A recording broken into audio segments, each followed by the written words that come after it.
Whoa, what are you doing here? Hello. It is already, what day is it? Wednesday. And today it is finally time to start the animation. Yesterday, we created a scene template and kind of just optimized, I guess the characters a bit more. Welcome back off. Hope you have a good day. Yes. So, oh, wait, what? Why is my... Oh, once again, my webcam is not working. Nice. Thanks for the non-cooperation. Let me see if I can fix it. Hold on. Let's see if this works again. It does not. Well, that's not cool. Last time it worked. Let me see if... Okay. Why does that have to happen now? I will, real quick, unplug and re-plug the webcam. And then hopefully we can begin. Give me a sec.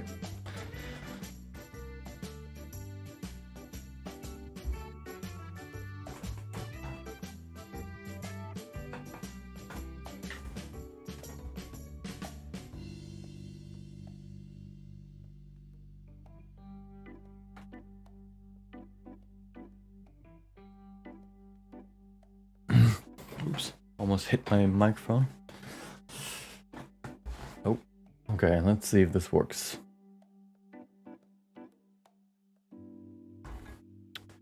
Welcome Solaris, welcome Juan, welcome Miss A. Yeah, all have a good day. Can't see you, bro. Exactly, that's what I'm trying to fix.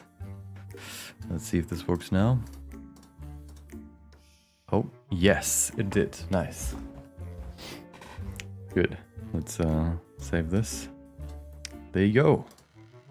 Let me give you some light. There you go. Perfect. There you go.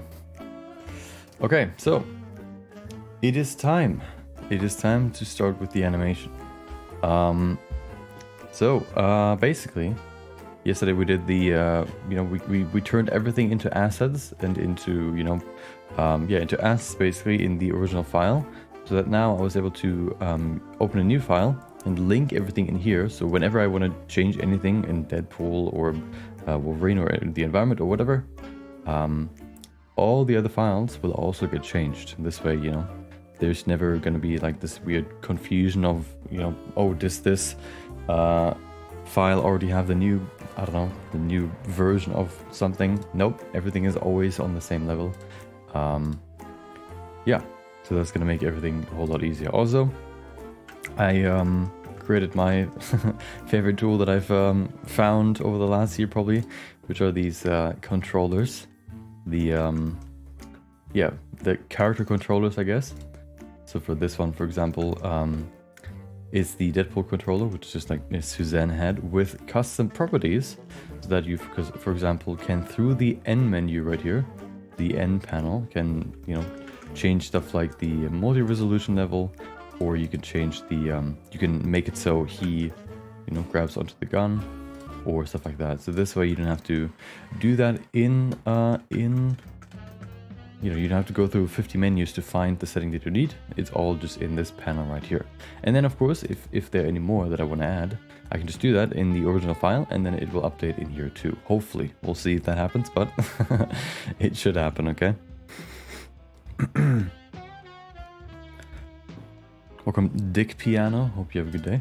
So, also what I did is I also set up the line art things here.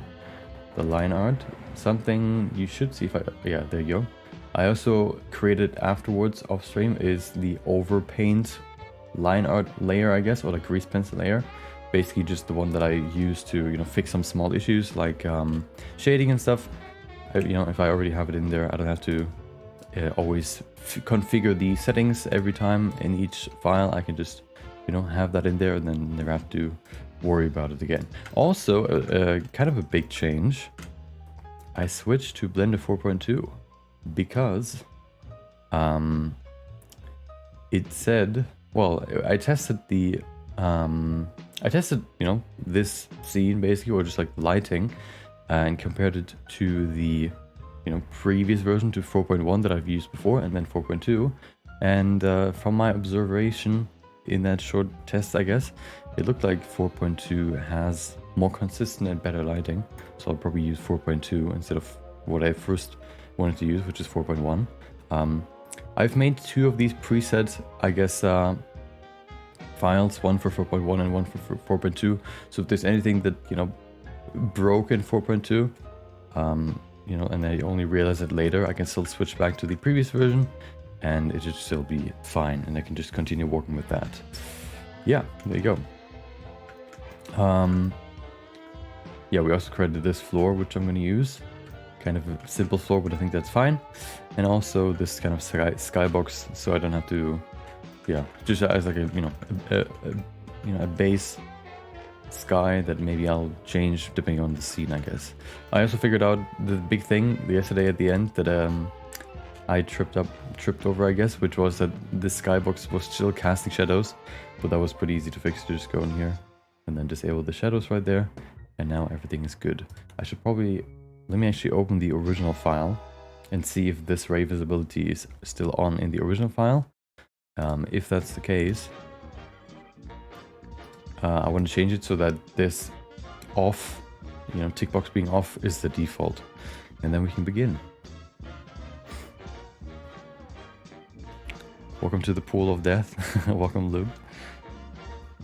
The models of Deadpool and Wolverine are done, yes, so far. Maybe there's something during the animation that I want to change, but, you know, they're basically ready to be animated. I'm in 4.1, good. Here it is. Welcome, Vamos. No, Vamos. Hello, Nick. Welcome, Meg Lustig. And there you go. So, yeah, let's just check the skybox real quick. Where is it? There it is. Look at it. And here. Wait. Visibility. No. Right? No. Wait, maybe it should be here, but maybe this setting changed in 4.2, so this isn't here in 4.1. Oh, no, never mind. No, yeah, maybe. I don't know. I can't see it here. So maybe let's check where it is in 4.2. Visibility, yeah, so this visibility doesn't exist here. So I guess that's just a new setting, so I can't really change the default. I could bring this to 4.2 and then do it, but I'll just leave it like this. And, you know, worry about it later, I guess. And let me close this, and then, yeah, we can begin. So, first, on Monday, we illustrated the storyboard. So these things right here. I have a bunch of those. So, you know, the whole idea for the animation. And now we can finally turn these into actual shots. So why don't we do that now? So this is of course the anime scene template. So what I want to do is I want to create a new file, a new blend file for each scene.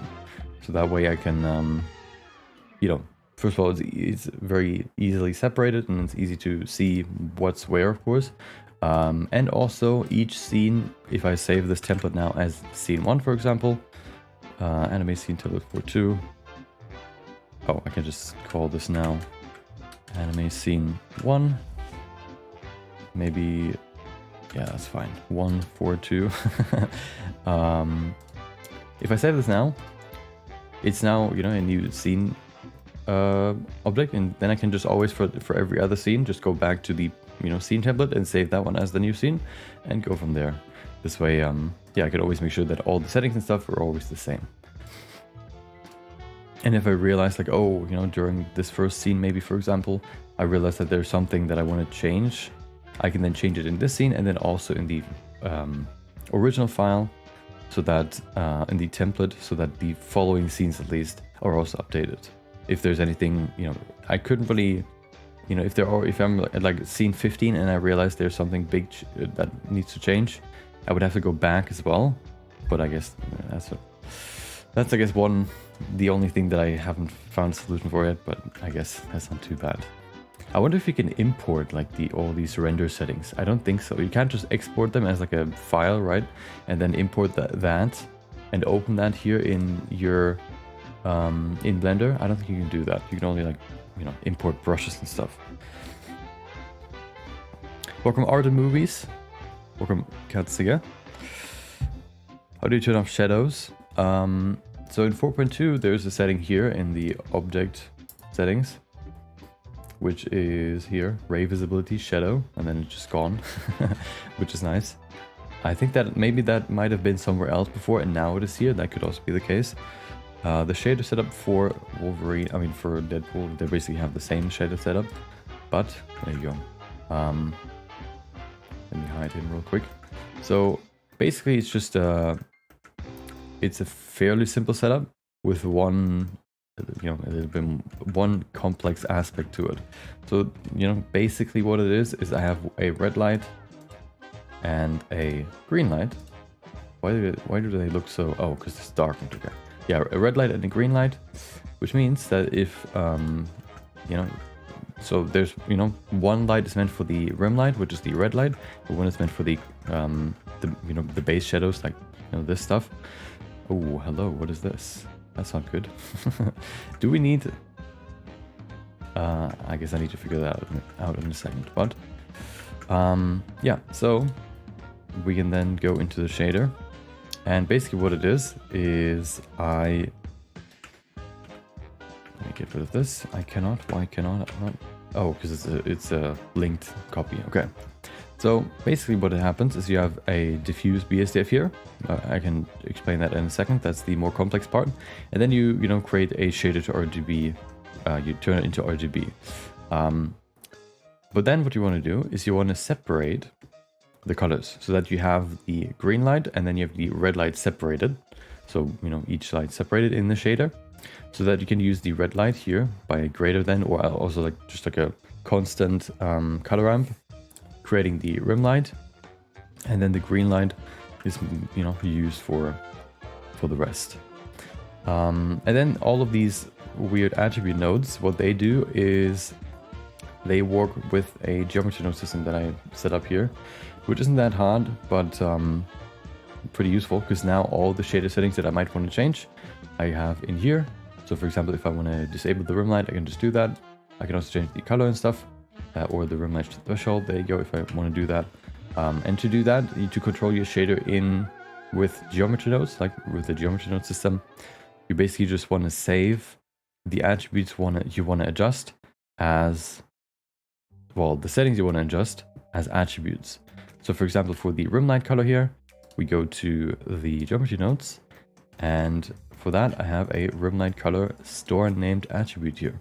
So you basically just save, you create one of these for each attribute you want to adjust, give them of course a name, and then you plug that into the output or input of the geometry nodes, and then, you know, you also create an attribute node here, give it the same name of the attribute you want to of course call on, and then you plug it in, and then basically, you know, this input here on the right controls what you put into the emission color.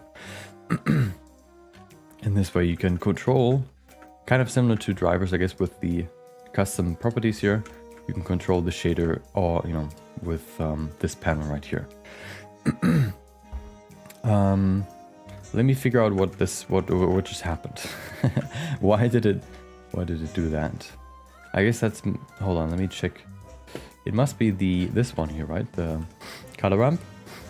It's kind of hard. Oh, I guess I need to go to the original file so I can see it. Do I even need?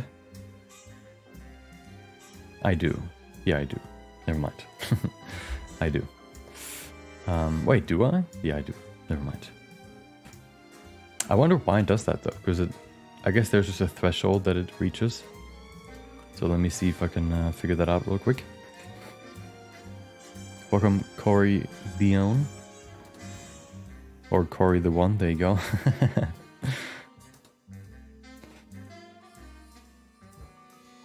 Happy that my dream is coming closer. Let's see. So if I do the same on the original file, here you can see the lights. Here's the red light, and this is the green light. And you can see this red part here is the rim light, and then the green part, of course, is the normal shadows.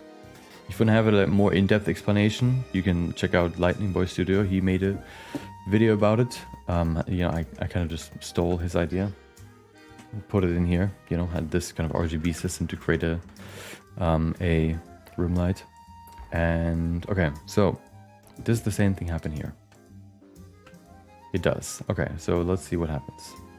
I'm guessing it's just the threshold of the shader that is weird. So if I, oh, hello. If I go here, make it dark, and then I increase this. Yeah, okay. So I guess I'll just go as far as possible so that the angle can be as steep as possible, which will probably never happen, but there you go. So you can go all the way to here now. There you go. That should be enough. That should be enough. And the shadow shouldn't be too bad either. Yeah, there you go. Okay. Easy fix. Perfect. Save that.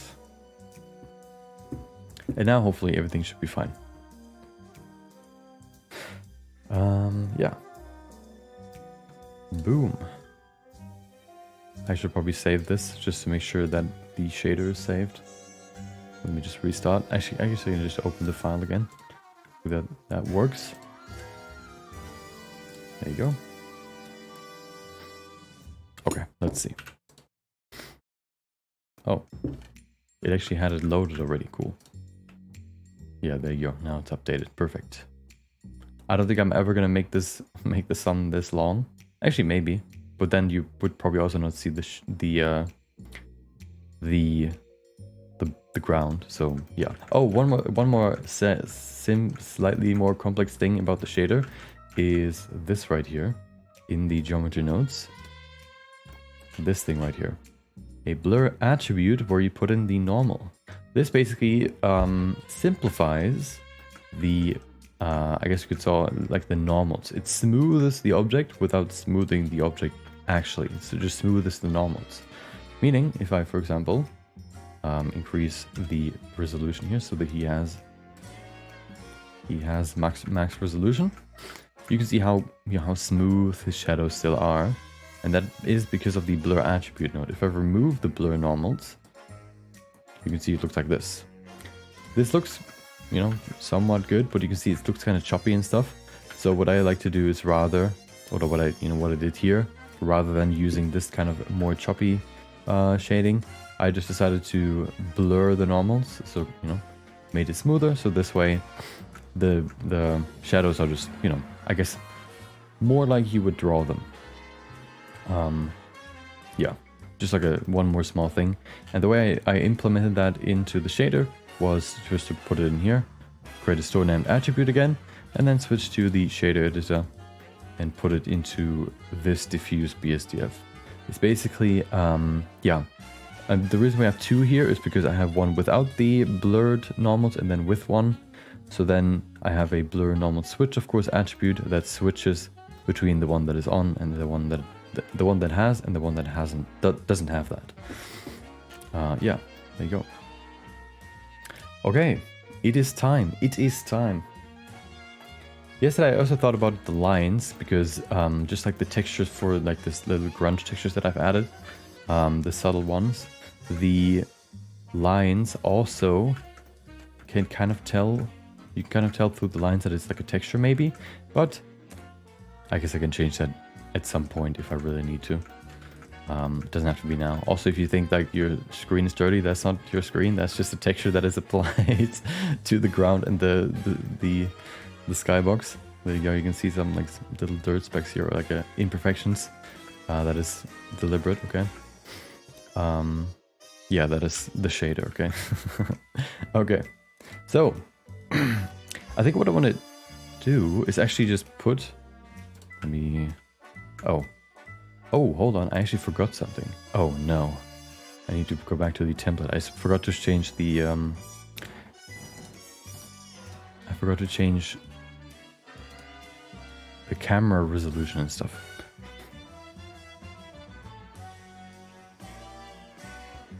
To make an indie cartoon. Oh, nice. You know how to lock bones for IK? What do you mean lock bones? Can I request a model idea? You can request the idea, but it doesn't matter. It doesn't mean that I do it. I guess you can, you know, write it down, tell me, and then if it's a good idea, I may do it. I am indeed holding a fork. I also have a carrot. Ooh, so many, so many. Oh, lagging. So many props. Is there a tutorial for blurring normals? I don't actually know. I just know that the blur attribute. Oh yeah, I think there should be. Oh, it is usually used for actually blurring the object. Let me see if I can find a video for that. One that I know has it in there is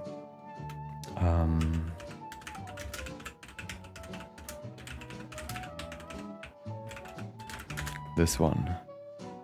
Not this one. Nope. Where is it?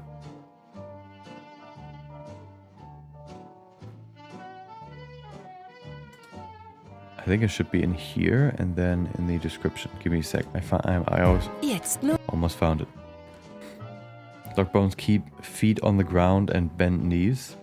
Isn't that just normal IK behavior? Or do you mean that it stretches? So that, you know, usually with IK, if you move too high up, the feet lift off the actual IK controller. The Rigify does that. I don't know how to do it manually. I'm not a rigging expert, unfortunately, so I couldn't tell you how to do it manually. I guess just like with like a stretch 2 controls maybe on bones. I don't know. Something like that probably. Let me show you displacement, phase scaling. No, smoothing. This one? Aha, there it is. Joey Carlino talked about it in one of his videos. This one, called "The New Ways of Blender." He made a video before where he created like a blur attribute node himself, but then now it is actually a thing. Oh. Now, in this one, I show how to smooth out meshes, and again, I use this huge setup, but now it's as easy there you go, blur attribute, as using these nodes right here. It's way faster and easier, so definitely don't use the old setup. Yeah, so he, for example, uses it to smooth the actual mesh, but of course you can also with, you know, blurring the position. But if you put in the normal, of course, it smooths the normals instead of the position. I also don't think that I perfectly or like correctly inserted the... Oh, I guess Blender just died. Great. Don't think I've inserted the normal thing correctly into the shader, but it works, so I'm not complaining. Oh, both Blenders died. Interesting. Maybe because one is linked to the other and both were still open. I don't know. Okay, so... Why is my music gone? Oh, right, because I paused it. Yeah, so this video right here, if you want to see it. It's not, you know, it's just like with this one section here, but maybe you like, you know, the rest of the video is also good, so check it out.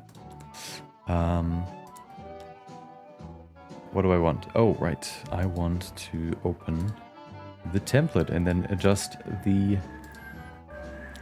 render, you know, settings, and then we're good. Welcome, Warren. Hope you have a good day.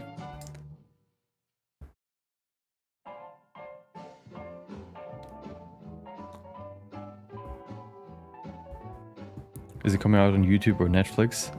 Both, of course. And cinemas.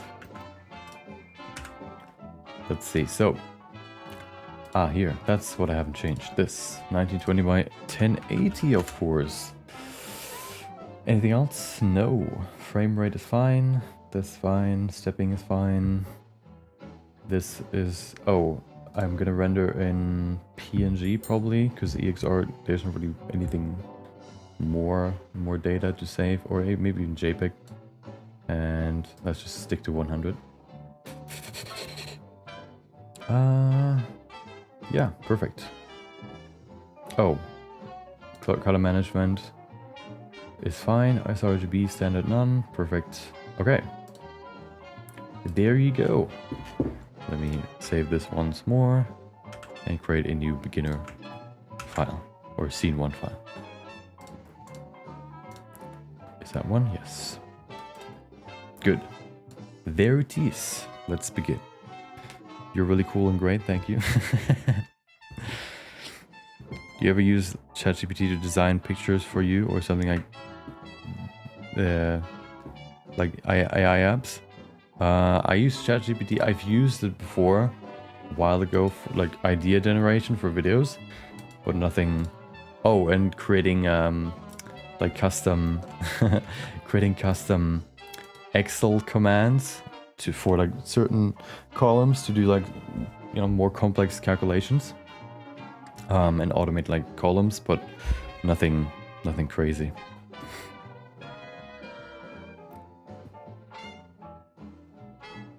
Okay, in geometry. Oh, you mean geometry nodes to do the locking? I don't think you can do that. Okay, so we're ready. It is finally time. The camera should just be a basic camera. Yeah, it should not be linked. Perfect. So, let me import the actual first scene. I mean the storyboard, so you can see it too, what I'm working on, and then we can begin. This is the first one. I guess I can't really put the text. The text is a bit small, I guess, but that should be fine. Do I need this? Actually, I don't even know. Probably not. Let's make this bigger. Still not big enough. Damn it. I'm just gonna do this. There you go. There you go. So you can see what I'm looking at. Basically, just Deadpool looking around, like, right, and then Wolverine jumping down from the top of the screen to the bottom, and pretty simple scene. So let's begin.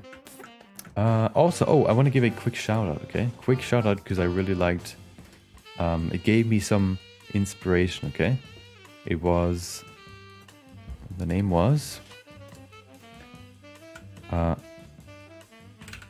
Bucket Boy Studio. I think it's called. Yes, Bucket Boy, nothing else, on YouTube. They've made some cool animations, kind of anime style. And he didn't really, his focus, I think, was more on creating cool, like camera movement and shots and composition stuff. And less, you know, trying to create, you know, he focused more on like the camera and the composition and stuff, and pacing and stuff, rather than like the anime look.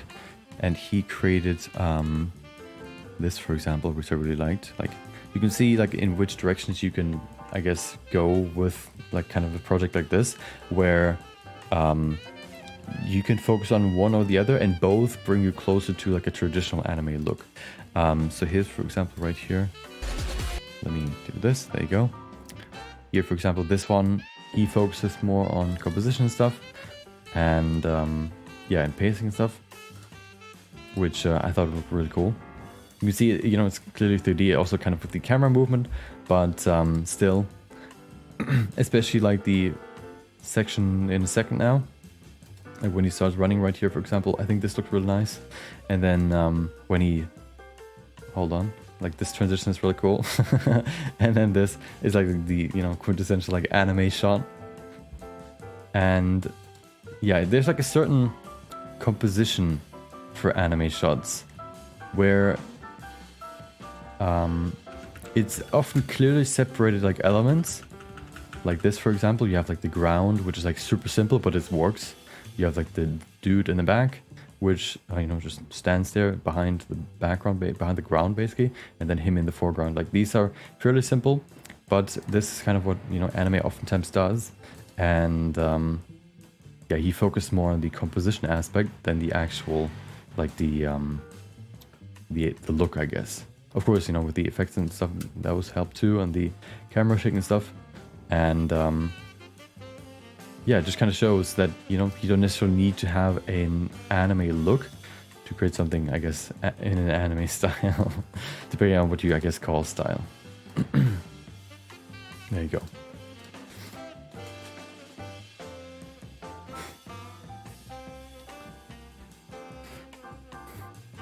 Okay. Wolverine comic books accurate size. Yeah, I tried to make him. Of course, I didn't go with the. I tried to go with the comic, you know, sizes rather than the, I guess the movie sizes.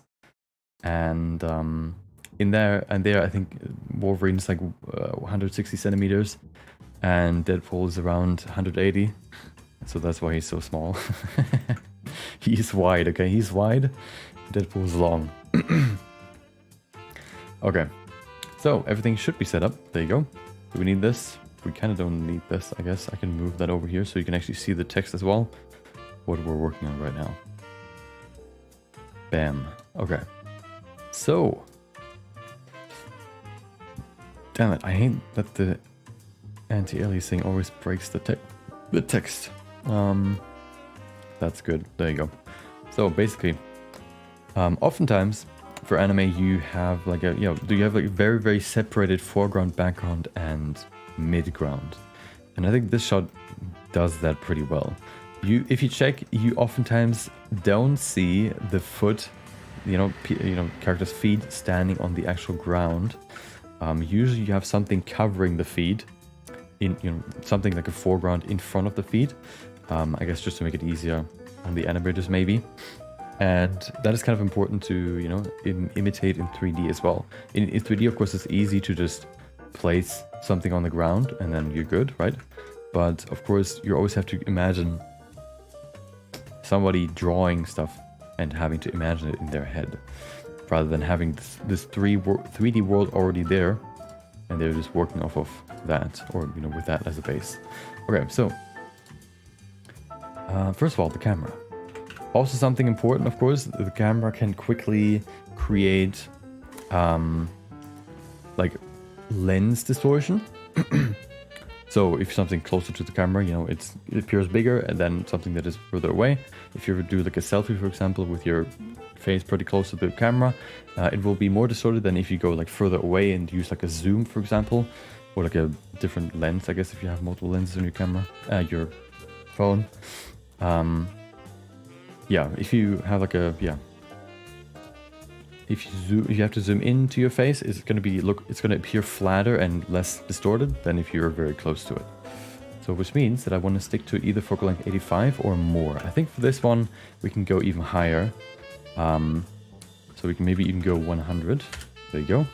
Oh, I know what I'm missing. I know what I can put in here. The camera view. There you go. Look at that. Isn't that beautiful? Okay, there you go. Kind of okay, hold on. Let me switch this. I like to have my camera on the left and my other stuff on the right. So I'm just going to put that here. There you go.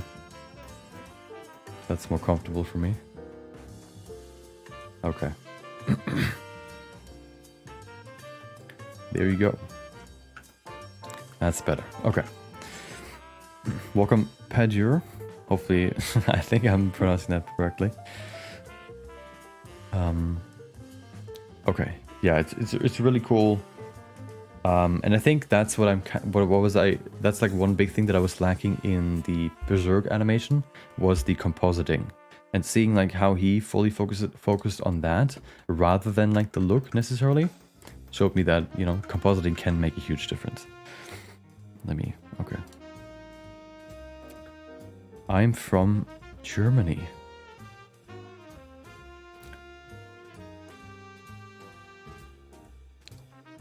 Okay. Will you animate all of this now? No. This is gonna take a bit. Not a day or two. It's gonna probably take, you know, I don't know, a couple of weeks. So it's not gonna be good done today.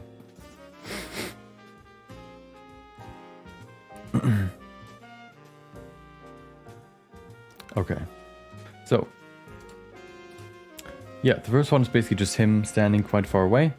And, oh, let me go in here so we can see what it looks like. There you go. Pretty far away, and then Wolverine jumps in the foreground down to the ground. So I think I don't even want to show... Okay, I think let me think about the workflow that I want to have. I think what I want to do first is focus. I think the focus should always be on the characters. I think the environment can shape and form around the characters, but as long as they are good, as long as they are well positioned and well framed, I think that is the most important part. Yeah, so let's not care about the ground yet. Let's just put, you know, him kind of where I want him to be. Place this maybe kind of here, like this, and then him. Oh. Do that.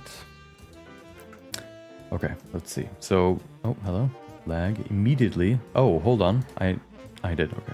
I thought I haven't saved the template. Hello? Okay. Just lagged for a second, I guess. Okay. Oh, hold on. Let me check one more thing. Good. Multi-res is off. So, first of all, we need the bones, the torso, the fingers, not necessarily, the legs. Okay. Where's the root, by the way? There it is. Okay. So he's kind of, you know, looking in the other direction, and then when Wolverine jumps down, you know, Deadpool turns around. So let me do that. He's kind of like this. Maybe even further away. We'll see. I guess I can just move the camera then. Also, I want to do this. So there's space on the right for for Deadpool. There you go.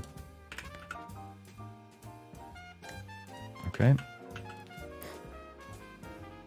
It's pronounced with the French E. Yeah, is it similar to manure? I don't know if that's right, but similar to that. How long have you been designing stuff on? How long have you been designing stuff on?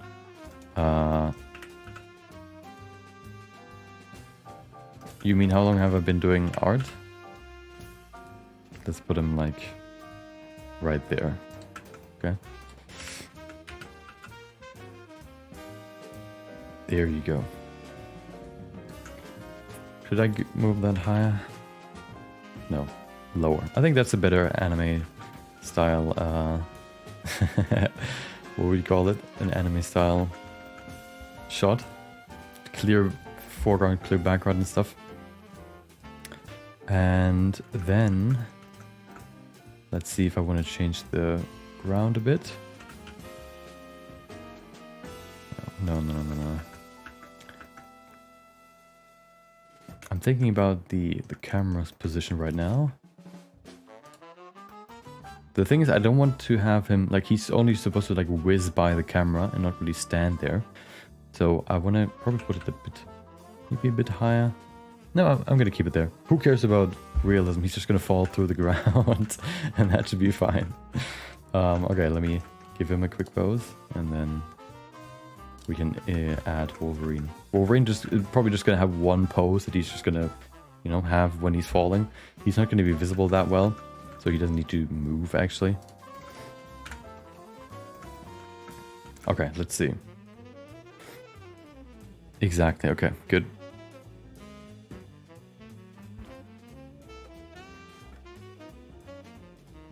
Welcome, Megatator.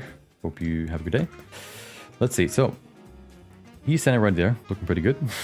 Also, something I probably want to do is let me rotate the background a bit. Actually, is that... Let me see. That might look better. A slight gradient like this, I think that's fine. I can also adjust that with... Wasn't there a custom property here? Maybe not. I guess not. I thought I added one. Whatever. Who cares? Let's go back to him. Okay, so first of all, he needs to stand. How would he stand? If I would yeah, let me just set up something real quick. I have an idea. So I think I want to make him pretty expressive. So what I probably want to do is kind of do this. You know, make him kind of silly in his poses.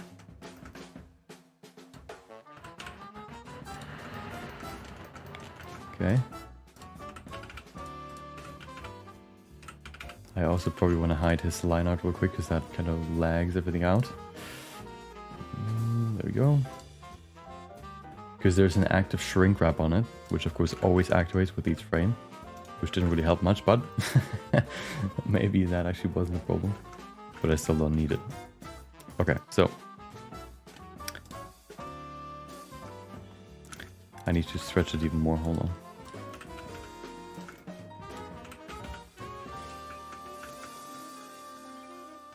And then go here. Maybe even more.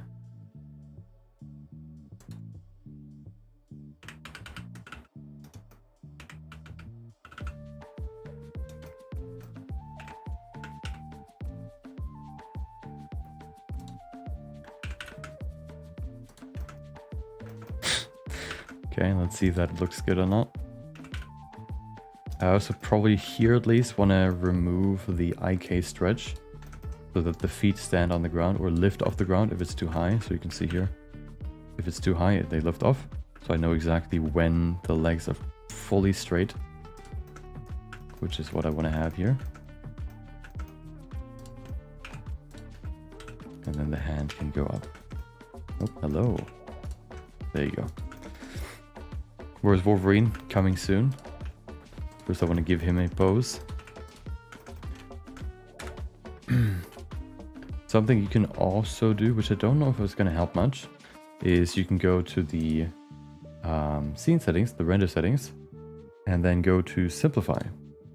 There you can just reduce the max subdivisions of anything in the scene. So you can, for example, say 0, bam, and then maybe everything. Oh wow, everything is so much smoother now. Perfect. And then you can animate much easier. Okay. So his hands. He's kind of supposed to, you know, look like a scout, I guess. Looking in, you know, different directions. And then when Wolverine jumps down, he turns around. So this first scene is pretty simple.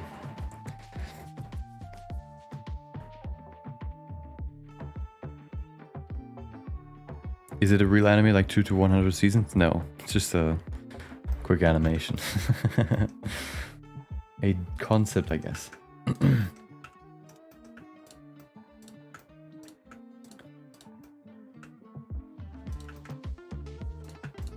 Oh. There you go. Straighten his fingers. Bring them together. Oh.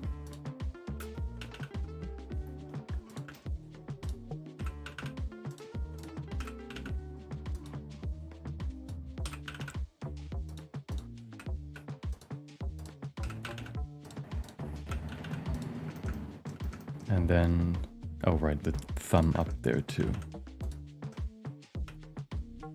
There you go. Good. Perfect. Okay. It's not that visible anyway, in, you know, or down here, but you know, it's still, I think that's fine. Now we need to add elbow up here.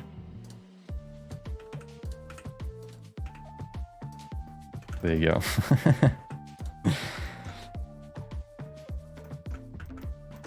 Something also very important always to keep in mind when you create an animation is that the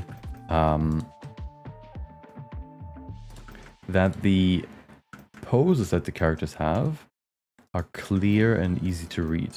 I guess a simpler way to do that is to always show each limb. So here, for example, what I probably want to do is move maybe his hand, maybe down, back, we'll see. Like this, just to make it a bit clearer what, you know, what he's doing. If you see each limb, it's easier for people to understand like the pose and stuff. And makes the, you know, makes the pose just more easily readable. Whereas if you, for example, have what would you call it? you have a pose where like the one leg is hidden, for example, it's just a bit harder to identify. Yeah, maybe like this. And then the fingers can be, let's see, probably together. But then this thumb can be, there you go.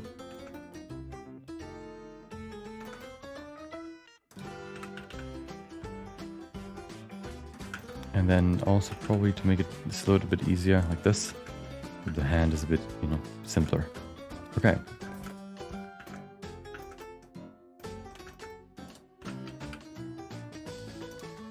What if we do it even more, like this? Hold on, how far can we push this? How far can we push this? Hold on a second.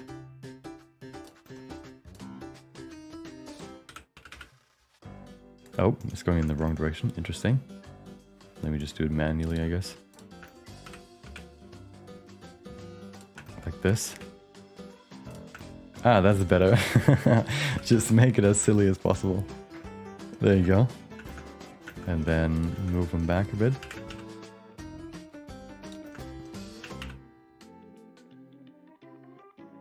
Maybe even give him like a nice knee bend. This way you can also easier see the other foot. And then maybe do this. Yeah. It's kind of like a, you know, comic, what would you call it? Like a comic pose. That's kind of what he's supposed to do. Let me see if I can simulate it. Kind of like this. That's kind of the idea. Really make the poses like really extreme, at least for this scene. If you've watched or seen any of the Zenless Zone Zero animations, that's kind of what I have in mind for, like the, you know, the robot dude from there. Let me see if I can find it. Probably most of you have probably seen it, but just to give you an idea for what I'm kind of going for.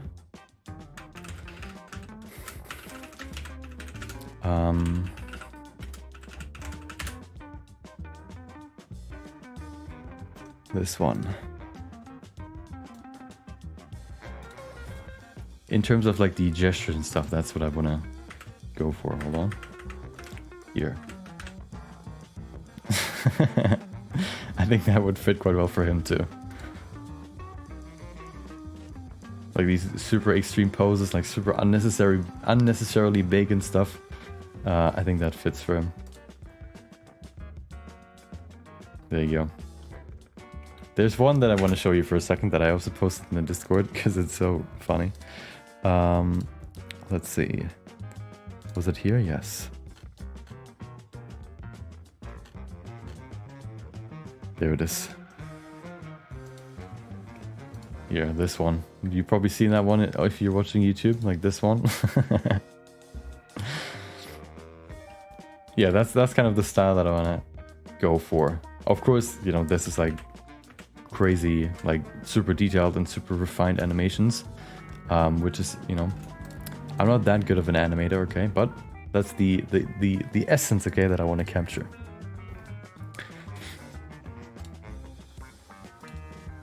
Okay. Oh, wrong one. There you go.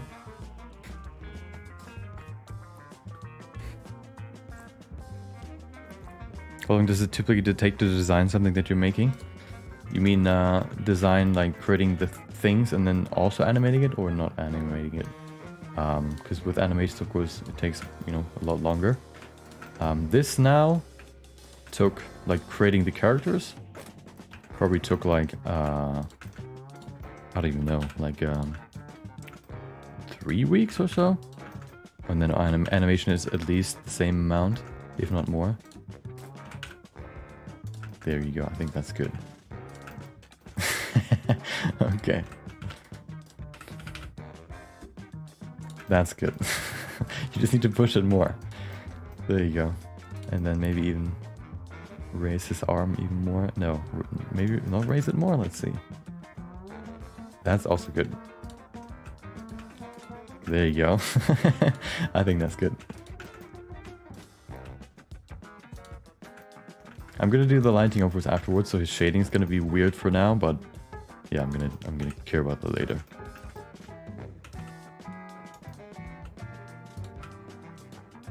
Okay, that's good. There you go. Perfect. Next up, we have the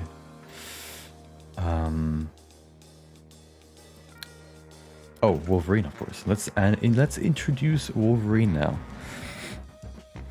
The rear end needs to stick out more. I think now it's fine.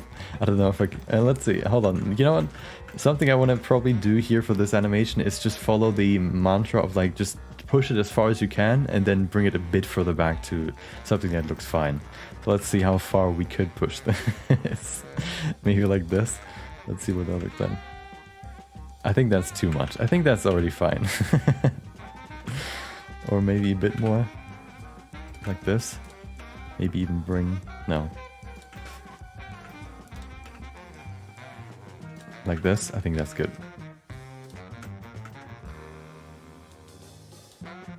Okay. What about the feet? Hold on. Maybe wider. Boom. No, that's too much. Okay, I think that's fine. I think that is fine. Maybe give it... I think he... Actually, no. No, I think it's good. Like this. One thing probably I want to do is rotate him slightly. Like this. Yes. That's better. Okay. What about this? Maybe actually high? I think this or this? Which one do you like more? This pose, like this arm pose, this elbow position, or this one? I feel like this one's better. 1 or 2? 1 or 2? 1, 2, 1, 2, 1, 2. I would go for 1, 2. What do you think? What a view. 2? Okay, yeah. Yeah. There you go. Okay. Perfect. Okay. Maybe even higher? No. Okay. What's your video on creating Deadpool? So the textures are just planes. You mean the his textures? His textures are just you know, normal textures. Nothing what do you mean with planes? Okay, time for Wolverine. Ta-da! Okay. That's the wrong one. There you go. So, Wolverine. He basically just needed one pose, and then he's good. First I need the root, so I can move him. There you go. Ooh. And he's supposed to be right on here.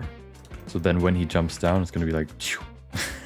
That's basically it. And I can do some overpainting and stuff to make it look a bit more dynamic, of course.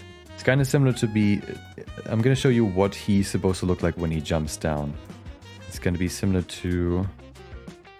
oh.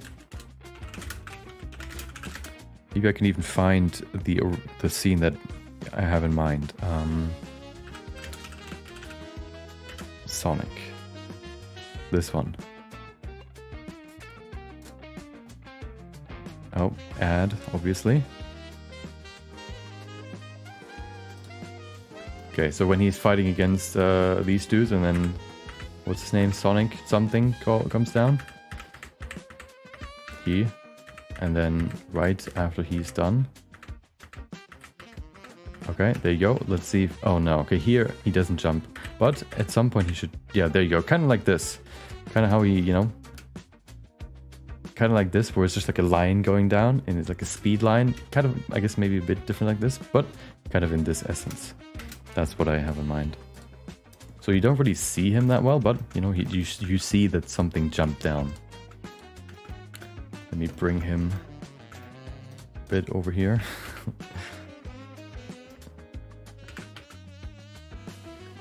There you go. Actually, he was pretty good there. Okay, good. Look at him. Look at him. He's not happy about it, but he will have to be here now.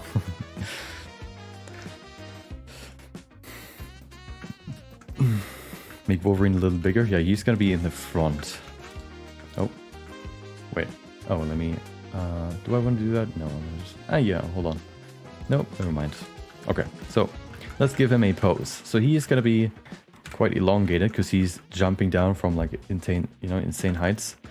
So let's see what we can do here. First of all, how would you jump down? Probably, I have an idea. Okay. Boom. You probably also wouldn't have his claws out right now. Oops. Zip. And then here. Ooh. Oops. Wrong bone. There you go.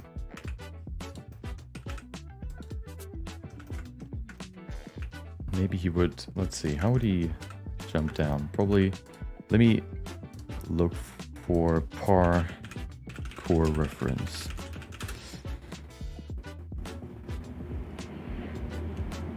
Parkour animation reference.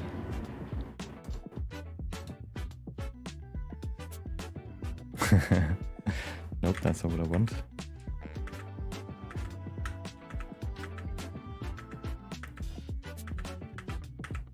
Any big jumps?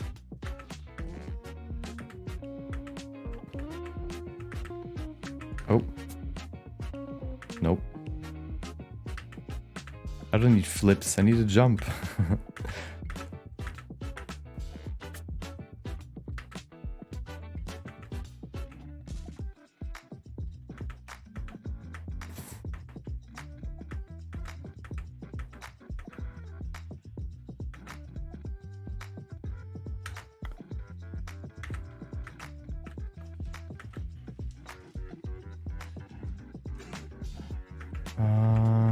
Come on, give me one. There are too many flips here. I have a video open right now showing like superhero landing and stuff. Oh, this one's fairly good, but it's kind of a weird... Oh yeah, this one. Hold on. This maybe? Oh. This maybe? But maybe a bit more extreme since it's anime. Yeah, kind of like this, I think. But maybe with his arms a bit more high. There you go.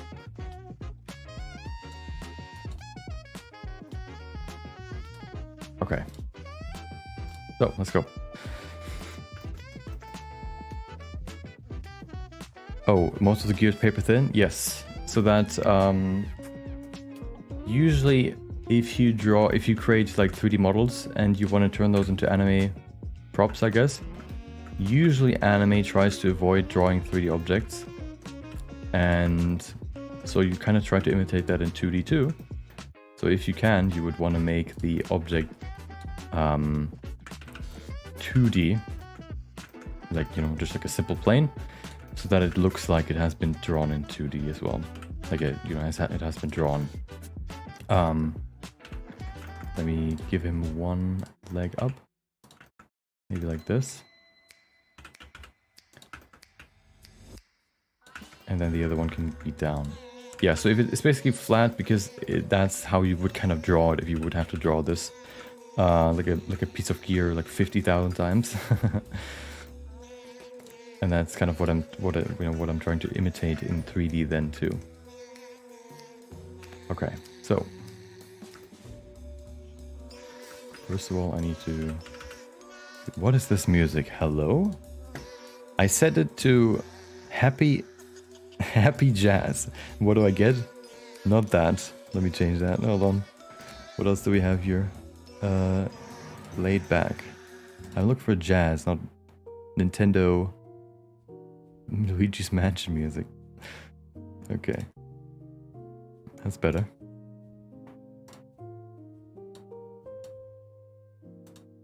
Okay.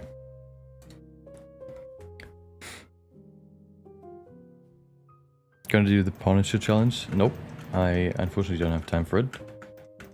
Maybe at some point. Maybe if the stars align, I have time.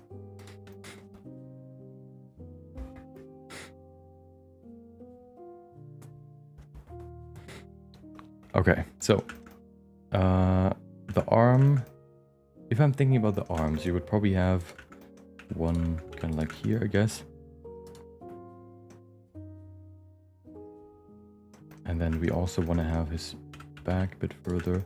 He's not going to be that visible, so it's not that bad if it looks weird. But it's maybe even better because, you know, he's supposed to be kind of stretched.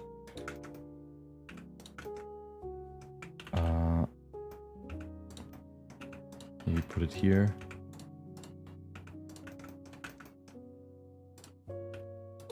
Have one arm maybe up here. Here's an issue with the... I also have issue with the lats looking weird. But it's not going to be that visible, so it's not going to be that much of an issue. Could maybe even adjust it here if I wanted. But that doesn't really help that much, but it's not going to be that bad either. Anyway, oh, I also need to do this. There you go. So this should be higher.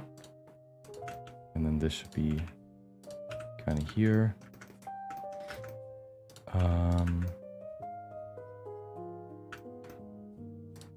This one can be maybe here. Let's see. This should be here. Oh, I know what to do. Right, I gotta remember clear poses. And this should... No, oh yeah, hold on, let me do it this way, I think. Just to elongate him a bit more. There you go. Okay. I guess the shoulder pads don't really matter too much, but it's fine. And then, oh, this shoulder here.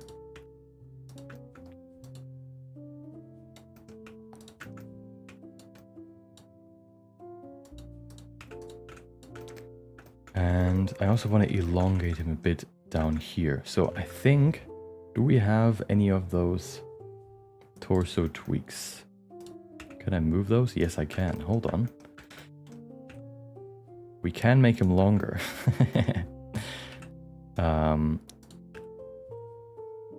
So why do we do that? We can probably slim him down a bit and then make him also longer. Actually, if we make him longer, that should be enough. Let's do that. Maybe we could even just scale this. No, that's weird. That is weird. This maybe? Just kind of like this. Make the legs longer too. Ooh. And then maybe his head too. I guess his head is already stretched. I think there's even a control to stretch his head even more. But we don't need it.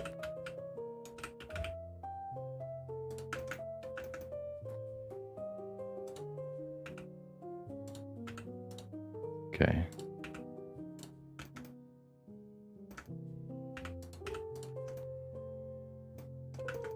That's fine for now. So let's bring it up. Let me actually, to make sure that the pose is easily readable, bring this out a bit. And that should be fine. And then basically all he needs to do, just come down from up top. Very, very quickly. Also further down here, let me see where I want to place him in the frame. I also want to rotate him so he, of course, faces him. Kind of like that. Kind of favorite types of video games to play. Games where you feel progression. I guess that's the best one, the best way to describe it. Whether it's like you're getting better or you're improving something in the game or anything like that. That is, those are my favorite ones. Okay. So, I think I also want to make it a bit diagonal. So you should be kind of like this. And of course, maybe kind of like this. So he's just gonna do this. That's gonna be it, okay? It's gonna be there for like one frame. But that's good, because I don't even know if I need him necessarily, but I think I want to keep him here. I could always just hide him if I don't want him to be here, but I think I want him to actually be here. So let's bring this up. Let me now set up the animation.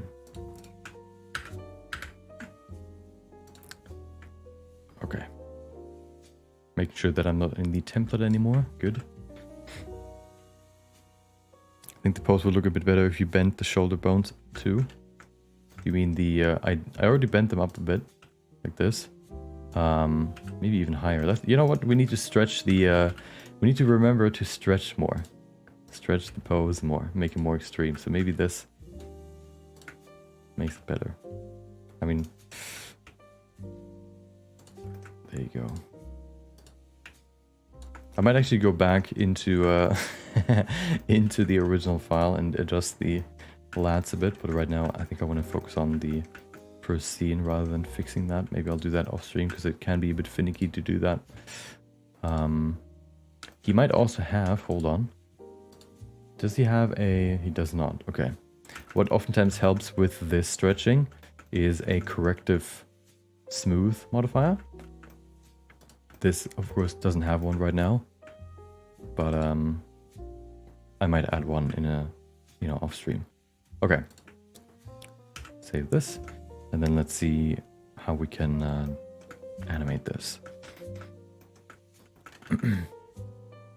So, he is basically just supposed to look around, you know, kind of like this, looking in both directions, and he is then supposed to jump down. First, one important thing always for animations, if you're creating animations in Blender, always make sure to change the playback from play every frame to frame dropping. Otherwise, if there's anything that is too, like if your PC cannot play the animation in full speed, it will slow it down, which you don't want to have because you want to see the pacing of everything. So, yeah, setting it to frame dropping makes it do that. Always have the same speed.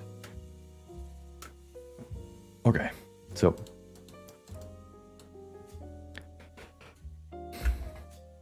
if we kind of do, okay, let me kind of put it in my mind how long it's going to take for him to jump down. Okay, that's good. Maybe, hold on. There, that's what I want to jump, let him jump down. Okay, boom. 1, 2, 3 frames. That should be fine. Boom.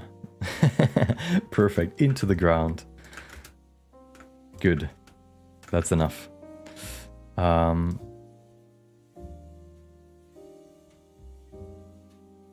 Okay. Yeah, you know, I'm gonna draw over him, so this is not gonna be what it looks like in the end. I just need something as a guide so I can see where I need to draw. And then let's adjust you know, Deadpool right here.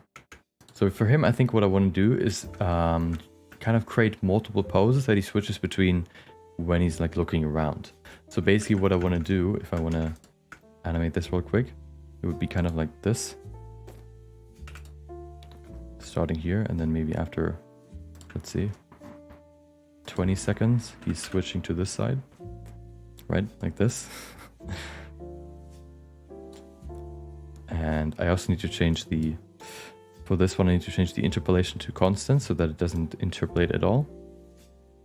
For some reason it didn't save, nice. Let's try that again.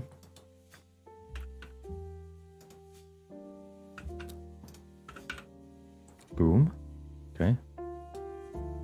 Does it, did it save? Why did it not save? That's so weird. I guess, oh, I know why. I hate that about the new, somehow they changed the automatic keying now. Before, if you hit any movement or transformation button like G, R, or S, it would add a key bind, or like it would add a key or keyframe to each transformation channel, and now it only does it for the one that you're using. I guess it makes more sense, but I'm used to the other one. Now I need to relearn the whole thing again. I have to press R instead of G to save a new, to keyframe that. So now you can see it's automatically, you know, interpolating this, which of course you don't want to have. So let's switch it to constant, and then this happens. That's what I want to have. And then maybe, let's see, playback, frame dropping, good. Here, do the same thing again. There you go. And maybe, how long? Oh, until 70, okay. 60, the next one. I think I actually need to... Maybe not. Oh, I think I need to actually change the position that he starts with. Although I can just space it out a bit more. Let me do this. Oops. All right. That's a bit too slow. I want to have it in. I think I can change his... I'm thinking about the pacing right now. And when he jumps down, he's supposed to be in this position when he looks, you know, to Wolverine. So I can't, I need to make sure that he... Let's see if that's already enough. I think that's actually enough.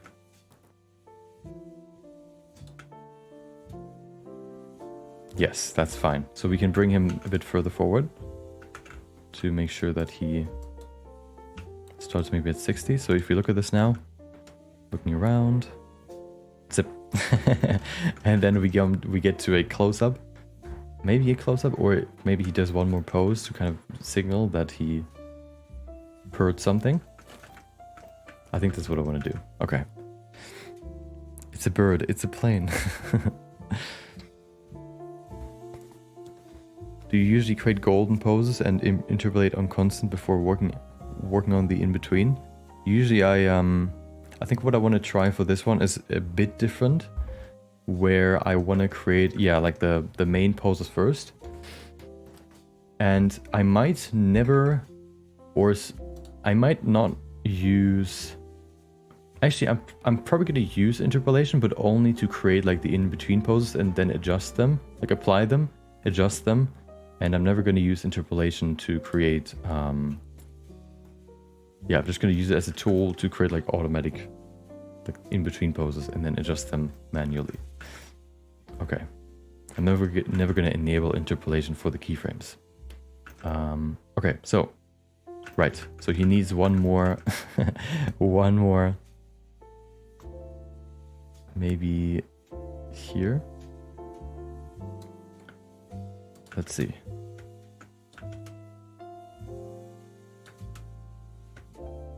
Let's put it here. So in this moment, he's supposed to jump up and realize that there's something that just, you know, fell down from the sky behind him. What would that pose look like? I guess just kind of straight. Hell yeah, look at this amazing pose. Okay.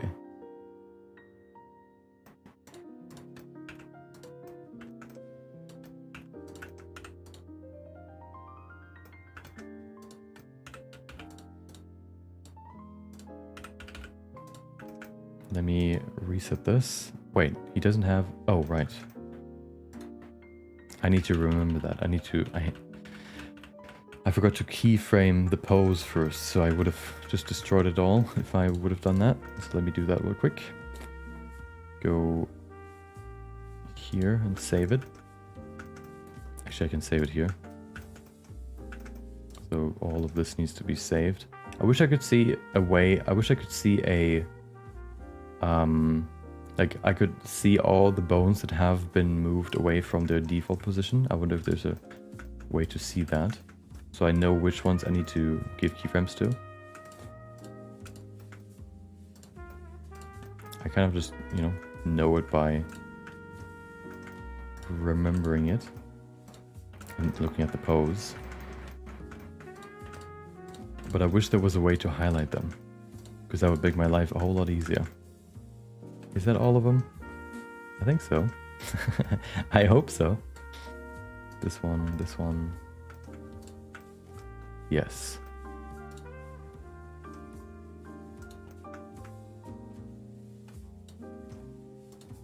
Just checking all of them. Okay, that should be all of them.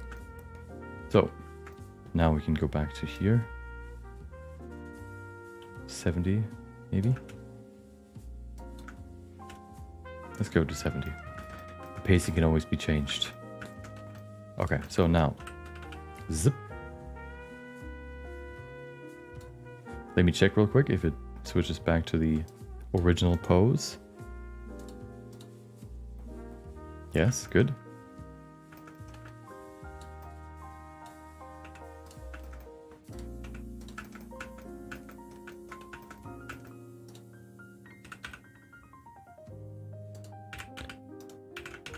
Now he's supposed to stand kind of straight as if he has been caught in he's a recruit in the army, and then his higher up saw him doing something, or he thought his higher up saw him doing something naughty. So he's scared. That's kind of what I'm trying to go for here. Like this. Already looks kind of like it. Maybe a bit too much.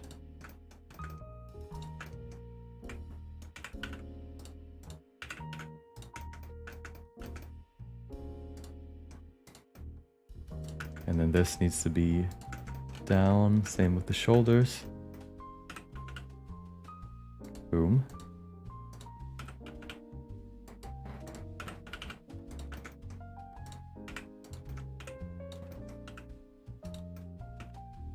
Maybe even like this. That looks kind of funny. Hold on. Oh, hold on, I have a better idea. Actually, does that work? I think this is fine.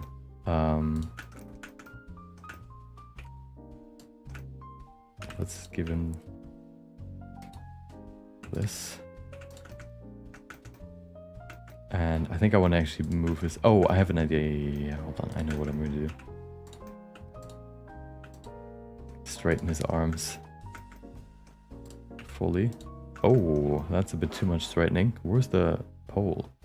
Wait, where did the pole go? Did I hide it? No. Oh, there it is. Gotta go to the door real quick. I'll be right back.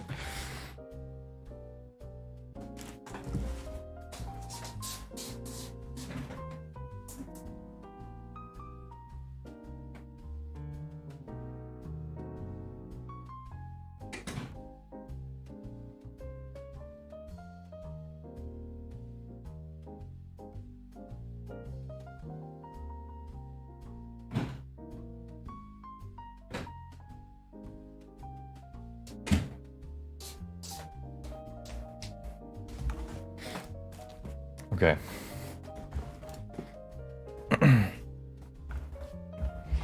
Love how goofy he is, yeah. It's really great to practice like good poses and stuff. Oh, so where's his... Oh, there it is. It's so red on red that it's hard to see. Okay.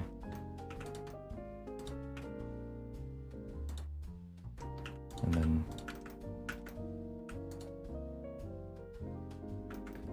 Hold on. Oh, I need to remove his rotation.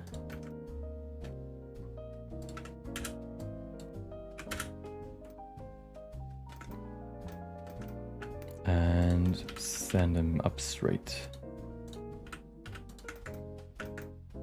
Shoulder is also probably a bit forward. Yes, it is. Is it? Where's the other one back? I can also reset it, right? Hold on. Reset rotation. Oh, I guess I just do it here. Pose, clear transform, rotation. There you go. I can't use the key bind, unfortunately. Do I have quick? Oh, I do. Okay, hold on. Let me do some quick favorites here. Clear transform. Let me save all these quick favorites so I can use these quickly. There you go. So if I go in here now, clear rotation, and then it should do that automatically. Good. Okay.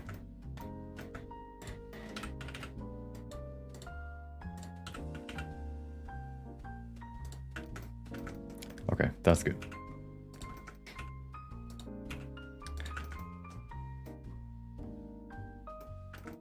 Where's... Oh, let me reset this too. Good. Okay, I should have done that before. Why haven't I never done that before? Let me show you, I guess, a good reference for what I mean. I guess it's... Let me see if I can find it. It's from the animation that I already shown you. This one. his pose that I want to give him. Kind of. I think it's in here. Maybe I'm just misremembering. This one here, kind of. And he's like all the way over there. Hold on. Boom. Like this. Kind of like, you know, standing up straight. It's kind of hard to see, but yeah, kind of like this. Let's see if I can do it. Bring his feet together.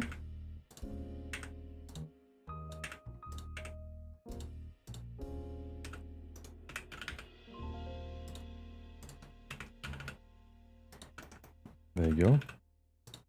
Perfect. Kind of like it's getting there. It's almost there. Let me bring him down back a bit as well. There you go. And then straighten his back a bit more.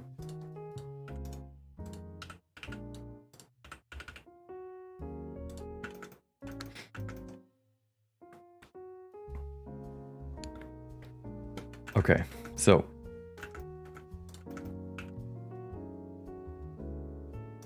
I don't know if I like the pose. Like this hand is a bit weird right now. It's not really that visible. Let me check if this pose works here for this. Oh, yeah, see? Dude, I hate this new automatic posing. It just didn't save the hand. Because I only saved the rotation. That's so annoying, but it should be easy to fix. Yeah, it's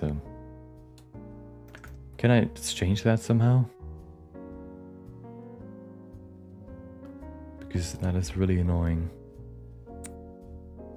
Cycle aware keying, what does that mean?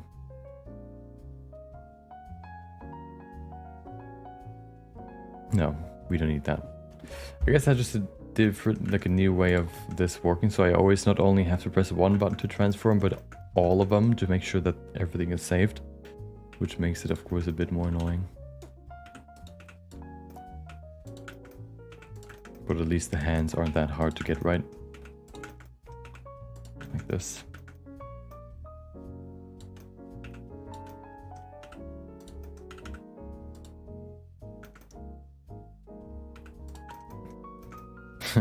There you go. This hand is actually not that bad over here.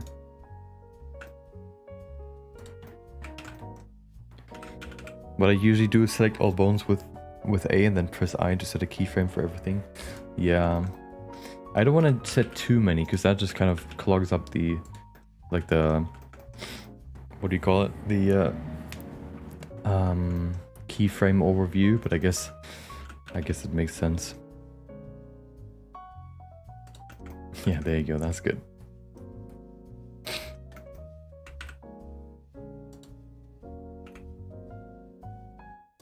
Good, that's good. That might be actually a better pose than before.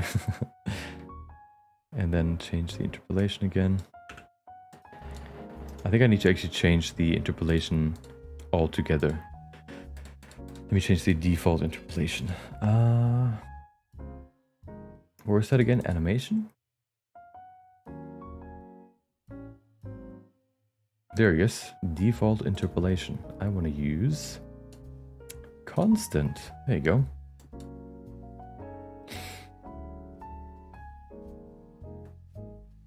Let's see if I can find if there's a setting for this automatic keying, and maybe I can change it. Custom properties. Ah, there you go. No, only insert needed. When keying manually, skip inserting keys that don't affect animations. Oh, that's the one. Ah, is it this one? What if I switch this? Oh, what if I disable this? Let's see if that works. So if I go here, G, ah, there you go. It's back to normal. Nice. Okay. Heard from a video, there's a website where you can access any tools you want, but I can't remember what the website is called. What do you mean any tools you want? Like any software?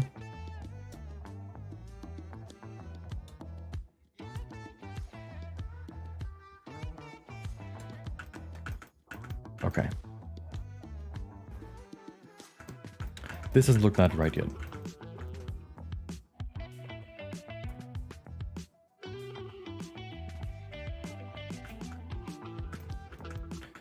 Let's see, hold on. The hands don't look right yet. Maybe it's the fingers, but I don't think the fingers will be that visible anyway. So let's look at the position more.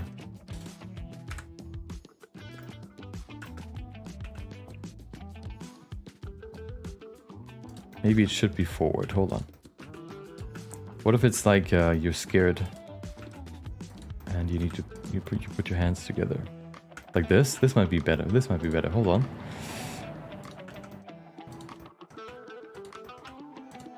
This. Maybe that's better. Hold on. Like this.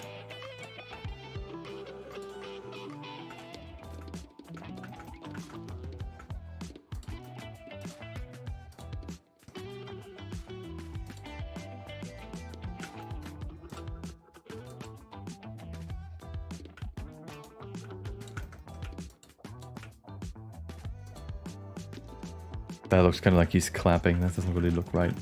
But I feel like it's going in the right direction.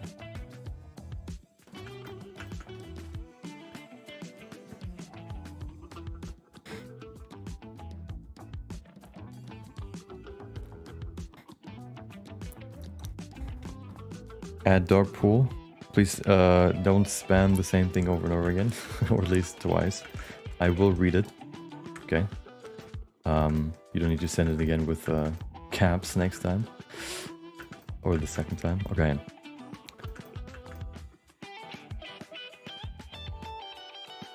Where do I don't know. Hold on. Let me see if I can pose it out real quick.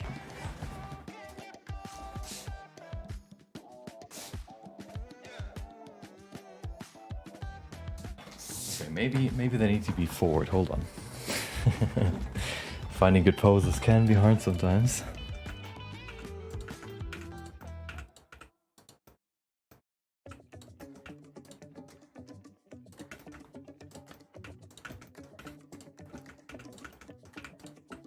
So maybe we just need to place it forward, like this. Maybe bring the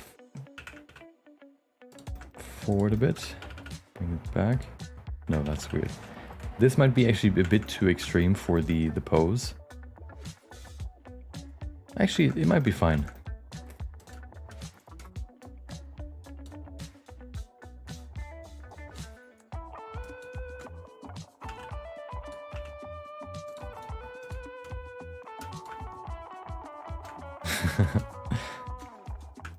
Yeah, I think it's fine. Okay, let's check it out. Okay. Good. I think this is not too bad of a pose. I can still change it, I guess, if I really want to, but I think it's fine. Or hold on, let me try one more thing.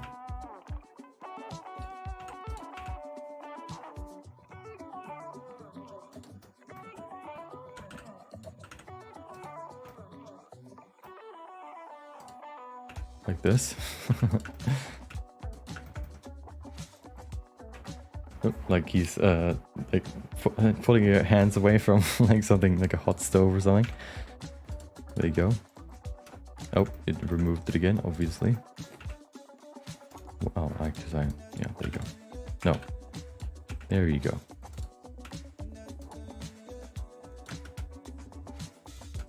Maybe like this. Welcome, Piyush. Hope you have a good day. Welcome, Unk. I wanted more grammar and decided it with caps. Anyone know AutoCAD? I think I know the program, but I've never used it before. Okay, so wait. Oh, is it just? Oh, right. There you go. It needs to be over there again. Okay, so. Okay, let's see if we does he actually need. I don't think he needs a like an in-between pose, because that, you know, sometimes like anime has like this style where it's like very rough. I think that would work here, would work quite well for him. What I probably want to have though is different poses for the different directions. So this one looks different to this one, which then looks different to this one. I think this one I want to use as the final pose. Let's put it here. Let me give, yeah, this side. So this one, for example, doesn't look that great for this, you know, perspective. So let's see if we can improve it.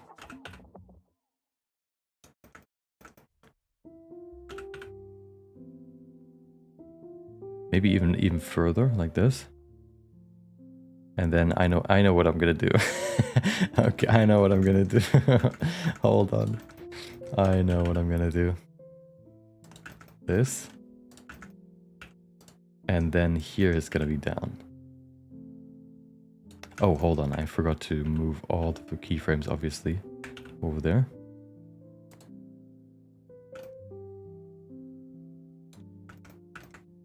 This should still be...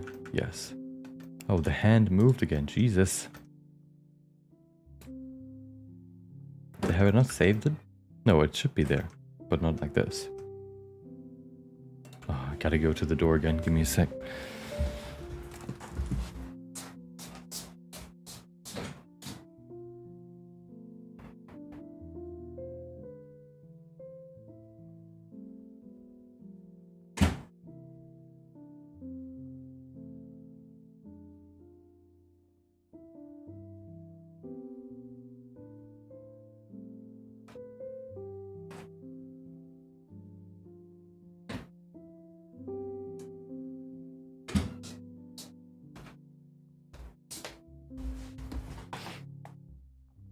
Okay, oftentimes I'm the only one that's at home, or like, you know, I have like a multi apartment house.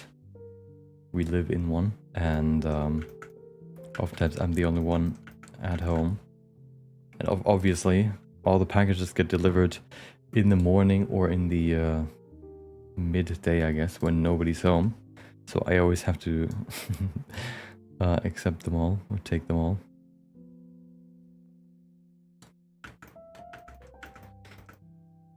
Okay, so something went wrong. Let me switch back.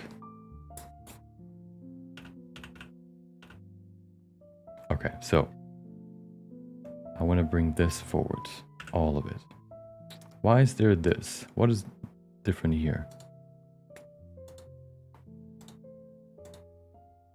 Why does this have this? I don't know. Oh, I know why. Hold on, I need to... Okay, there you go. Good. So, I want to set everything but the root. Let me just hide it.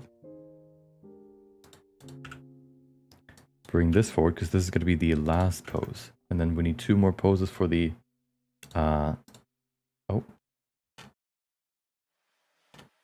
For the, yeah, for the other 2 rotations.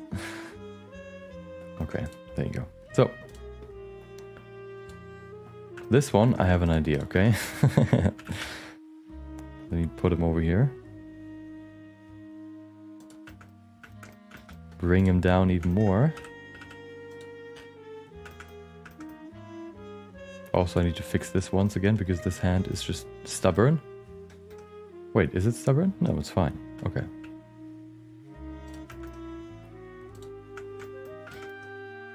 So, for this one, though.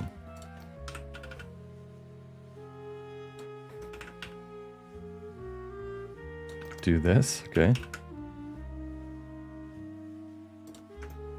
And then move his arms. So this one's going to be the pose with the elbows down. But not like this, okay, not with one arm.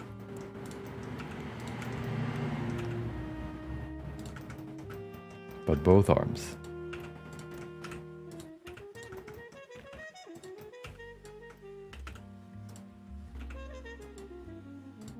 Boom. Yes, exactly like that. Perfect.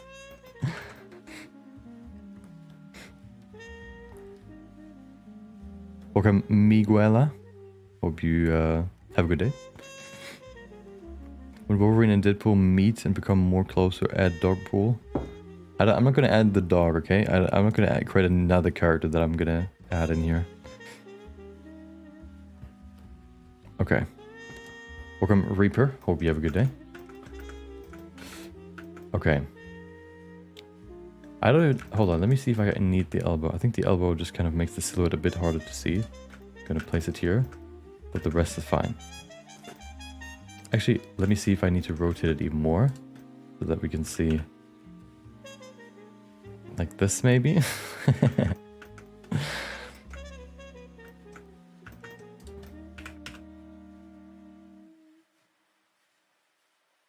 Maybe we need to bring it back a bit more.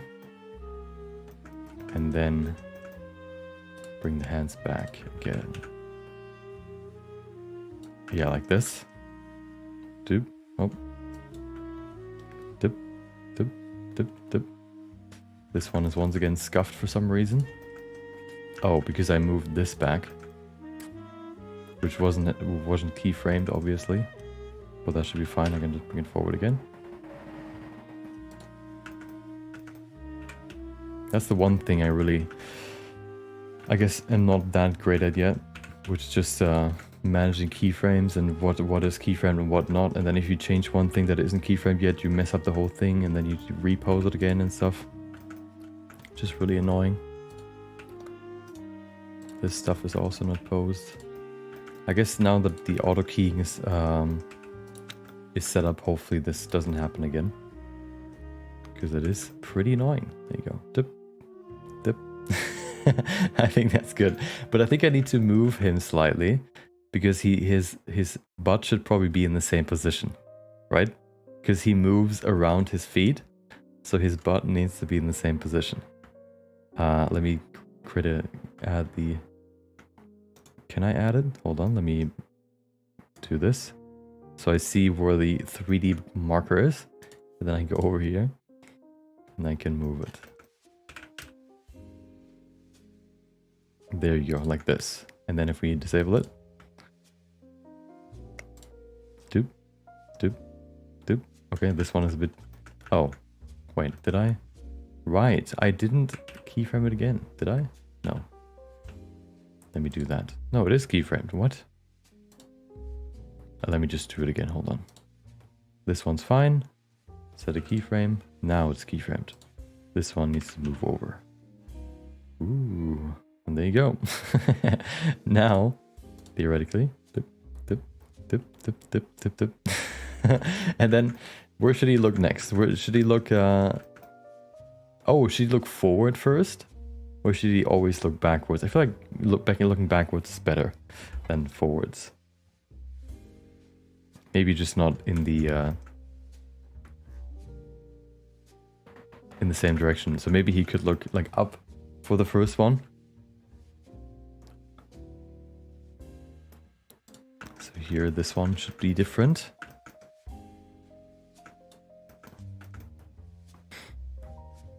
Look up. Yeah, let's see if we can do looking up. Let me actually reset. Should I reset this? No.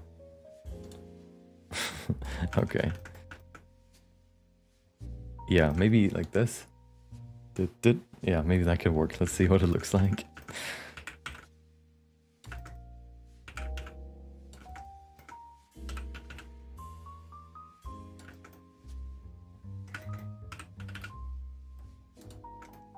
Really bend him so that he looks like this. Good. And then he can do this. Yeah, I think that can work. Like this. Boom. And then bring this up. This down again.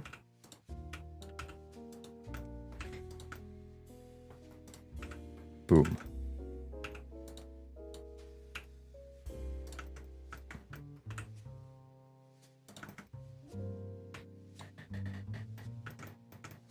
It would be illogical and funny. Yeah. What do you think of Deadpool 3? I have not watched it yet, unfortunately. Welcome, Naving. Hope you have a good day. Okay, place the camera up and have him talk to the people like Deadpool would. Right now, this one is going to be, so this one's going to be the intro scene, like him just looking around. Then Wolverine jumps down, and then he's going to turn around and, you know, greet him. I have a fourth wall breaking scene in the end, but not in the beginning. Okay. Oh, wait. What if we do this? Him holding his hand, resting his hand on his hip. Maybe. Like this.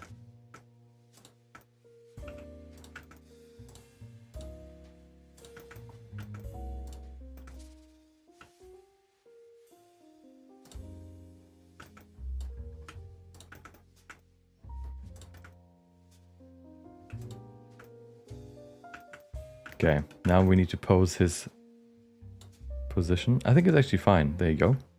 So now it's like this. And then he jumps down. I think that's good. I think what I want to do though is have maybe one transition pose. I think I want to have one. So create a smear pose between them. I think that could work good. Well, instead of only having these poses, dip, dip, dip, have one more in the middle, or like, you know, right before he switches, where he is like very smeared into the next pose. How many frames are there? So far, right now, 20 between each pose.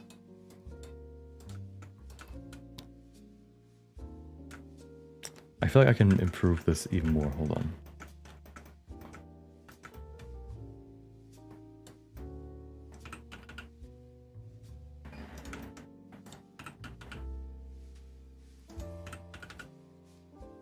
No, that's weird.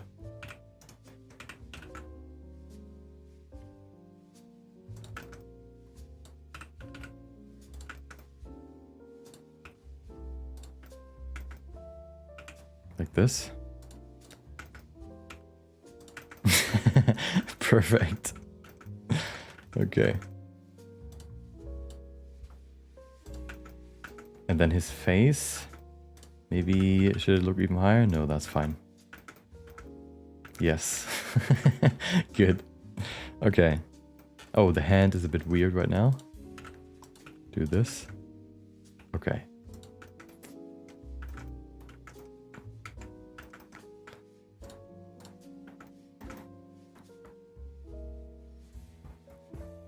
You could use the in-between tool in the pose menu. Yeah, I'm probably just gonna... Oh, hold on. I accidentally posed on frame 2. I'm gonna just activate interpolation for a second. Pick the middle frame here. And then go with that one. And then make it more extreme. So if we do this, interpolation, linear. Exactly this. So this is the, you know, automatically generated pose. And then we can make it a bit more interesting. If we select everything, I guess everything actually. Boom. And then we can disable interpolation again. Oh, T, there you go. Constant. I wish the keyframes would actually change depending on what interpolation they have, because they're always only you know, diamonds. I wish they could change too, so that you can see what interpolation you have right now. So this should be probably here. Oh, it's actually not visible if it's on one frame. Yes. Look at this. Of course, it's a bit... the pacing might not be perfect yet, but I think it helps. As if we stretch it out, I think it helps. Okay, let's try this. Let's try that. If it doesn't work for this one, then I guess we don't do it. For this one, the second pose is like this. Okay. And he switches to this. Okay. So what if we do this?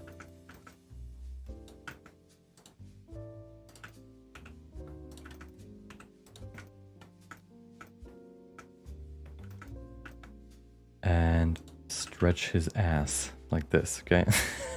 It's gonna look good, okay? Hopefully it's gonna look good. I believe in it, okay? Oh god. Oh no. Not like that. Okay. I need the oh, the tweaks now. Oh Jesus. The tweaks are annoying to use now as well, but it's fine. Actually, maybe I can get away without it. Nope, I cannot. Why do they split? That's weird. The swords split apart. Can I move the shoulders? Oh, I can. Hold on. I don't need anything.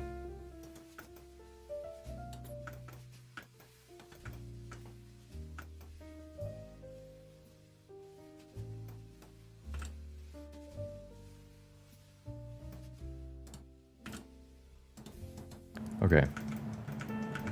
In between. Let's see if that looks any good. If we do this.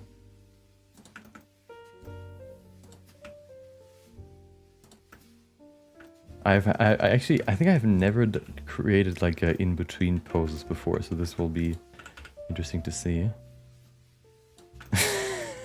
Perfect. The legs too. W cheeks, yes. Let's see, hold on, where's the... Do we not have... I guess I can do... No, this doesn't really need to change the legs. I would like to make the legs a bit wider. Where's the... There you go. Tweak. Aha. Can I change this too? Hold on. No, okay. So this. Okay, good. That's what we need. Let me reset this actually. Get rid of this.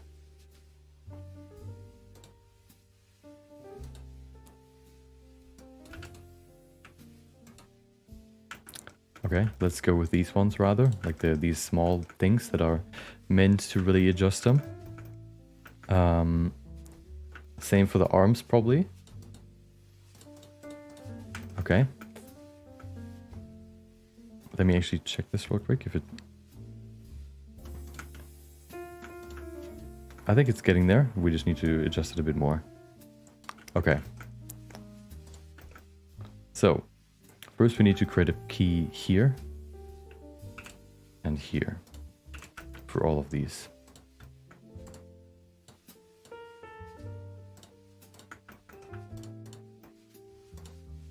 I guess we don't need to go all the way down, but why not? And then for the arms too. And then we can adjust them. Jesus. Hold on. Boom, boom, boom, boom. Do the same here.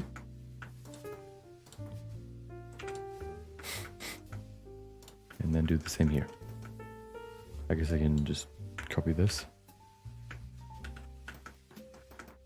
Actually, let me just do that here. Okay. Oh, I forgot to to give a key to the head, so now his head is just stretched, but that's fine.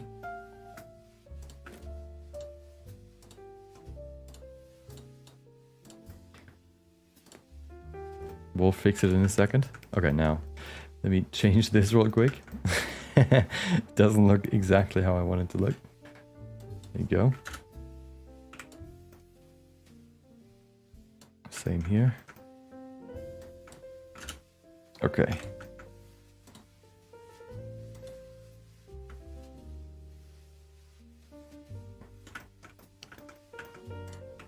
Ooh. Bam. Bam. Perfect. Okay. And then his legs too.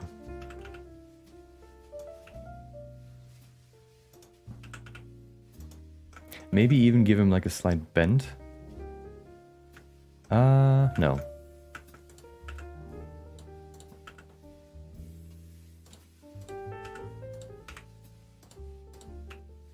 Damn, look at those cheeks. Okay.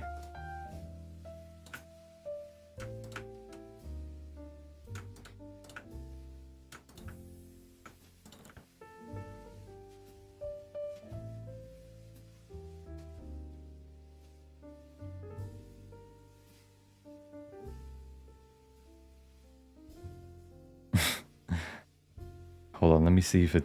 I feel like it's a bit different. I need to change a few things. It doesn't look exactly how... as if it's like interpolated in between. It looks more like it's... like a kind of weird extra pose. So, for example, like the head doesn't really move in line how it would. So you can see the head would kind of move diagonally down like this. But this needs to be a bit different. Maybe a bit higher. Oh. Maybe this also needs to be a bit more rotated.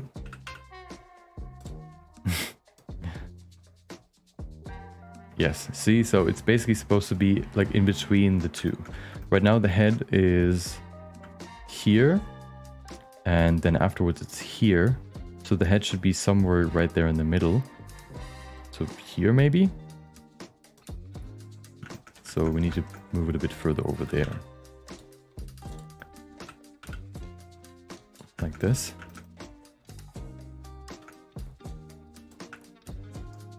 Yeah, it's getting there.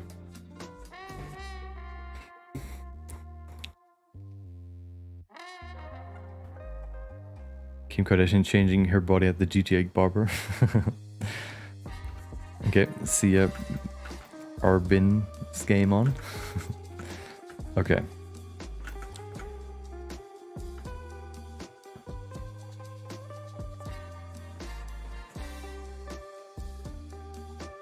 This arm doesn't look right yet.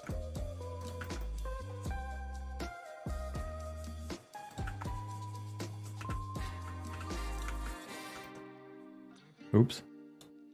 Let me change this. Okay.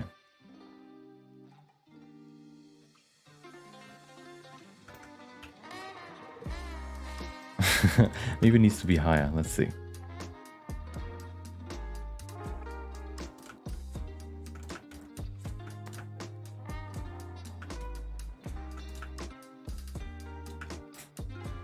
I wonder if we actually need this pose in between.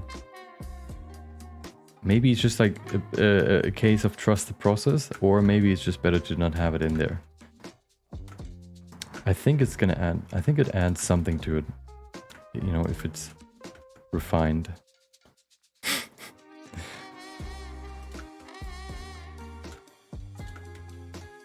It just looks choppy sometimes. Maybe it's just the playback.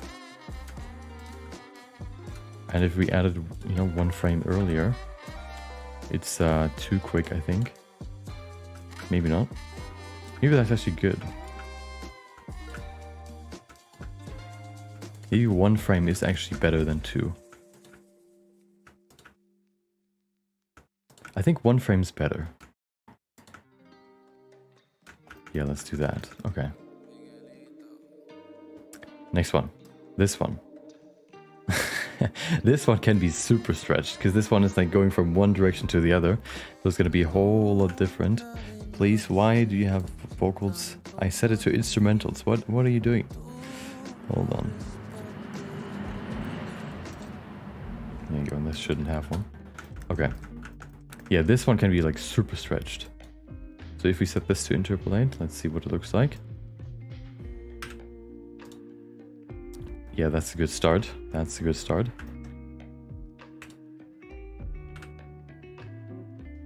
Constant. Okay. So this one can be crazily stretched. Let's see how this one looks. And this one. Okay, so this hand can basically be like all the way over here.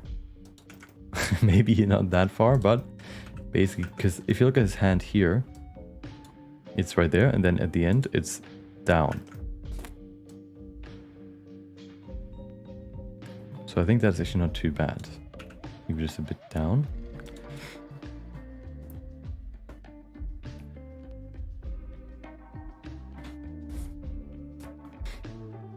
So to animate in 3D, you first have to model the character before moving it around with some keyboard controls and keyframes. Yes. Yes, first you need to create the character, which is, you know, what I've done first. They created the character. And now, once you have the character and once you've created bones for it to move it, you can now animate it.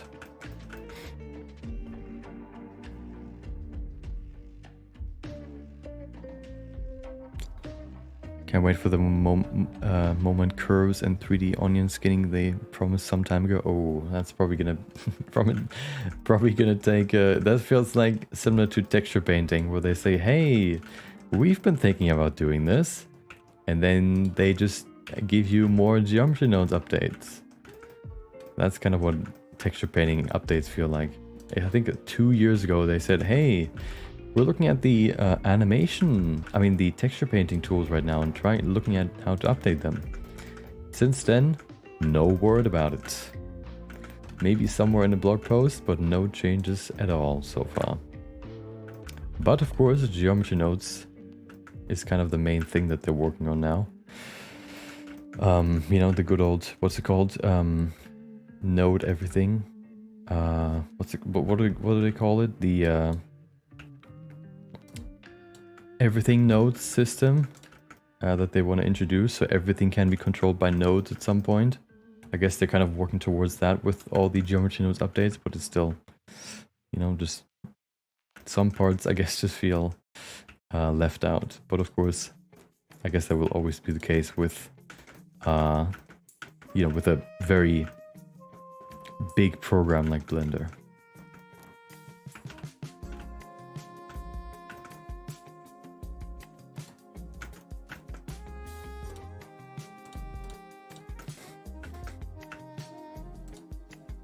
You can never you can never give the same amount of attention to all the features.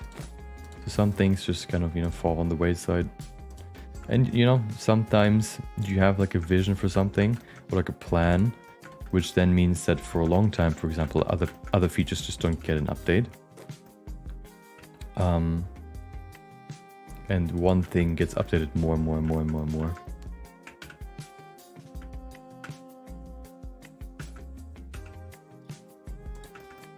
Welcome AA Pixar, big fan, I appreciate it.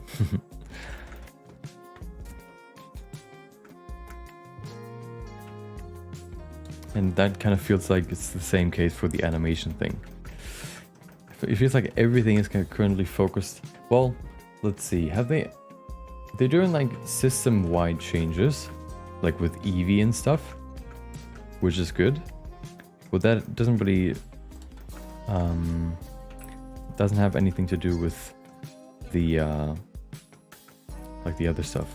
Like any tools, like Eevee isn't really a tool. It has been updated, but it's not a tool. Have there been any tools that have been updated? I know that the sculpting had been updated when one of the developers was still there. That isn't there now. They left at some point. Pablo, I think Dobara or something like that.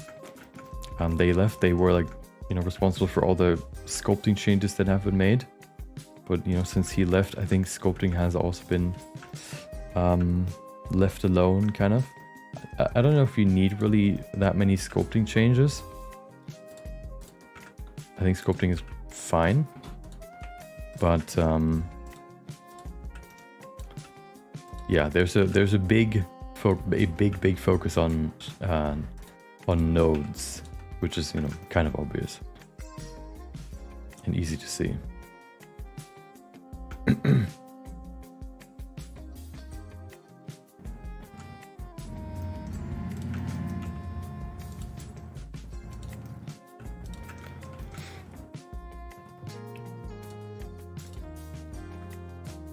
Who would do stupidity of animating root control?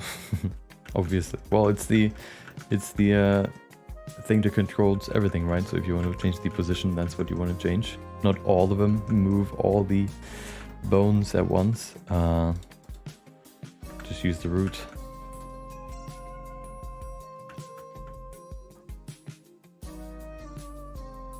This one looks a bit better when it comes to like the transition. It can probably be even longer. Hold on. Like this. The head can also be wider again. Boom.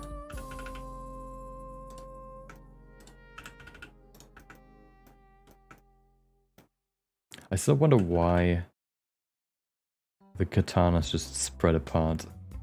It must be something with how it's parented together. I don't know what it is, but it's weird. It is weird. That might be better. There you go. Then, oh. The hips could be a bit wider too, but I think that's fine. Let's see. Yeah, I think this looks pretty good. Look at this. It's a nice transition between the two. Oh.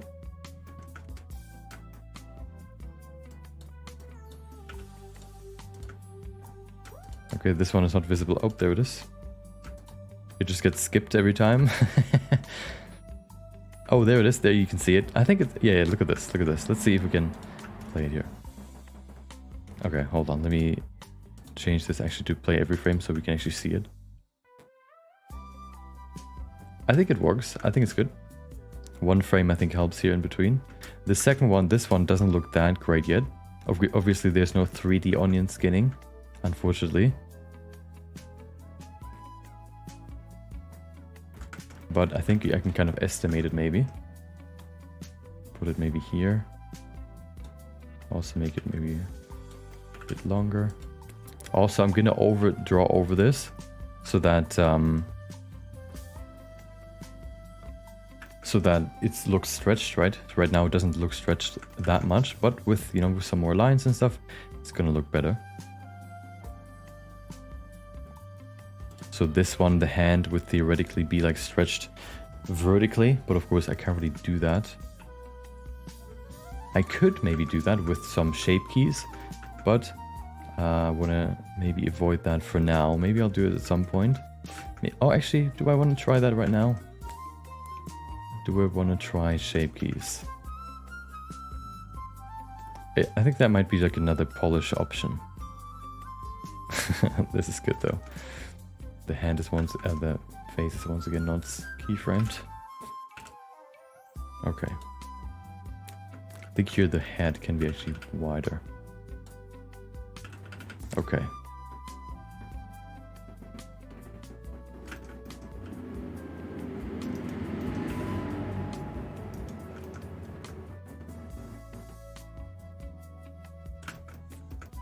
Maybe I can pull these to the... Nope, I don't want to adjust those. Do I? No. Maybe. Hold on.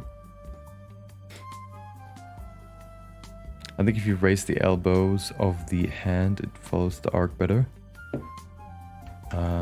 Let's see.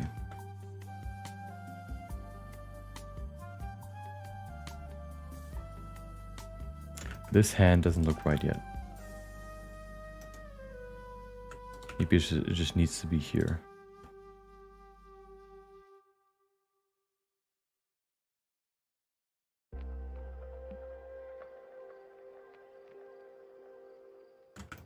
Also, why are the hands different again? Let me bring them back to here. Okay. Good. Okay, let's see.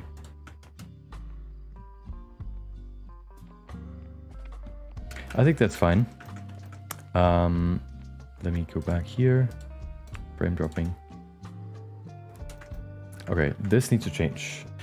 I think I need to change him to the last pose when he jumps down. So it should be here, probably. Yes, that's better. Okay.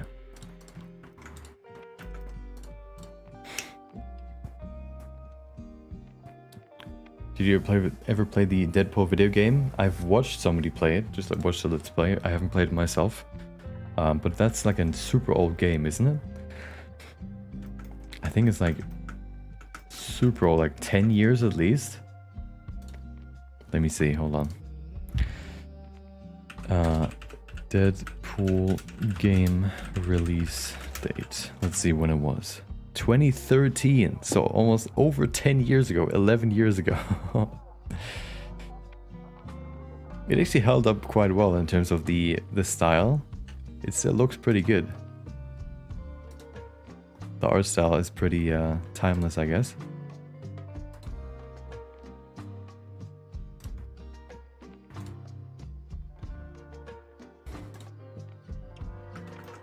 Okay. I think I need one more in between here. I think I want to have one here. Yeah, let's do that. And then I think this pose is pretty good.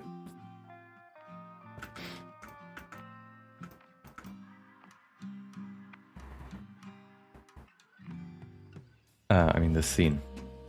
Okay, let's see. So, 10 years not that old for a game. I mean, it is pretty old. 10 years? You know how much you can do in 10 years? Welcome Bing Bong. How games changed from like 2005 to 2010 is crazy. Yeah, there was like this, once everybody like discovered how to, you know, 3D graphics, I think that's like the biggest shift. Because first you had the, like the 2D games, of course. And every time you get this new technology, you have this moment or like this time where everybody just kind of figures out how to properly use it. And then, you know, you have like these first games that aren't that great. And the more time goes by, the better stuff gets. But in the beginning, you have like this dip before it goes up, right, into higher qualities. From 2D to 3D, maybe goes the quality down a tiny bit, and then it goes up again. Yeah, so you have like this transition period. Welcome, FIPA. Hope you have a good day. Okay, so one more in between for this one, and then that is fine. Which should be like this. Let's see. So the head. Oh, I guess I can just go in between again. Maybe like here. T, linear. Maybe.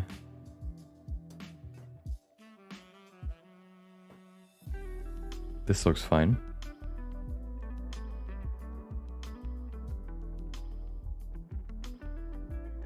But that's a good in-between pose.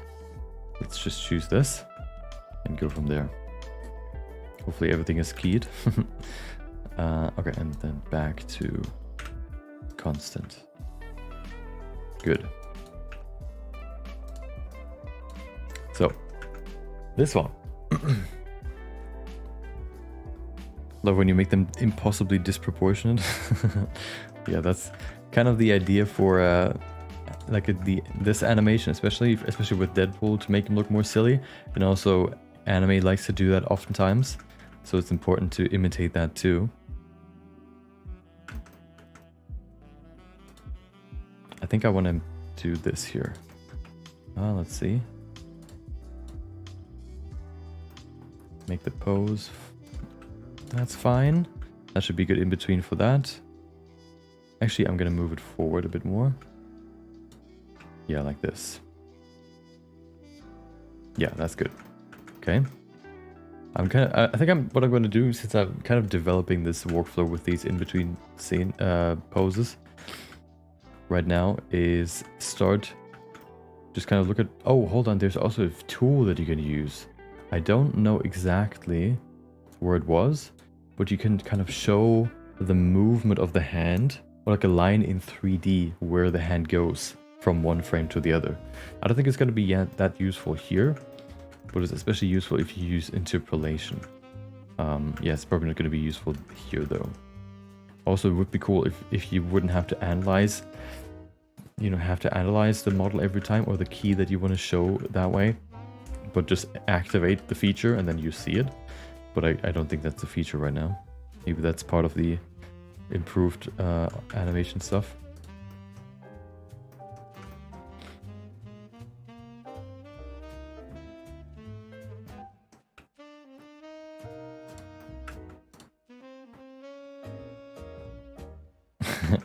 Let's see how we can stretch this a bit.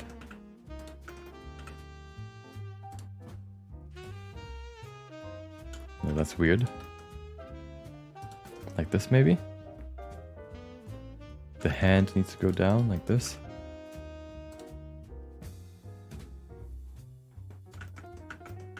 And I think a lot of stretching comes from the overpainting, because I can't really stretch in this direction that well. I guess I could do this. What does that look like? No, that's weird.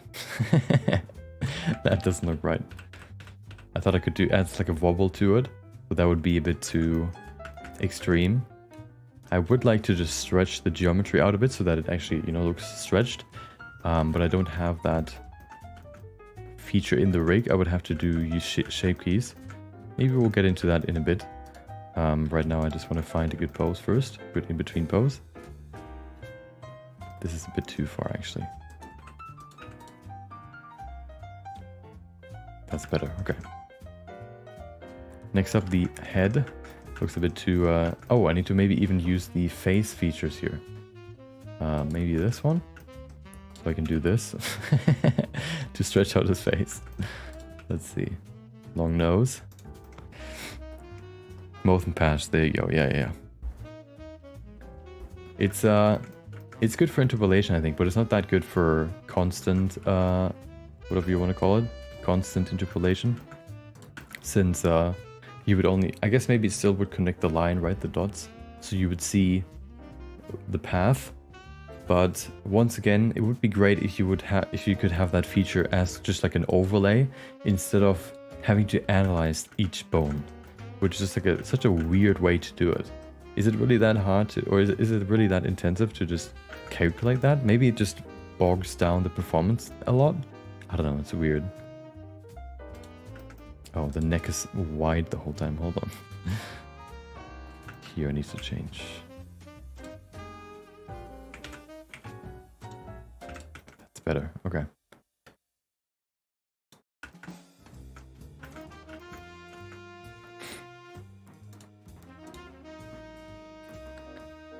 Can't imagine how crazy Blender 5.0 will be. Oh, I don't think you're gonna see Blender 5.0 for a while. Isn't it like at least 2 years between big releases? And we just had 4.1, 4.2. I think, when did 3.0 come out? Blender 3.0 release. 2021. So 3 years ago. So you're gonna see probably like in 2027 you're gonna see Blender 5.0. So it's gonna be a bit, okay, don't worry, you'll have time to get used to 4 point whatever, version 4.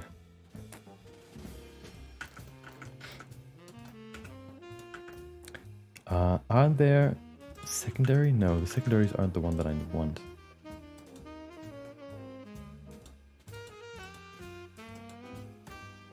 Let's see which ones I can use to stretch the face. Maybe this version of the rig doesn't have a lot of stretch features, which I guess would also be fine. Oh, hold on, I need to of course keyframe again. Is there a way to show like keyframes that aren't selected? Wait, hold on. Wasn't that a setting here? Hold on, I've never really customized my keyframes.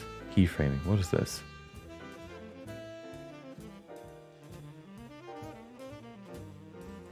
Auto keyframing, yeah. Show warning, only insert available, no. What I would like is to see all keyframes, no matter if I select them or not. But then if they're not selected, they might be grayed out, just so I can see where, you know, the steps are. There must be a way to do that. Visual keying, probably not, but we'll see. That doesn't do anything. I guess I could also just use the dope sheet for that, because then I can just do this.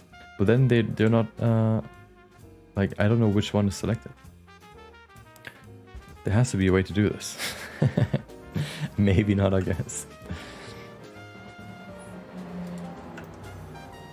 Maybe here?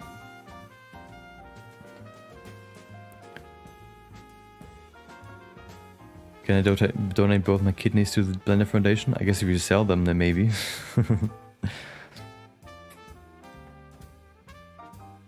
They want to stick to the 2-year cycle? I guess so. Yeah, maybe. Maybe it's coming a bit earlier.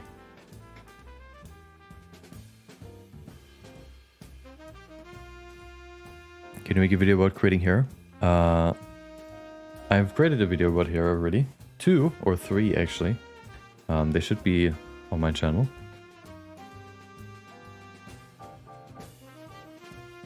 Oh. Aha. But that doesn't really fix my issue. Only show errors? What does that mean? Oh, right.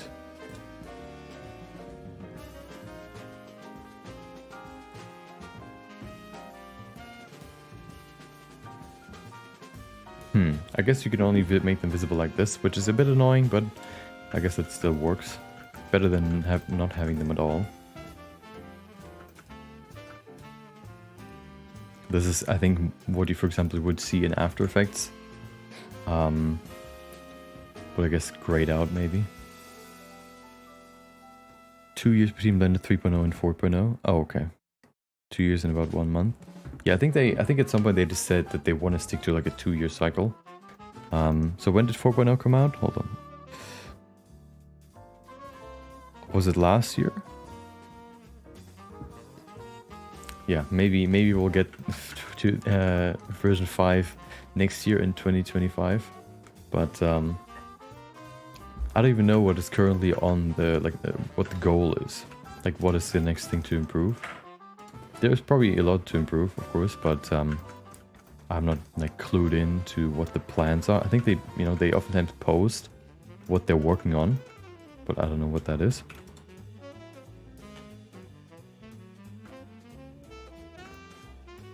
Wait, hold on. I want to see something. Ah, it actually works that way. Hold on. So if you can see... Oh, never mind. Never mind. I thought the keyframes of the selected bone would be highlighted in orange, but that is not the case. Unlucky.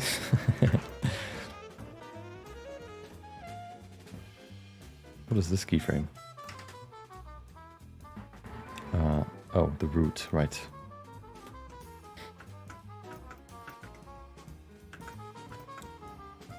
Okay, so can I somehow stretch him? I think I can only really stretch him if I use shape keys, which I guess is fine. Or maybe I can just scale him.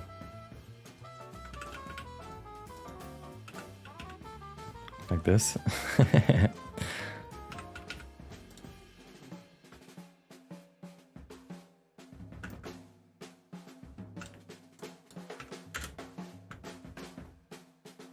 It works a bit.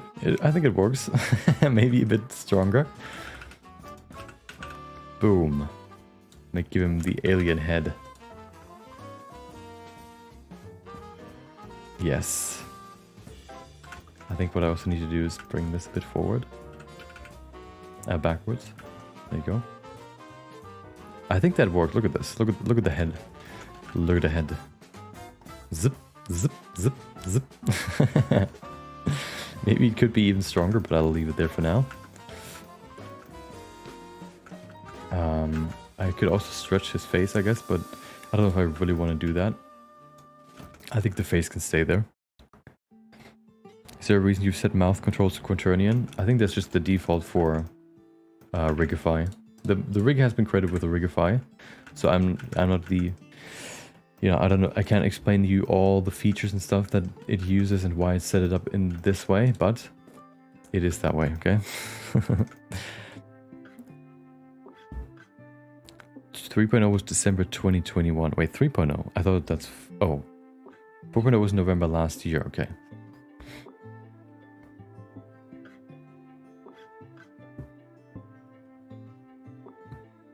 Yeah.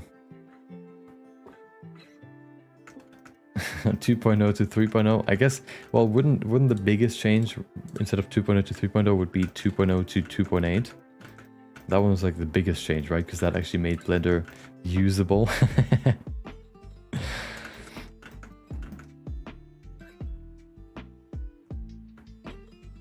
I think... Oh, let me change something real quick. I think I don't need rim light here. I think the rim light is more like a detail that isn't necessary here. So let me just get rid of it here. Boom. We don't need it. We do not need it.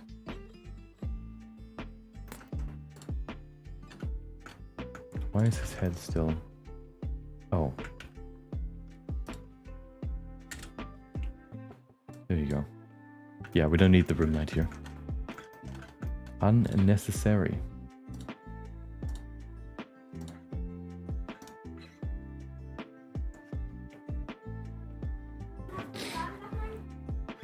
Maybe they'll talk about what the future holds for Blender in and the BlenderCon this year. I guess they've done that every time, right? They've kind of talked about what's kind of currently, at least Ton has talked about like his. Last time he talked about like he clarified some questions from like big companies about like if Blender, because it is free, if they still keep and open source, if they use Blender and, you know, create stuff for big brands, if what they create is also then open source, or if it's like their creation and they have the copyright for it, which of course is the case. And he explained that last time in his talk. I guess maybe this time he talks about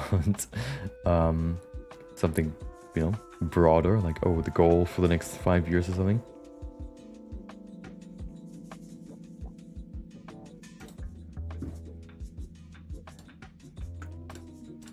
Could be pretty interesting.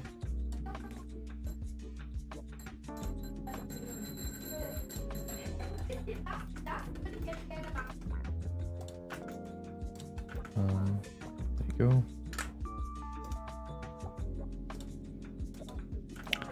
Anything else? Oh, both sides, obviously. Yeah, that's the only one issue that I still have, which is that the rim light, I need to control this for each one. Maybe I could change that and add a custom, add a custom property for this, but I also like to control it manually. So I guess this is, you know, I guess I just have to do it this way, but, you know, it's not too bad. It is not breaking, you know, the time that I have. So I'll just do it.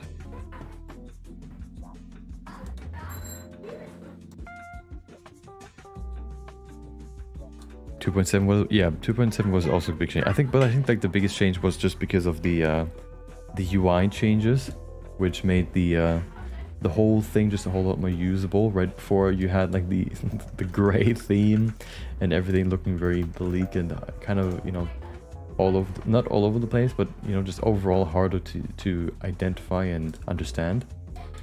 And then with like new colors, darker theme, and overall just, you know, more colors to identify stuff. I think it just made it a whole lot easier to understand.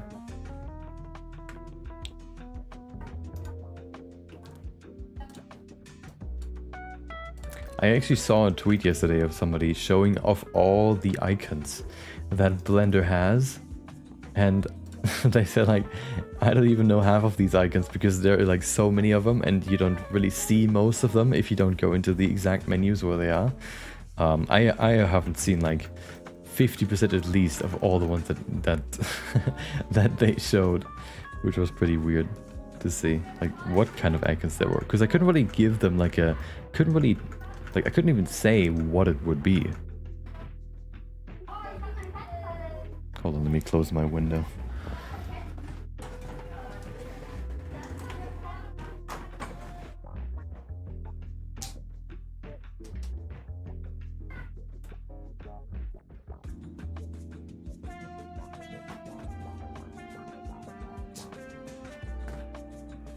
It's really made the whole thing a lot more user-friendly. I think that's like one of the big things that you always have to keep in mind with with the UI especially.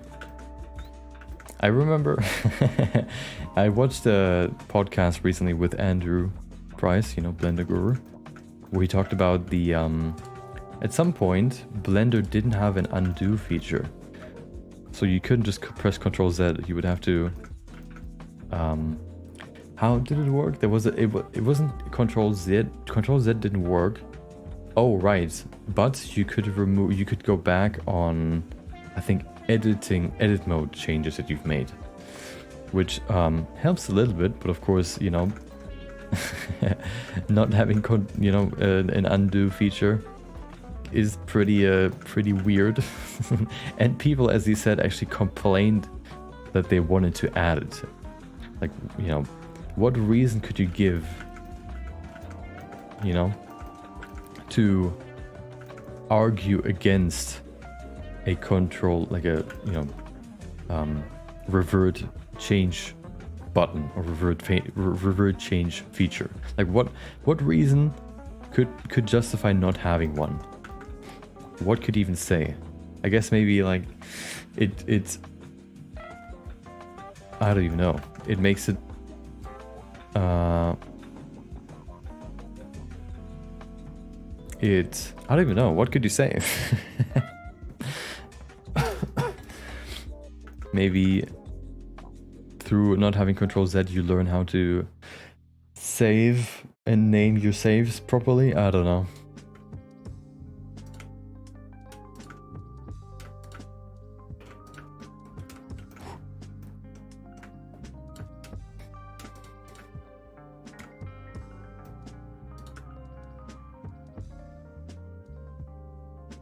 Okay. I wonder if I want to have one more. No, I don't think so. Maybe I thought about having one more pose as like a bounce pose, I guess, for the end. But I think it's actually, let's see. What if we add one more here?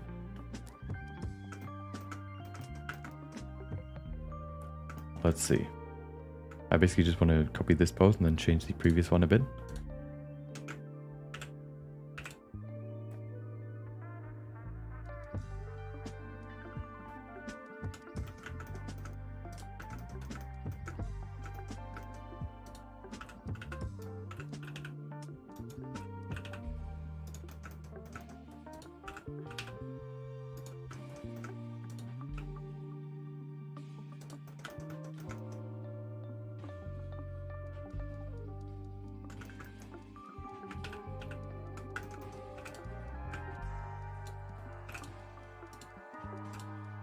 Okay, this way. Yeah, I have no idea how you can justify not having Control Z. I'm trying to think of a reason, but I just cannot. I just can't think of one. It just, like, why?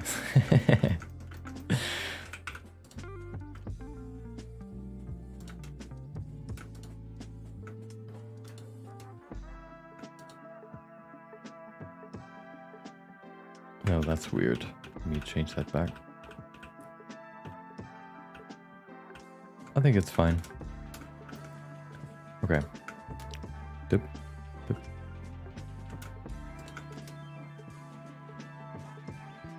I think that's fine for now.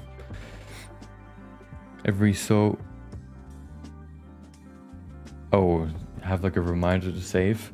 Yeah, but if you're saving it manually, why not just let the program save for you, or like save in the cache so that you can go back? Yeah, it's weird. It also, of course, didn't have autosave back then, as far as I know. You just had to either. It's kind of like video games back in the day, where you either just saved right before a boss, or you forgot to save and then you die and then you're reset all the way to like two hours before the boss.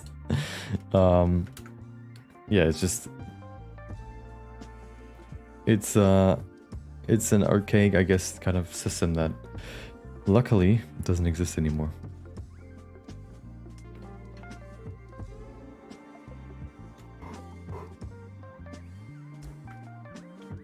I played Dishonored recently. Well, not recently, but like a while ago.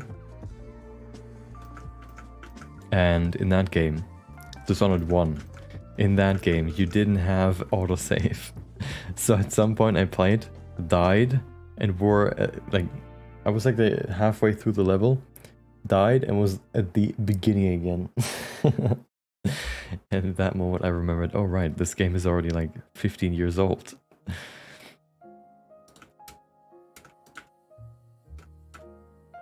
Maybe I should save a bit more.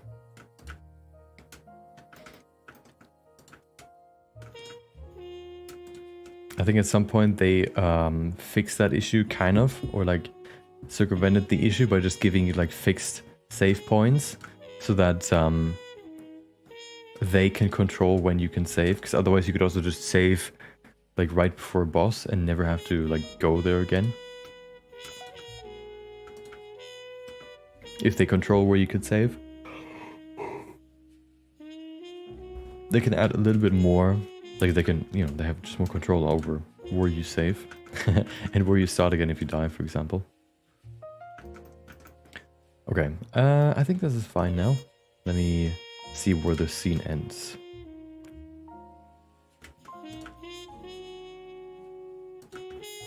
I think I can go up to here, and then I can cut it shorter if I want to change the pacing a bit.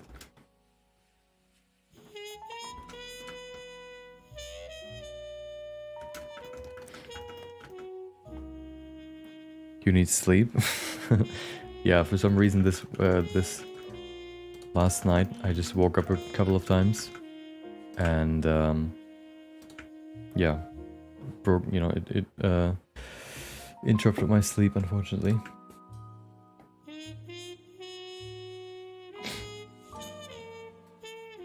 But doesn't matter. We need to finish this project, okay? No time to waste. I don't need sleep. All I need is a carrot. There you go.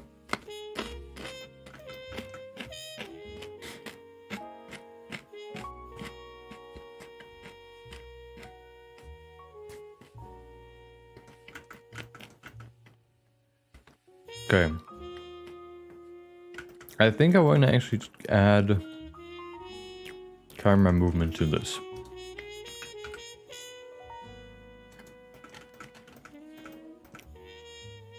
Maybe... Actually, that doesn't really change much, because there's no like real perspective here. The only thing that changes really is his rotation, and you don't really want to adjust the rotation too much, because that can look too 3D pretty quickly. I guess you could go up and down, which shouldn't be too hard, but I can also do that with ground, I guess.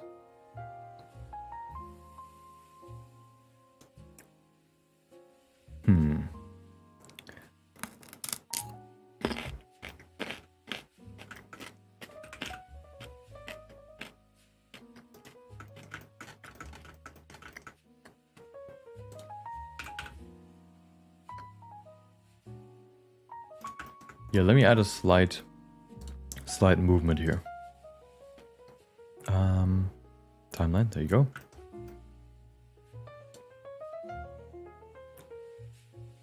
I think what I want to do is actually, where is it? Show, wait, only show selected. Can I, what? How can I keyframe only show selected? What? Why can I keyframe that? I want to do this. There you go. Yes, perfect.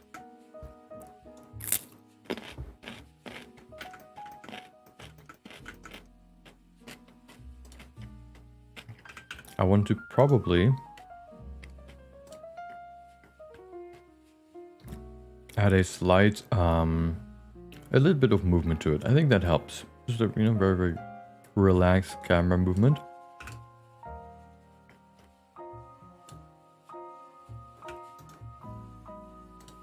Going up and down.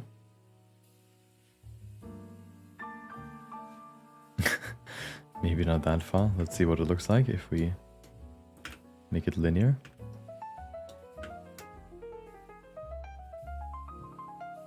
It could work, maybe. Let me go down a bit more. And change the... Actually, I can't go too far down because his hands are there. Let's go there. And there you go. Let's see what it looks like. I think that's fine.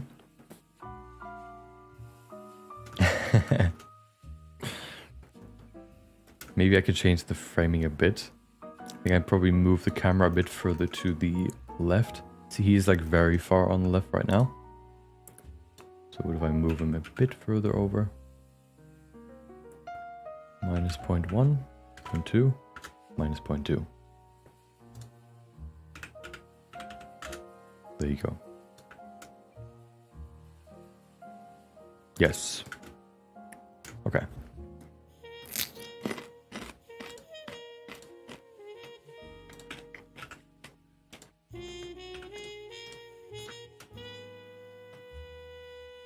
Good. Let's see what it looks like with, oh, now that we have the general pacing, let's do lighting. Where's my light? There you go. Let's see, so this one's the rim light, which we don't need to change because it's not visible.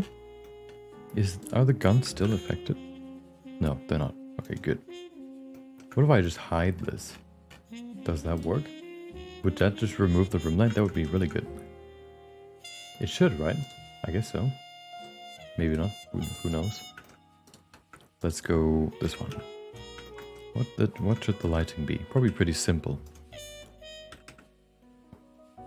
Like this. Just top down.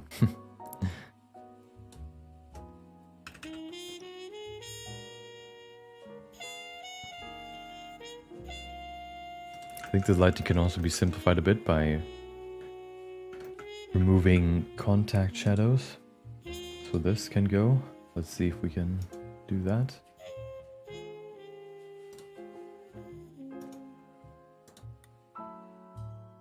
Oh god, what just happened?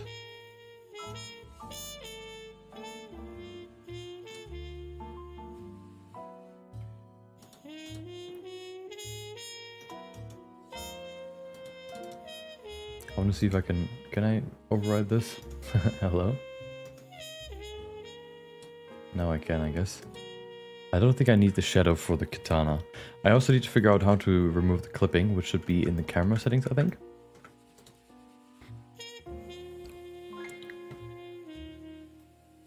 Are the 30 models you're using private? You mean if I make them available? Maybe. I haven't really thought about that yet. Right now I don't have any plans, but you know, that might change.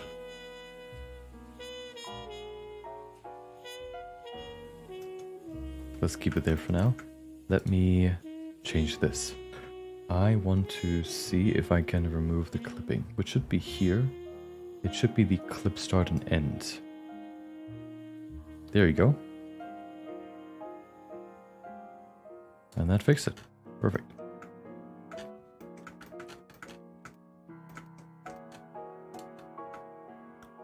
Let me activate the line in a second and see what that looks like. Let me just do this real quick.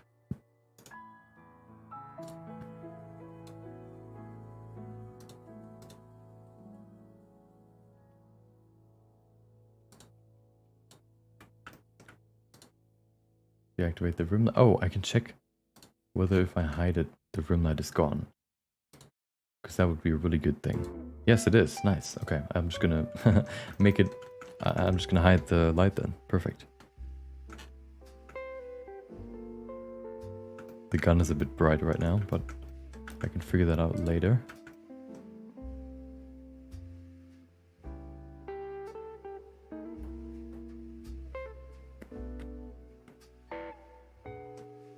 Okay. Let's see what it looks like with line art.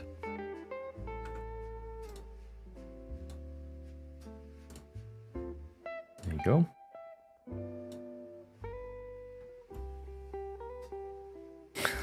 Oh right, I need to enable at least one multi-res level to give it some shape. Didn't do anything because it's the wrong character, I guess. Wait, is it? Is that not Deadpool? It is. Oh, because Simplify is on.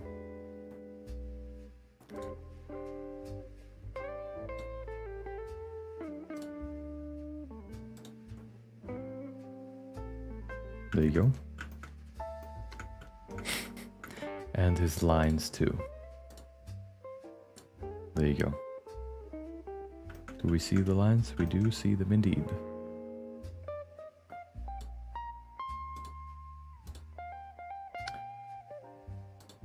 Everything activated? Doesn't seem like it. The lines are not there yet.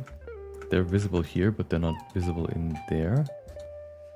Which could be because of the clipping settings? Let's see. No, that doesn't change anything.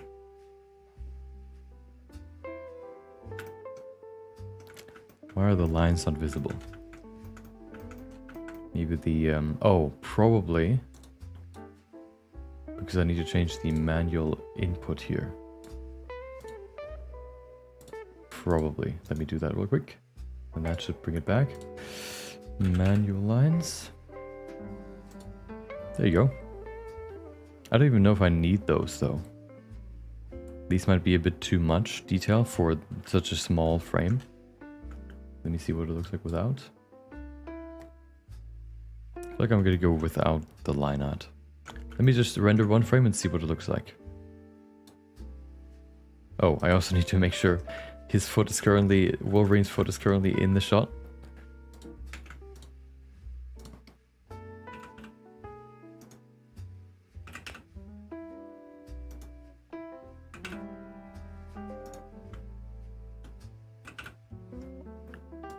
There you go.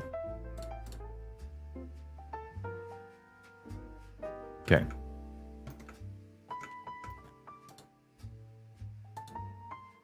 Let's render this and see what it looks like. Boom.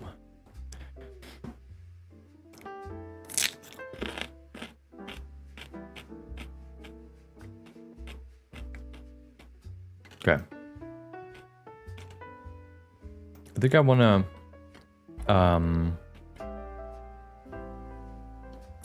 do I want to put him even further back?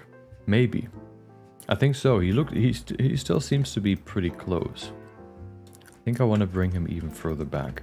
I also am reconsidering the the imperfections texture that I put on the sky and the ground.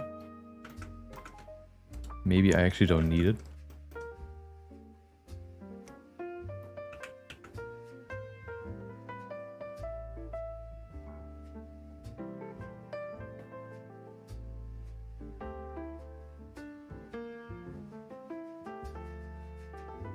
What if he's here instead?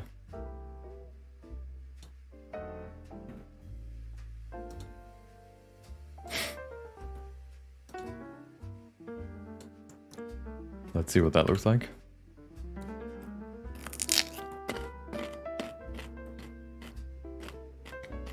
I think that's better.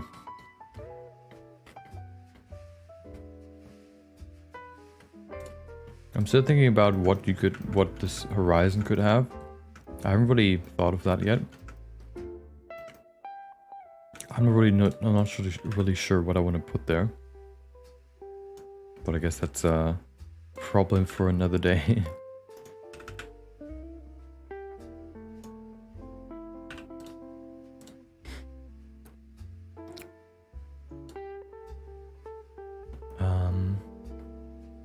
Okay.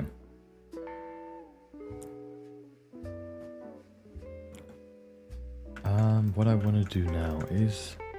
Oh, I want to quickly go to the default scene, to the preset scene, and remove the imperfections.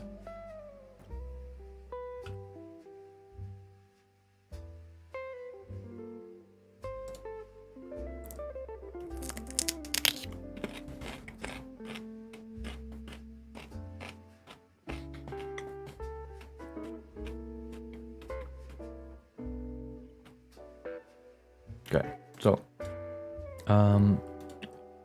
yeah, I'm just gonna remove probably the little texture that I put on top, because it kind of looks weird.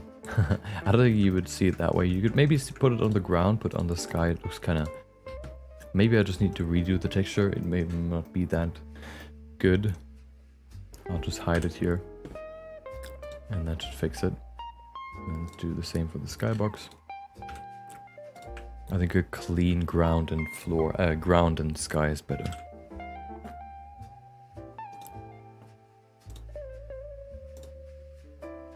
Okay.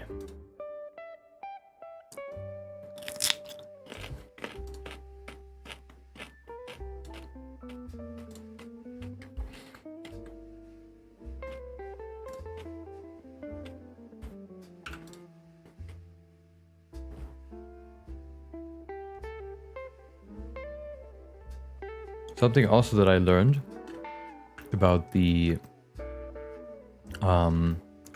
new Blender version. There is a setting that you probably want to change if you're using Eevee a lot, which is here in the edit preferences, you probably want to increase the, where is it? System? Is it in system? Ah, there it is. Memory and limits.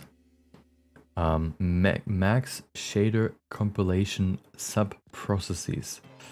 This is set to 0 in the beginning. And when I had it there and I wanted to open like an EV file, right?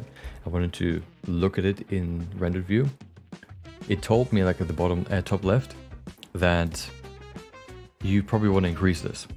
I don't know how far you can increase this. I think this helps with just loading all the shaders in Eevee quicker, basically. And I think you can set it to like 5 million. It will just clamp it to whatever the maximum you could have is. I don't know if you want to have it be the maximum, but of course, you know, it should, in theory, increase your, you know, your render time, I guess you could call it. Like the first time you pull something up, how long it takes. Yeah, there you go. Make sure to do that. Also, there's another thing, which is here in the, where is it? In the render settings, I think. Under performance. There you go. The shadow pool and light pro volume. These two calculate the shadows, and depending on how much you give them, of course the shadows will look better or worse, but also the performance will be, you know, quicker or slower. So something, another thing to always keep in mind if you're using Eevee. Maybe, you know, you don't have like such demanding what would you call them? Such demanding shadows that you don't really need that much memory, or maybe you need that much. I guess just something you need to figure out. Okay. Can we see the progress so far? So the progress for the first scene. This is the first scene. You know, he's looking around. Wolverine jumping down. Looks like this. Oh, let me actually remove the liner because it's just going to be laggy with it. There you go. That's the first kind of scene. What is missing still is the overpainting. So basically, you know, once I have baked the line art, I can then adjust it and can do stuff like color adjustments, or what I definitely want to do here for him, especially with Deadpool, is the in-between poses, stretch them and stylize them a bit more so that it looks more like a squash and stretch pose. And then do the same for Wolverine as well, so that, you know, he doesn't just whiz by the camera, but actually looks like, you know, like a I don't even know what you call it, like a, yeah. I guess it should look more like he's whizzing by. Currently, he's just kind of floating by. So I'm gonna obscure him a bit more, and yeah, go from there. Let me save this. So the last thing that is basically now, I think what I want to do now is, I wonder if I like the camera position or not, because right now that kind of determines if I can bake the line art or not.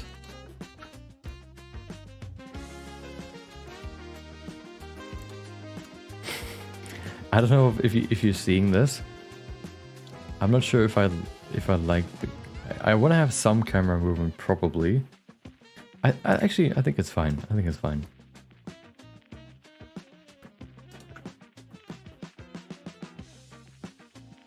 I think it's fine. Let's save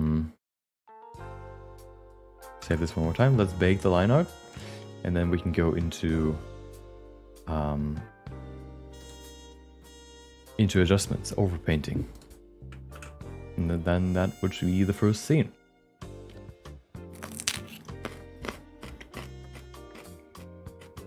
This one, of course, is pretty simple. The next one also shouldn't be too bad. I'm actually probably going to put one more scene in between here, between this one and, you know, this one. But we'll get there when we get there.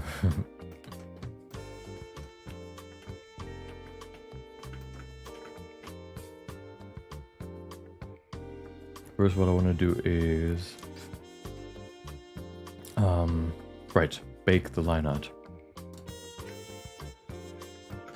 Also something very important if you're creating anime style animations for your line art, there's a setting that's actually pretty important for it to look good. And that is in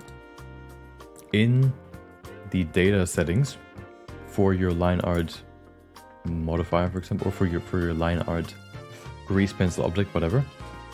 A setting in the display, no, in the strokes, there it is, stroke settings. Make sure to set the stroke thickness to screen space. This makes sure that all lines that the line art modifier creates have the same thickness. It is determined by how close they are to the viewer. If you think about like how anime is being drawn, of course they just use one universal line thickness for all the contours. And with the stroke thickness set to world space, things that are further away from the camera have a thinner line thickness, and things that are closer to the camera have a thicker line thickness. Which of course is not really how you would see it in anime. So you always have to make sure that it's set to screen space. Also, if you notice that you, for example, want to draw lines, but you already set the line thickness for your brush to like 1, but it still looks too thick, you can also change the thickness scale here to just make the line thinner. And I think there's one more way you can make the lines thinner. Somewhere, I think here, stroke thickness adjustments. You can change that too. I have that a couple of times where I want to draw some lines, but I draw a line. It is like the smallest size you can have for the grease pencil, but it is still too thick. And these settings are like so hidden for some reason that it's like really hard to find them. But hopefully, you know, now that you know that, you will never have an issue of having too thick of strokes, I guess.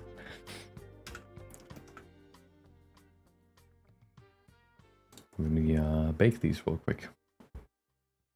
Is this all right? I think this is all good. So,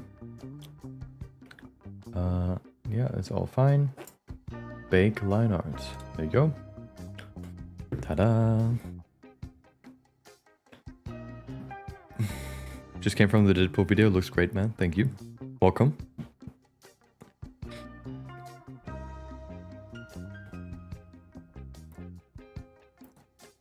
Would love to see some really sketchy smears. Yeah.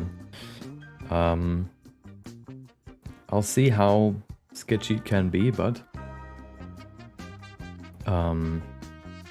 since I'm overdrawing over the character, but I think I can make it pretty sketchy. Maybe I'll also try a different technique where I try sketching, like removing the character to create like a full-on sketched smear. Maybe that could be an interesting technique too. But I guess that also just depends on, you know, what the result looks like if I just paint over it. For some reason it's just not baking anymore. I don't know why. 7%, stuck on 7%. Did Blender just crash? Maybe. Who knows? As long as the stream doesn't crash, it's all fine. ET's all good.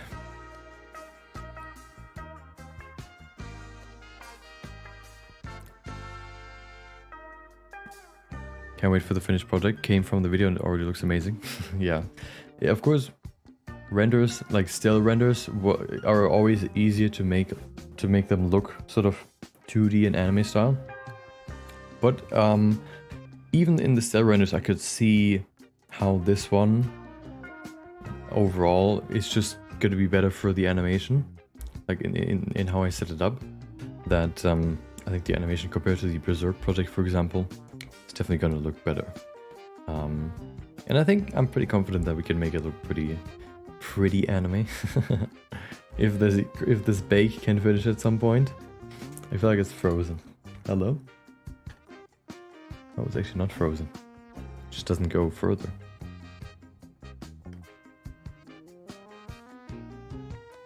That's weird. Hello?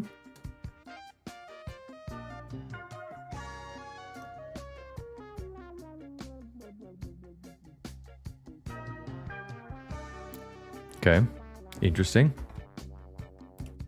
Some parts are frozen, some parts are not. Well, that's interesting. Hello. I've never seen that before. Well, I guess I'll restart then.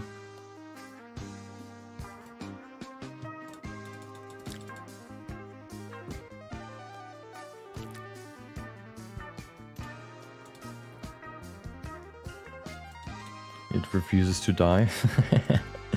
It is not done calculating, I guess. Maybe baking line art is just something I can't do on stream, which would be a shame, but I mean, it did the first frame, so why would it not be able to do the other ones? Who knows?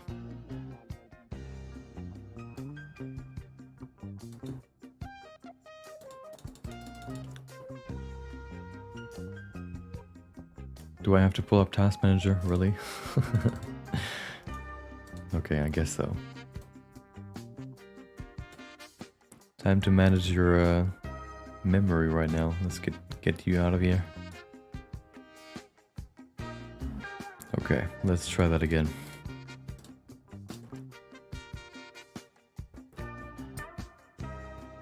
Classic Blender breaking into mysterious ways, exactly. Especially since the UI was still reacting to the mouse perfectly, but somehow it just nothing else did. And I wonder why. Let's see if any keyframes have been saved. Nope, but that's fine. Let me just do it again. Let me pray this time that it works. Boom. Okay, 3, 4, 5, 6, 7, 8, 9, 10. Oh, it's going further than before. Okay, let's see how far we go until it breaks. Ooh, 30%. 30%, okay. 50%. Getting there, we're getting there. Let's see, let's see, let's see. Oh, 50, 50, 60. Please, please just go to the end. Don't troll me, please. The funny thing is, theoretically, I only need like 5 of these keyframes in total. And easy, it actually finished, nice. Let me save this one more time, because I actually need to bake again the outline. Yep, let's bake the line art. Let's pray once again that it actually finishes. This one seems to be a bit more confident. It's running a bit quicker. I guess because it's only the outline and not like the lines in between that have to be analyzed more. It's already at 50%. Damn, it's sprinting compared to the previous one.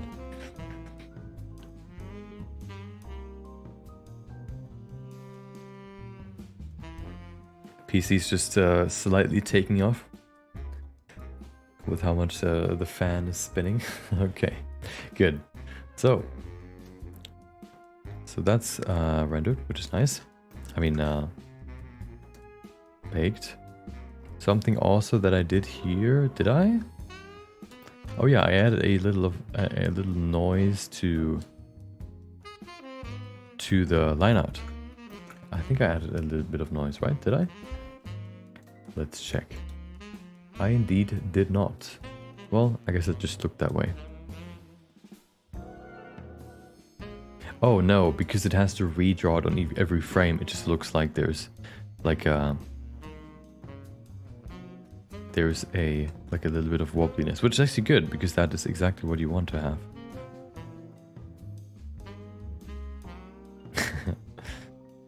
Okay, good.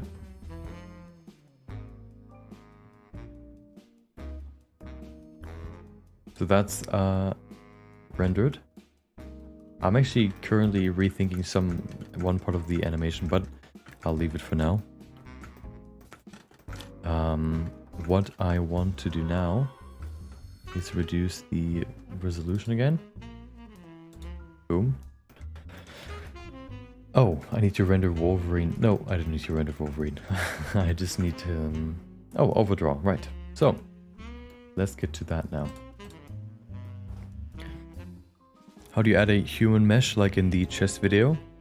It's just like a base mesh that I have saved. It's just like an what's it called? An OBJ or an FBX file that I just import into my file, like into the blend file, and then I can go from there. Their Blender has a few base meshes that you can use.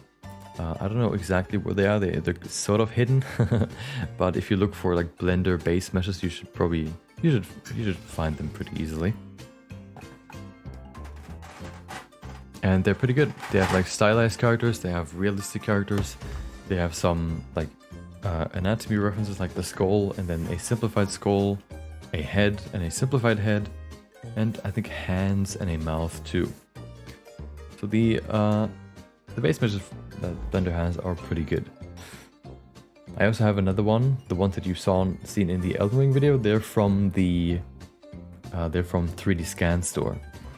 It's like a like a platform that scans in a lot of people. And they've also made base meshes based on those scans. And I usually use those because the topology is a bit different and the poses that the base meshes have are a bit better in my opinion. So I usually start with those, rather than the Blender's base meshes. Okay. Time to go and draw over this. Oh, for some reason my battery is always at 20%. Let me plug my tablet actually in, and then we can do some sketching.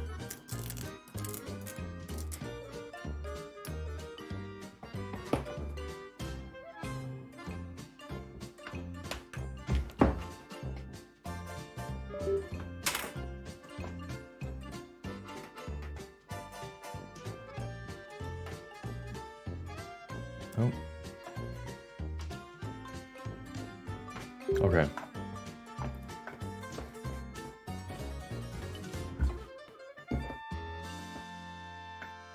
So, pen in hand, let's get a tablet. Time to recalibrate it. There you go. Okay. So, camera view, of course. And now, I should still have all the colors in here, right? Oh, it didn't save the colors. Well, that's annoying. Well, that should be fine. That's actually pretty annoying. Since I set up all the shader colors here in the base file, but it didn't bring them over. Do I have to append them? Maybe I do. Let me just append them real quick, and then we can go from there. Is it this one? No, it's the base file. Right here. Material. These ones. DP black highlight, DP. This one. Right. Append. So now I still don't see them because I need to set them up. But that's fine. I think what I'm actually rather going to do is I'm going to remove the outline. Remove the outline object. Which is not possible. Hello? Oh, not this one. Overpaint. Ah, there it is. That's what I mean. Those are all the colors that I need. Right. Perfect. I almost deleted the outline. Okay. Overpaint is here. So now, if we go into draw mode, we should be able to draw. With the rim light, for example. Ooh, perfect. We don't need the rim light though. Okay, I can't delete the rim light for some reason. Okay. What we need is... I guess we can see what we start with. Let's see. So I guess we can begin with the the first smear frame. Let's see what this looks like.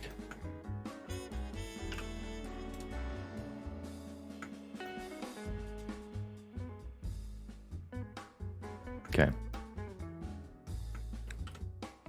So for this to look good, it is kind of important to have the frame sort of like to look at the when you want to draw, especially if you set the line art to screen space, you need to make sure that the frame, the camera frame, is kind of, you know, as big as the screen is, because otherwise, you know, the more you zoom into these lines, the smaller they get, which of course isn't really accurate. So you kind of need to just make it full screen and then use this as your canvas. You can't really zoom in that well, which is kind of a good thing and kind of an annoying thing, I guess. Do we even need lines? Do smears usually have lines? They don't, right? I think they usually don't have smears. Lines. We'll see. Let me actually see. Deadpool got something to work with, yep. Let me check if smear frames have line art.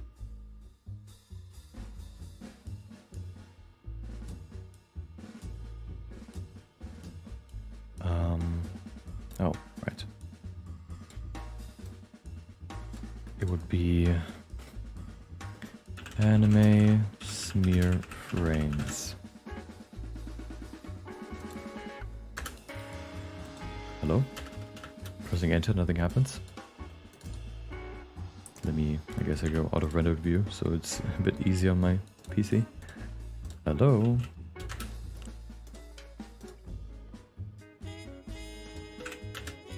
Okay, search function doesn't work anymore. Hello? Nothing works. I guess I'll just go to Google.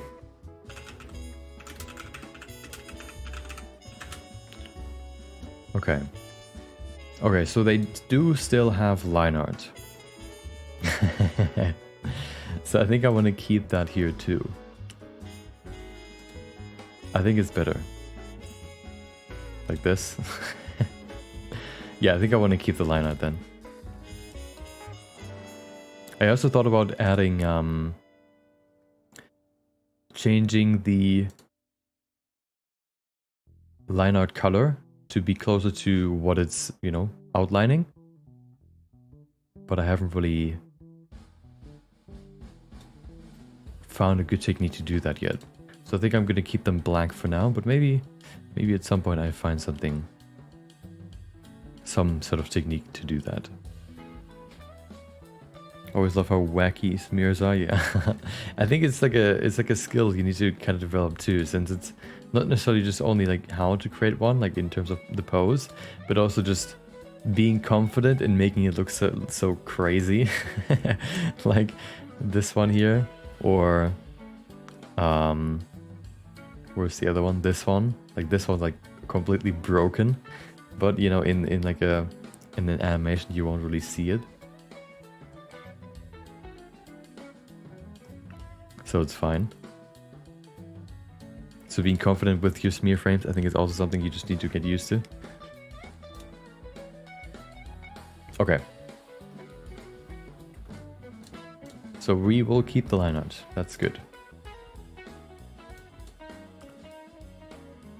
Also, something important now for this overpainting is that, of course, the line arts need to be in front of everything. So to make sure that that is the case, I'm going to put a 3D cursor here, and then to draw, in the draw settings, we can set it to origin 3D cursor. So now it's drawing on the level of the 3D cursor, so right in front of the camera, and in view can be laggy sometimes, or weird. I guess we can use cursor, or we can probably use X and Z. So the front plane here, that should work quite well. So if we were drawing now, you can see it's right there. So it's in front of everything, which is perfect. It might actually be easier to, whatever. Yeah, let's see. So first smear frame. Let's see what we can do here. Let me set it up. There you go. I probably also want to,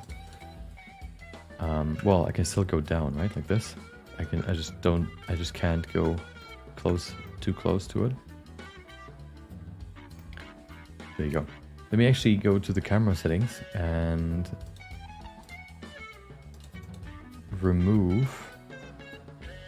increase the basse partout, okay? Here, this thing, there you go. So this way I know what is visible and what is not, which should hopefully makes it a bit easier to draw. Okay, time to refine this.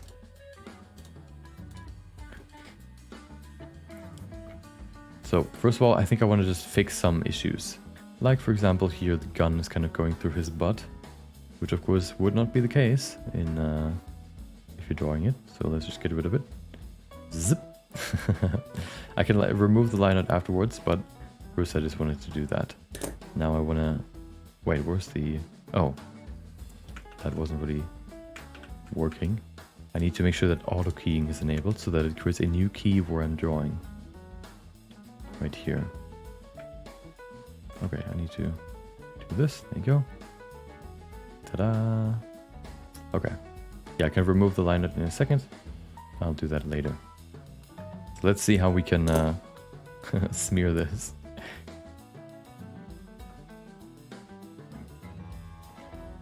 I might actually...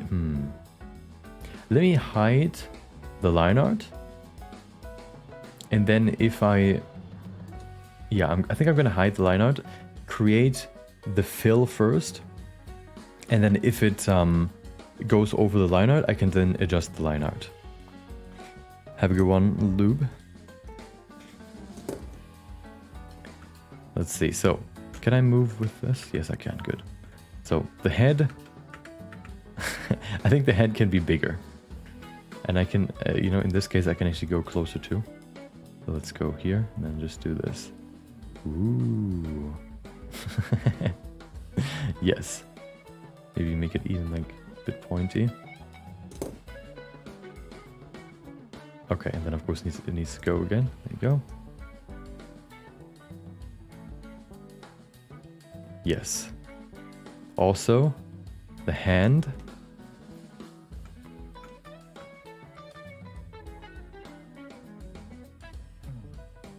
Maybe like, oops. I don't know why I can't control Z these lines. I always have to delete them. Maybe that's because it's linked still. Maybe I need to change the way that this works.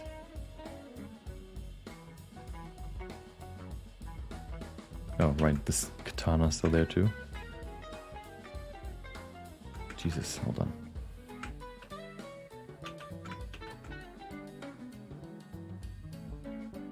Okay.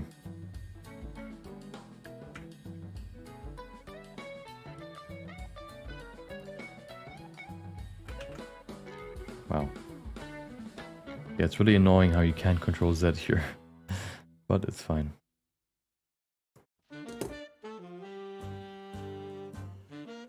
Oh, it's actually not proper. It needs to go a bit. Of course, it needs to kind of follow the transition. I mean the curve in the direction that it's going, and this is not correct. You can see it here. It moves from here all the way here and then down. So it actually needs to be sideways.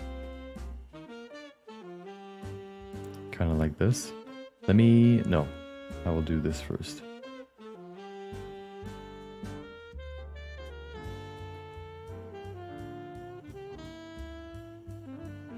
Okay. There you go. Good.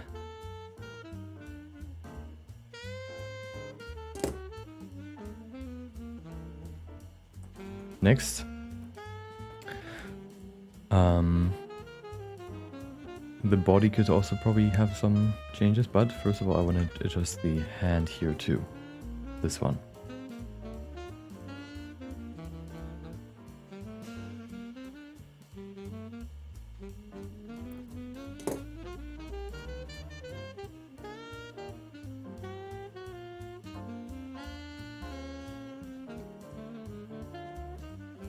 Next up, the sword. Wait, let me check the rest real quick.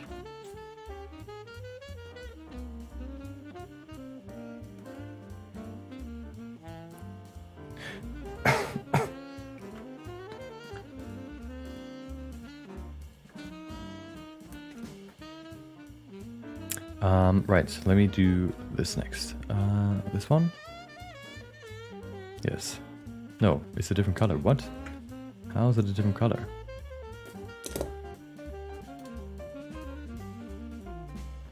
Let me just, I'm just gonna clear this asset so I can actually use this.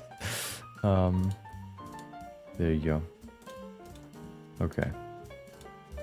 Yeah, so it's now just a normal object. I think that is better for this. Because I need to actually adjust the color slightly. Oh, is this still? Right. Boom.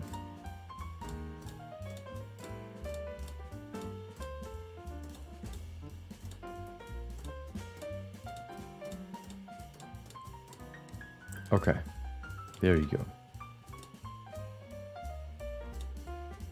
This color is slightly different. Okay.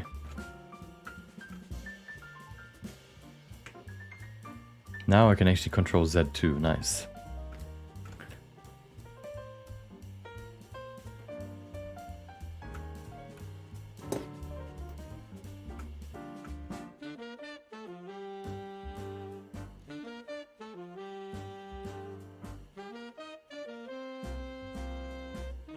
Oh, I see a good opportunity. Look at those fingers. And zzz. Boom.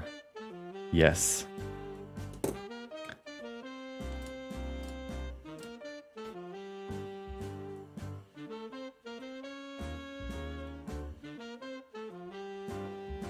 Boom.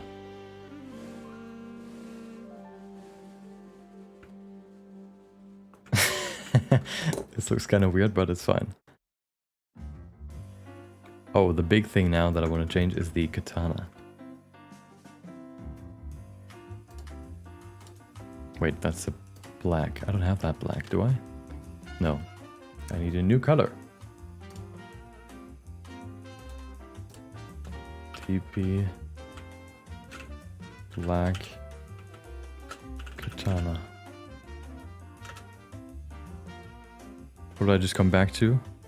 To the gloriousness that is smear frames. This can be this. Okay.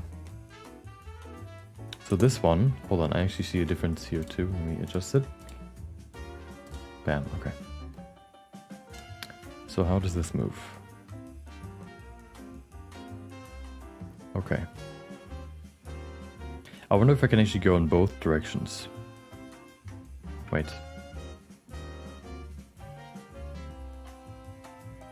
This might actually be better. Hold on.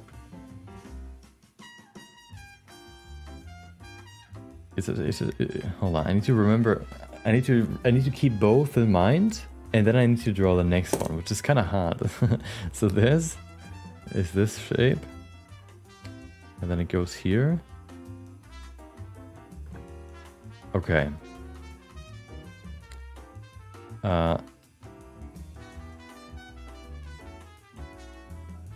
Let's see, this. Boom, boom, boom. Okay.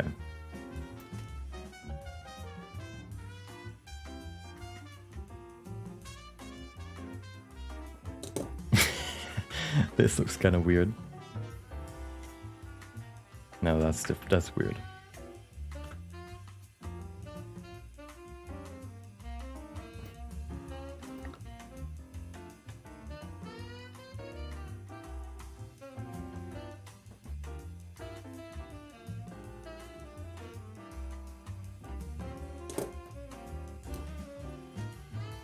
The good thing is, even though it's it doesn't look that great, in theory it should not matter too much because it's a smear frame.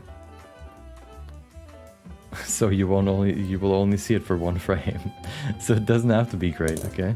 That is my excuse for it not looking that great, okay?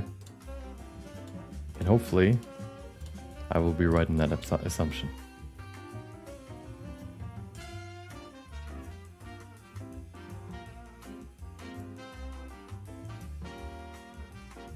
Okay.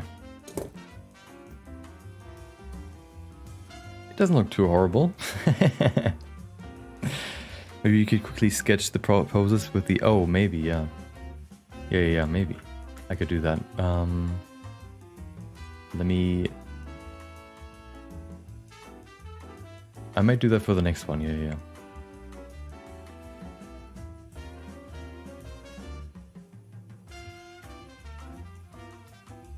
I know I see a different... I see another thing to change. Here.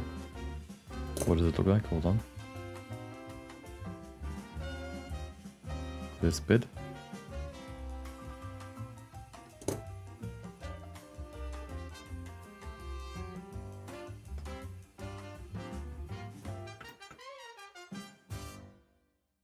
And here too.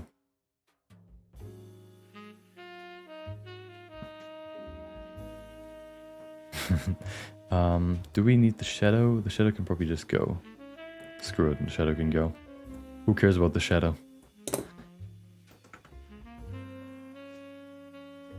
Yeah, it's getting there, I think. The fingers.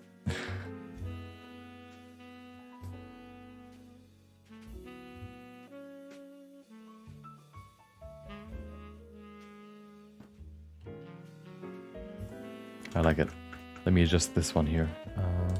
The shadows a bit. Boom. Oops. Yeah, that's better. Okay. I think that's good. Maybe what I could do is... No, I thought about adding lines too, but I don't know if I want to add lines here. But now that we have this, I think this is fine. Now we need the line art back so we can adjust it. Okay, so this needs to be adjusted. Let's do that for now. Which one is it? It should be inline and... Oh, it's only inline. Wait, there's no outline?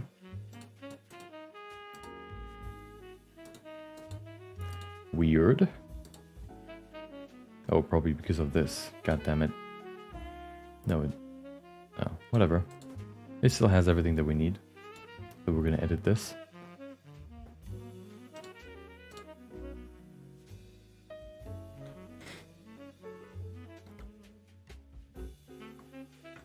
Remember what I asked yesterday about the cam track and the 3D object in Discord? Yeah. Worked out perfectly. Nice. Yeah, the motion blurs can be an issue. Yeah, because 3D doesn't necessarily automatically have motion blur, right? So you would have to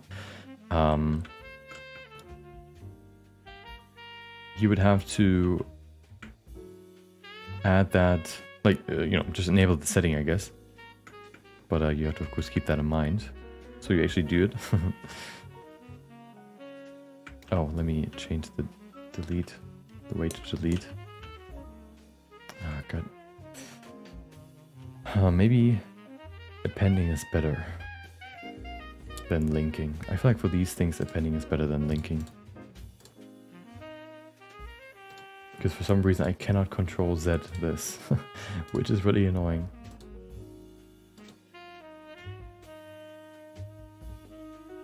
Okay.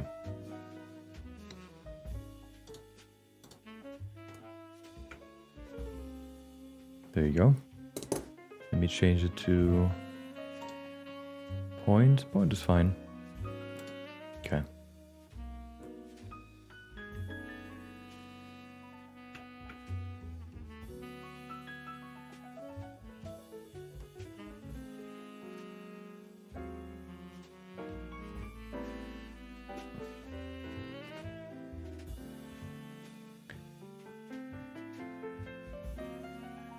Oh, this can go too. There you go.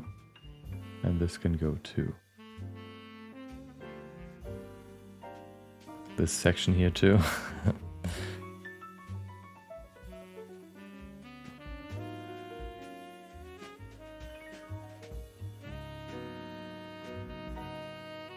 Yeah, this kind of stuff, of course, as you can see now, if I were to draw each frame individually, this is kind of what it would look like, you know, slow and painful. But it's that, you know, that if you want to imitate a 2D look well, you kind of have to do that.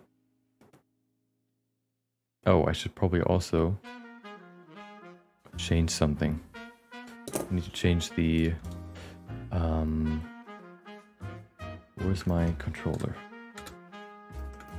I need to adjust the multi-res size. Yeah, like this, so I can actually see the proper silhouette. Okay.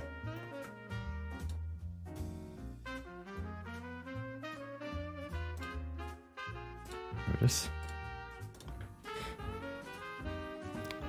You're doing like morphing in this animation? Yeah, like smear frames basically to create, you know, like stylized motion blur basically. Which you can see a lot, you know, in anime, so it's important to keep that, to include that here too.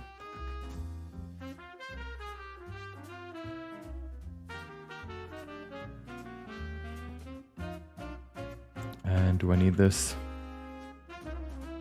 I feel like this band is kind of unnecessary. I'm gonna remove it.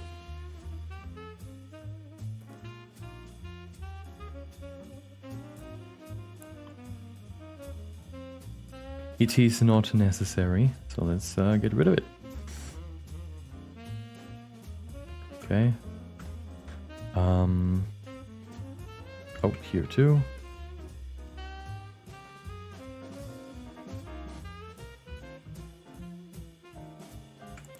And then this line can go too. Anything else that is not smeared? Well, this one can, I guess, be a bit more smeared. Good. This section here can go. Too much detail, unnecessary.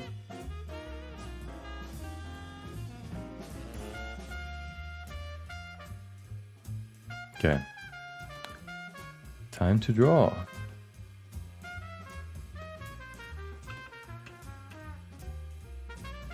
Oh, obviously not with opacity.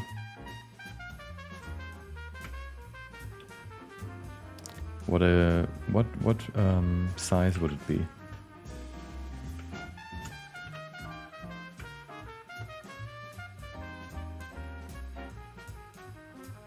It would definitely not be this. Maybe like 2 frames? Yeah, a little bit more. 3. Yeah, that's fine. Okay, let's draw this. It's so small. Ah, God damn it. It's hard to do it in such a small format. Okay.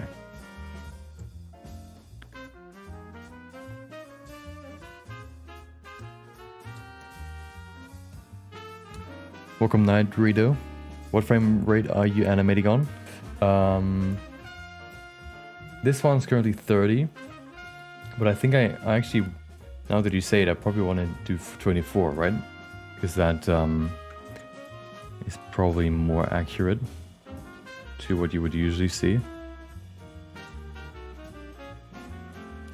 Luckily in this animation you don't really have like smooth animations yet, so I don't have to change anything here.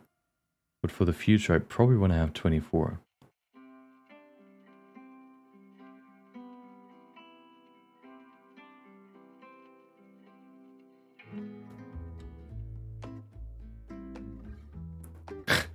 That doesn't look right. There you go. First smear frame.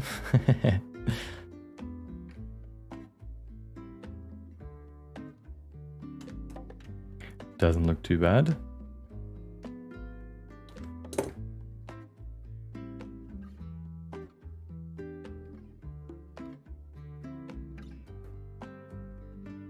I wonder if I need the lines on the inside actually. I feel like I do. Maybe, maybe not. No, I'll leave it. I'll leave them for now. Maybe later. Do you write a script for videos? Yes, I do. Usually all my videos are fully scripted. Well, like the voiceover. not the video itself.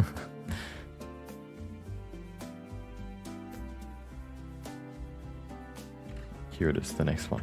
Okay.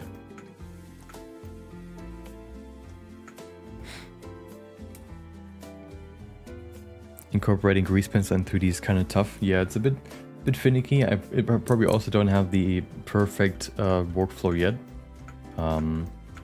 but it's somewhat working.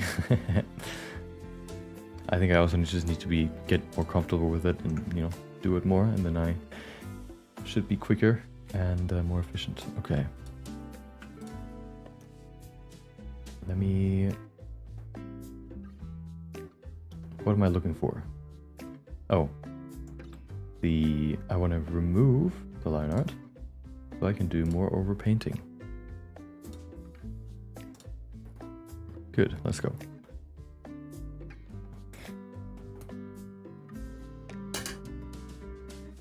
You got me into trying to make anime 3D renders. Nice. Do you like it? It's a bit different, I guess, compared to normal renders. There's a bit more thought behind it, I guess. Well, like different thought, a different kind of strategy. And it can be a bit confusing sometimes. But it's also fun because it gives you more freedom in what you can do. Okay. Let me get rid of some of these details that aren't necessary, and then... There you go. We don't need the thigh gap.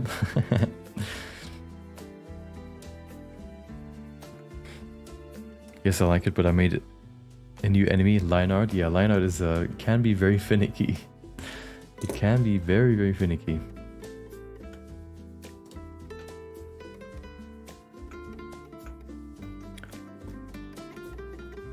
Watching these types of videos for entirely hand-drawn animation makes me come to the realization how much work goes into even animating that last less than 2 seconds. Yeah. It takes quite a bit. This is why I said earlier that animations, like, you know, creating the character, for example, for the animation in 3D takes a certain amount of time. And then you can easily add the same amount of time, if not more, for the actual animation.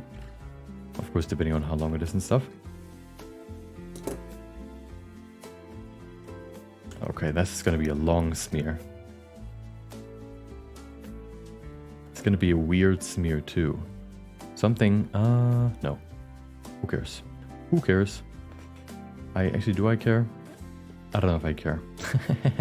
I'm thinking, like, if I draw the head first, like this, bam, like extremely long. The katanas are gonna be hidden. And then I would have to... I think I'm gonna draw the katanas first, because you can change the layers of a model. I mean, let me show you what I mean. If I draw this, and then I draw with this on top. Of course, the second one is going to be on top. But what you can do is you can go to edit mode. Select the first one. And then there's a hotkey for it. Move. Is it here? Stroke. Move to layer. I don't want to move layers. I want to move it higher. Arrange. Bring forward. And there you go. Then it's forward. Let me set myself hotkeys for that.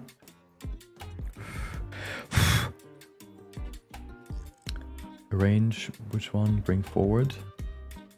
It's a shortcut. Control, arrow. Never mind, that's not good. Control, shift, arrow, up. And then bring, which one's this? Bring forward. Send back. Why is it not bring backwards as well? Whatever. And this one should be Control Shift arrow down. Testing. Perfect. Ta-da! Now I can first create the katanas, then the head, and then I can bring the katanas in front of the head again. Welcome, M. Tenella. Hope you have a good day. What's up? You could also do 12 FPS because that's anime cartoon FPS. Yeah, so it's going to be 12 FPS, but maybe every second frame will be a different pose. So it basically turns into 12 FPS. The anime kind of mixes and matches how many frames are animated. So I can't just say that it's always going to be 12 FPS. It's kind of like a mix depending on how smooth they want to do an animation, for example. Sometimes they create like one frame is animated, one pose or drawn, the next frame is drawn, the next frame is drawn. Sometimes they do every second frame, sometimes they do even more than every second. It all depends on kind of, you know, how complex it is to draw, and also, you know, if it's in the foreground and the background and how smooth the motion is supposed to be. Okay, so this, woo, bam. Oh, hold on, let me do this. Okay, bam. This might be a bit too much. I think it's a bit too much. Let me tone it down a bit, okay? I overreacted. I'm sorry. There you go. Okay, now the katanas. Oh, I should draw the katanas first, my bad. I forgot already what I wanted to do. Why does it look cursed? That's the fun of smear frames.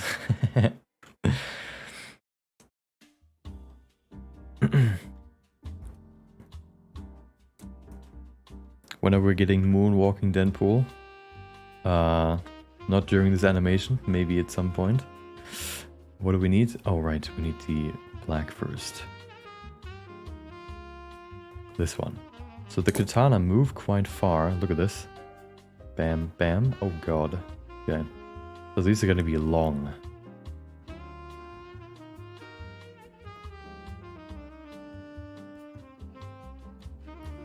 Like this maybe.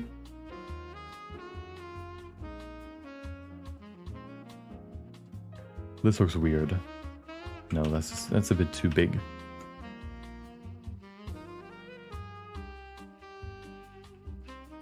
Okay.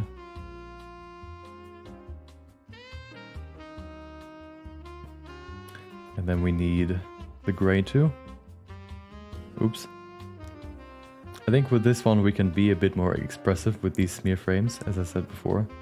I just need to get used to that. I'm not a very expressive person, so I don't really know how to do that well. There you go. And then do the head next. See if it looks good. You don't really see the head, but it's fine.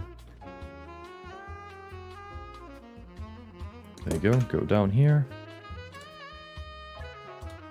And boom. Perfect.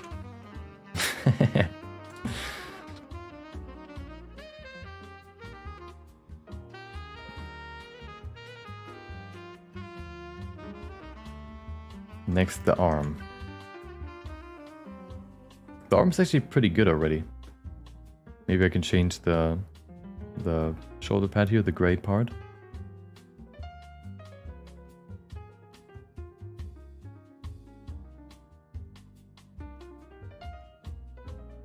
Oops, that's weird. No, that's weird. Let me do that again. Ooh, bam.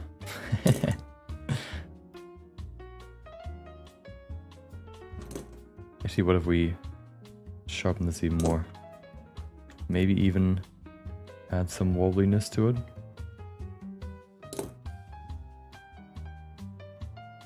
Okay. The gun here. Oh, look at the gun. Look at the gun. Look how much this rotates. Bam. We definitely need some smear action going on down here. Hold on.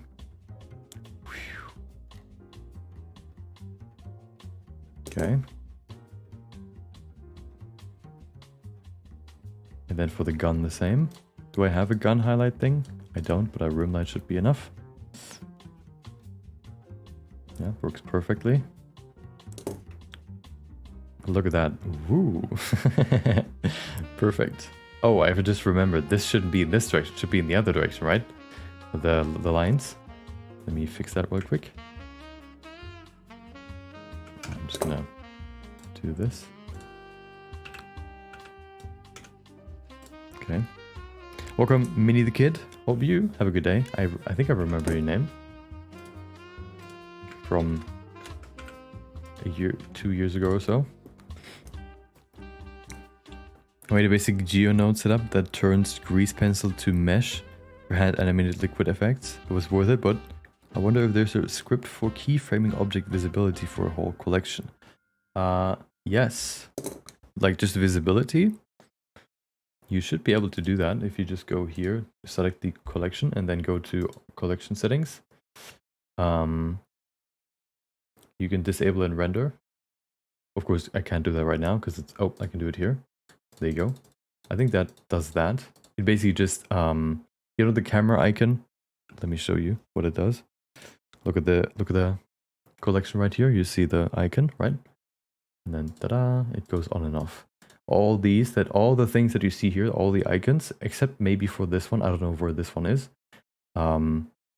is also here in either the object or the collection settings. So for example, if I want to hide the camera, or let's hide something different, the controller, we can go into object settings, and then you can see show in, viewport and renders.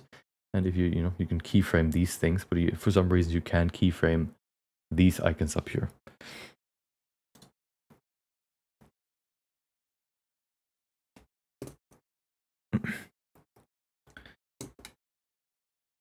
What am I doing? Isn't it obvious? I'm doing the most important work. Smear frames. The fun part of animation. Let's see. Do we need more? Let's see. I think this arm and this, let's see. Here we need some, oh right, the lines here I need to adjust. Boom. Whoop. Look at that. That's much better. And then down here, we need some lines too.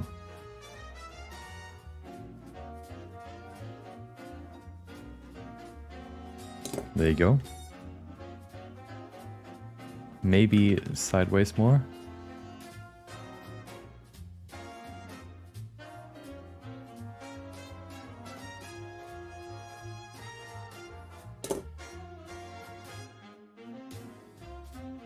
Okay. The only problem that I have with this is that I cannot draw, like remove his model. Like I can't just remove some part of his right side, for example. I can't really do that, which I guess is not too bad, but would probably improve this a bit more as well. I guess I could add some wobbliness here, but that doesn't really look that good, so I won't do it. Oh, this white part here needs to be longer too. There you go.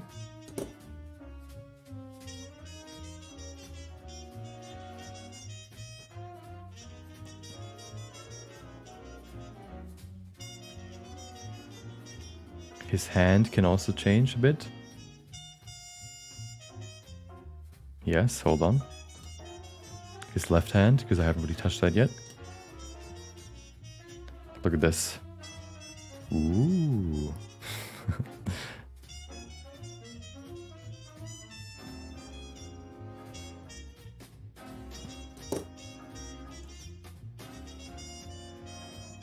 Yes. Maybe even lower. We'll see. What if I do that? Hold on. Like this? No, that's weird. Is it weird? Let's see. No, it's just disconnected. It doesn't look that good. Like this, maybe? Ah.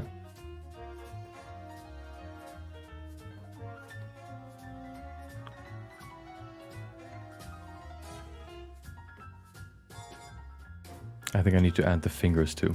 Let's see if that helps. Oops. Nope. Bam.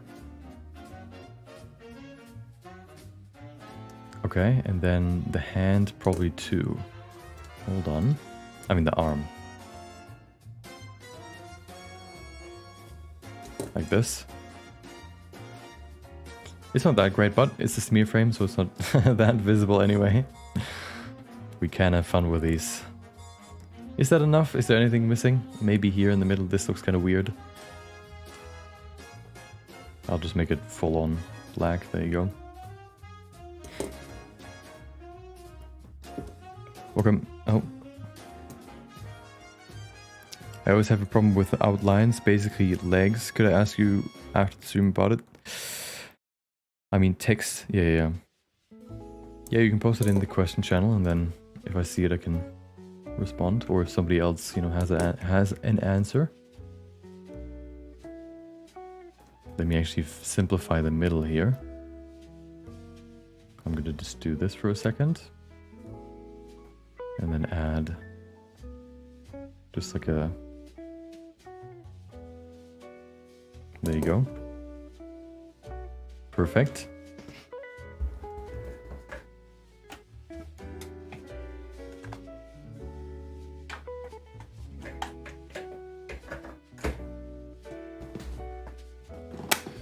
Okay.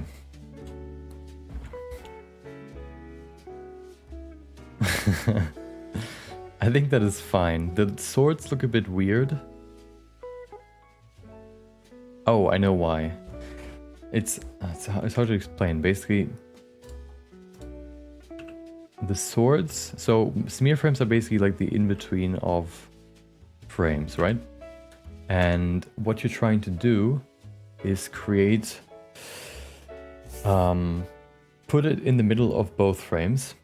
And these smears that I had here reach all the way to this position, but not really all the way to this position. So I think I need to shift them a bit further to the right than the left. Let's see if that helps. So if I do that again, maybe here, more like this, and then this other one. See how this one is now more in the middle, this thing? You know, it would be here, then here, and then here. Before it was further to the left, which made it look kind of weird. And then the other one, I guess, can also be kind of like this. There you go. And then, oh, the little tips, and then we're good. You can make him escape Blender. I already have a... Oh. I have an idea, like I have a storyboard where he has a fourth wall breaking scene. But he won't, well, you know, the animation, the final animation won't have a... won't have a like Blender UI visible, so I don't have, I can't make him break out of Blender if there's no Blender visible. Okay, now the line art, and then this frame is also done. And then one more. Okay. Yes.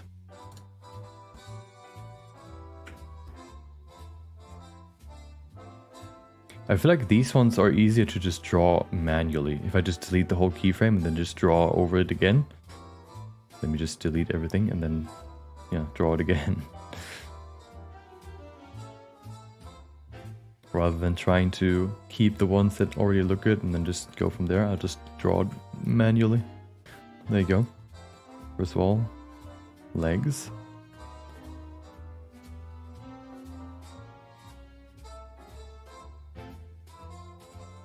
Oops.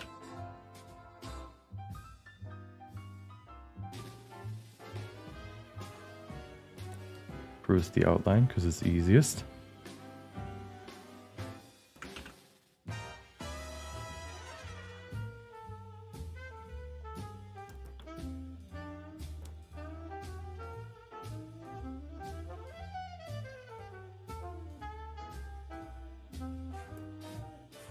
There you go. Damn it, I had to go too far off the silhouette. It also simplifies the stroke a bit, so some sharp edges get just smoothed out, which is annoying, but it's not, you know, it's a smear frame, so it doesn't have to be perfect.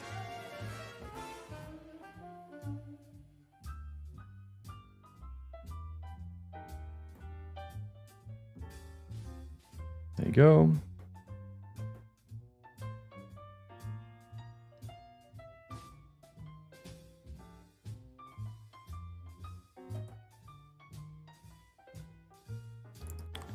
And there you go.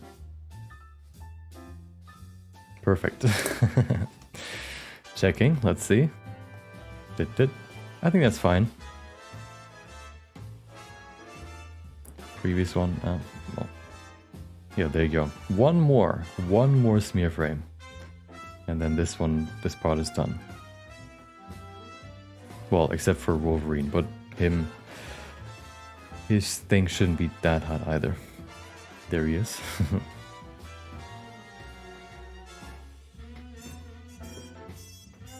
I know it's too late, but this would be funny. Deadpool would pick up the camera, blow it a kiss, and then start fighting with his enemy.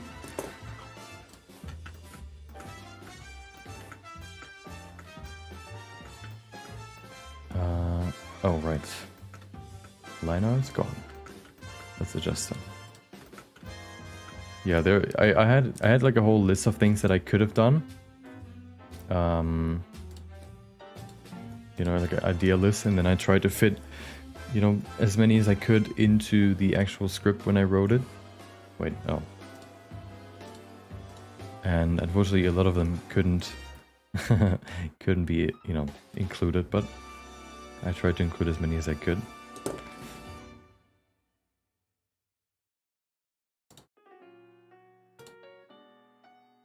Okay. Oh, his head is actually not good. Oh, you know what? It's fine.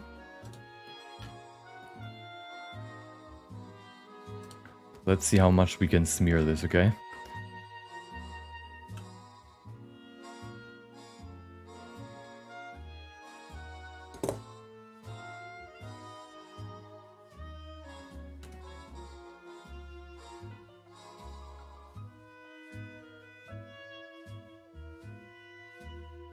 Okay.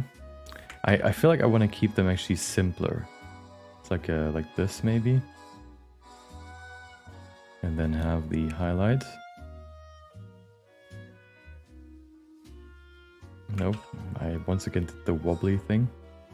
I don't know about this, but we'll see. What frame rate am I using? Yeah, I'm using the using 30 right now for this shot, but I'm probably going to use 24 for the remainder. Probably the best for like an animation. I just forgot about it. So thank you for reminding me.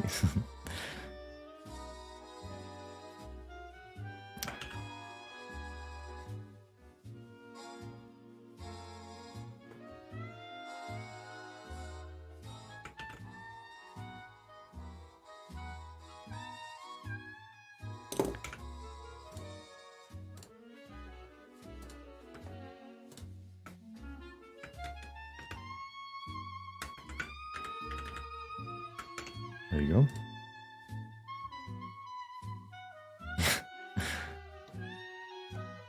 You're going to use stepped interpolation? Yeah, I'm either going to do that or actually create each pose. I tried interpolation so far, and it was not bad, but I might use interpolation to create in-between frames, and then I save them as save them as keyframes, and then switch to constant interpolation, and only use interpolation basically to create like in-between poses. We'll see.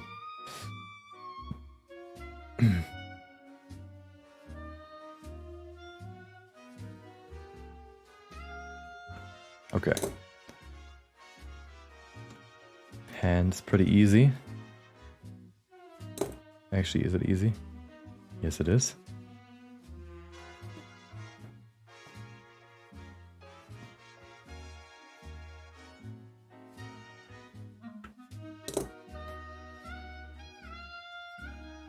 Oh, it's actually going further.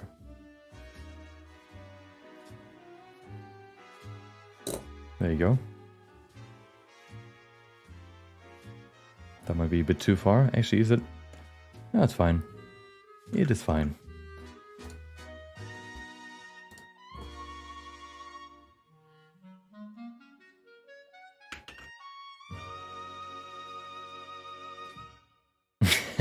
Perfect. Oh, I actually forgot to draw the inside there. Okay. So this might look a bit better than these weird wobbly lines. I guess it's just about experimenting with it and seeing what looks best. Let me try something different here. Oops. What if we add these in between? No, that looks weird.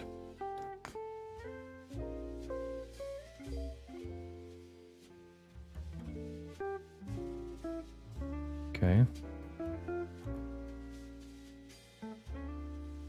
This is for the fingers. Does that look good? Let's see. I think it's fine.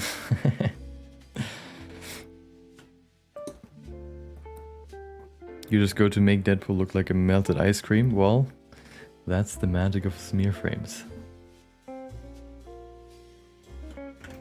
That is exactly what it's supposed to look like.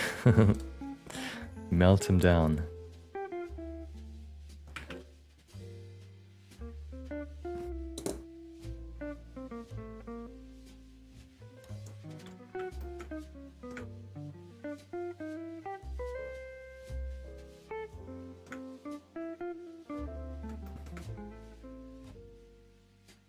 This part here. Oh, this one's gonna be annoying, but should be fine. Let's see. The hand is behind the katana.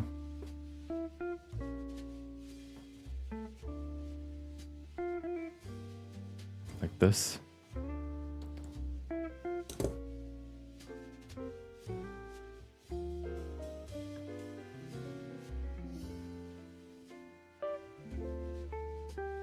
Yeah, that's fine. Let's just add the gray, the hand.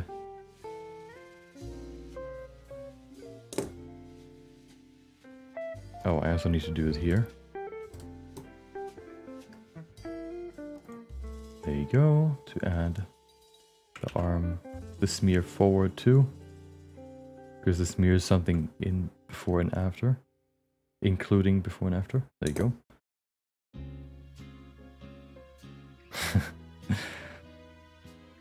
Really like his face, yeah.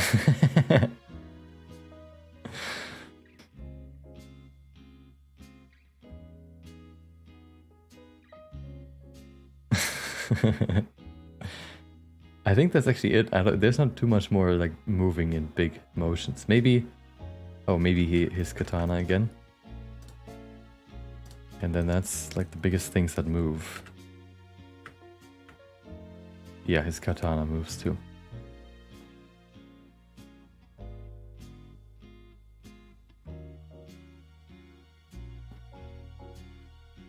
The other one too, right?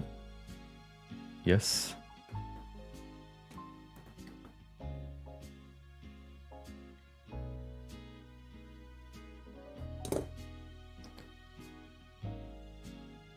Okay, and then the caps again.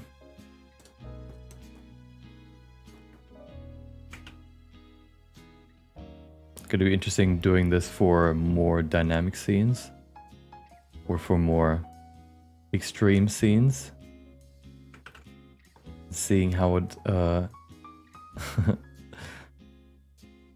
how to do it there.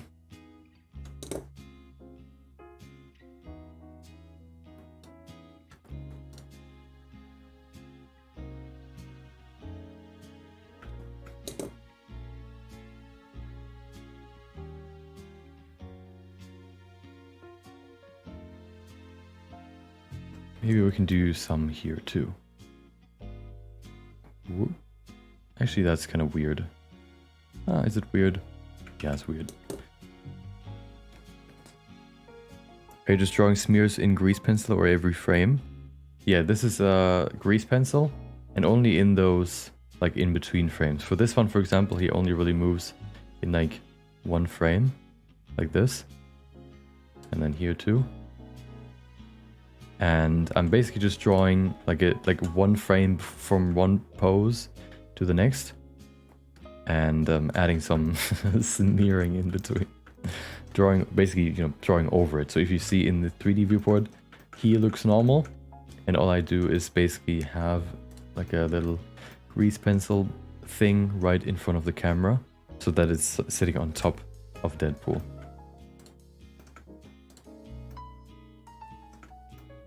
Is that fine? Yeah, that's fine.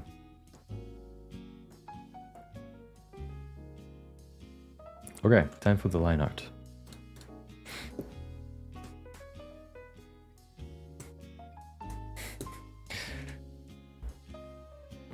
What happens when you consume too much brain rot? You're losing your brain. Is the anime gonna be bloody? Probably not. I don't have... Well, there's one scene where Deadpool loses his hand. I haven't really decided yet how I'm gonna visualize it, but there's maybe gonna be a little bit of blood, we'll see. We're not there yet, so don't have to worry about that yet. But it's not gonna be like crazy blood going on. Do you watch anime? I've watched some anime before, but I don't really regularly do it. I don't watch anything regularly, so I also don't watch anime regularly. Okay, inlines, and then we're good.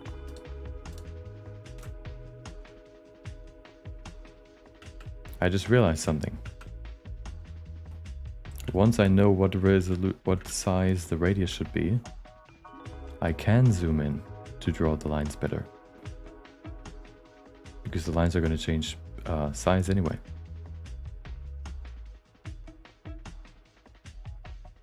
It made probably no sense to you because I just said what I just thought out. I just said what I thought out loud. But let me show you what I mean in a second.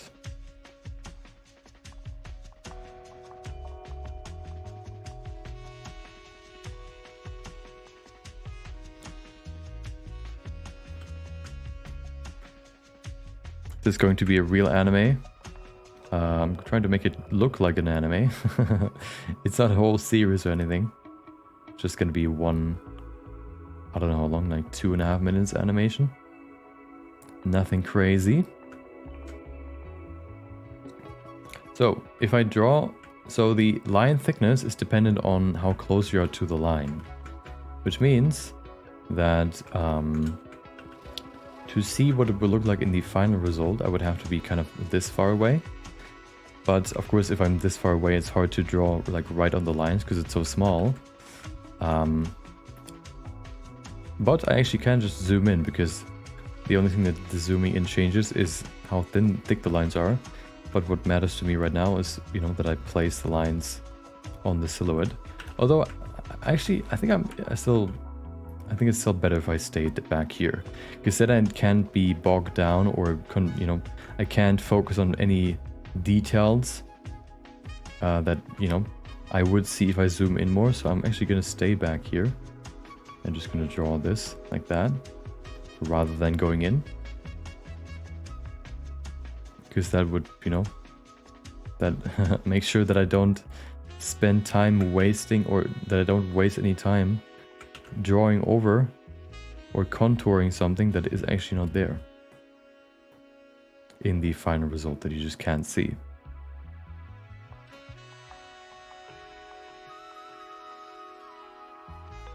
Oops.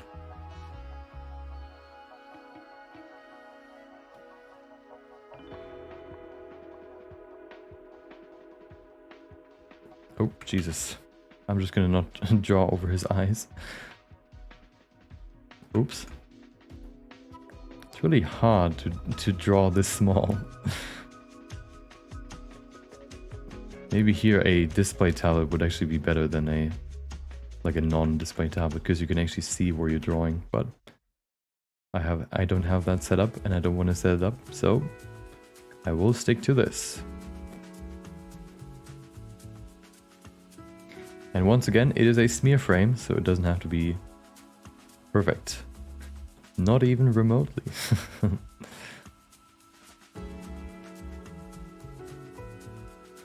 It needs to be perfectly imperfect. That is the goal. There you go. Perfect. Or should I say imperfect? There you go. Perfect. Sorry. I don't know why, but I always say that. There you go. looks pretty good.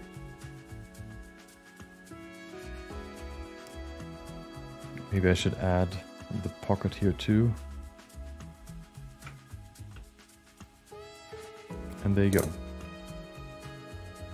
Oh, the lines of course need to continue. Okay. I think that's good.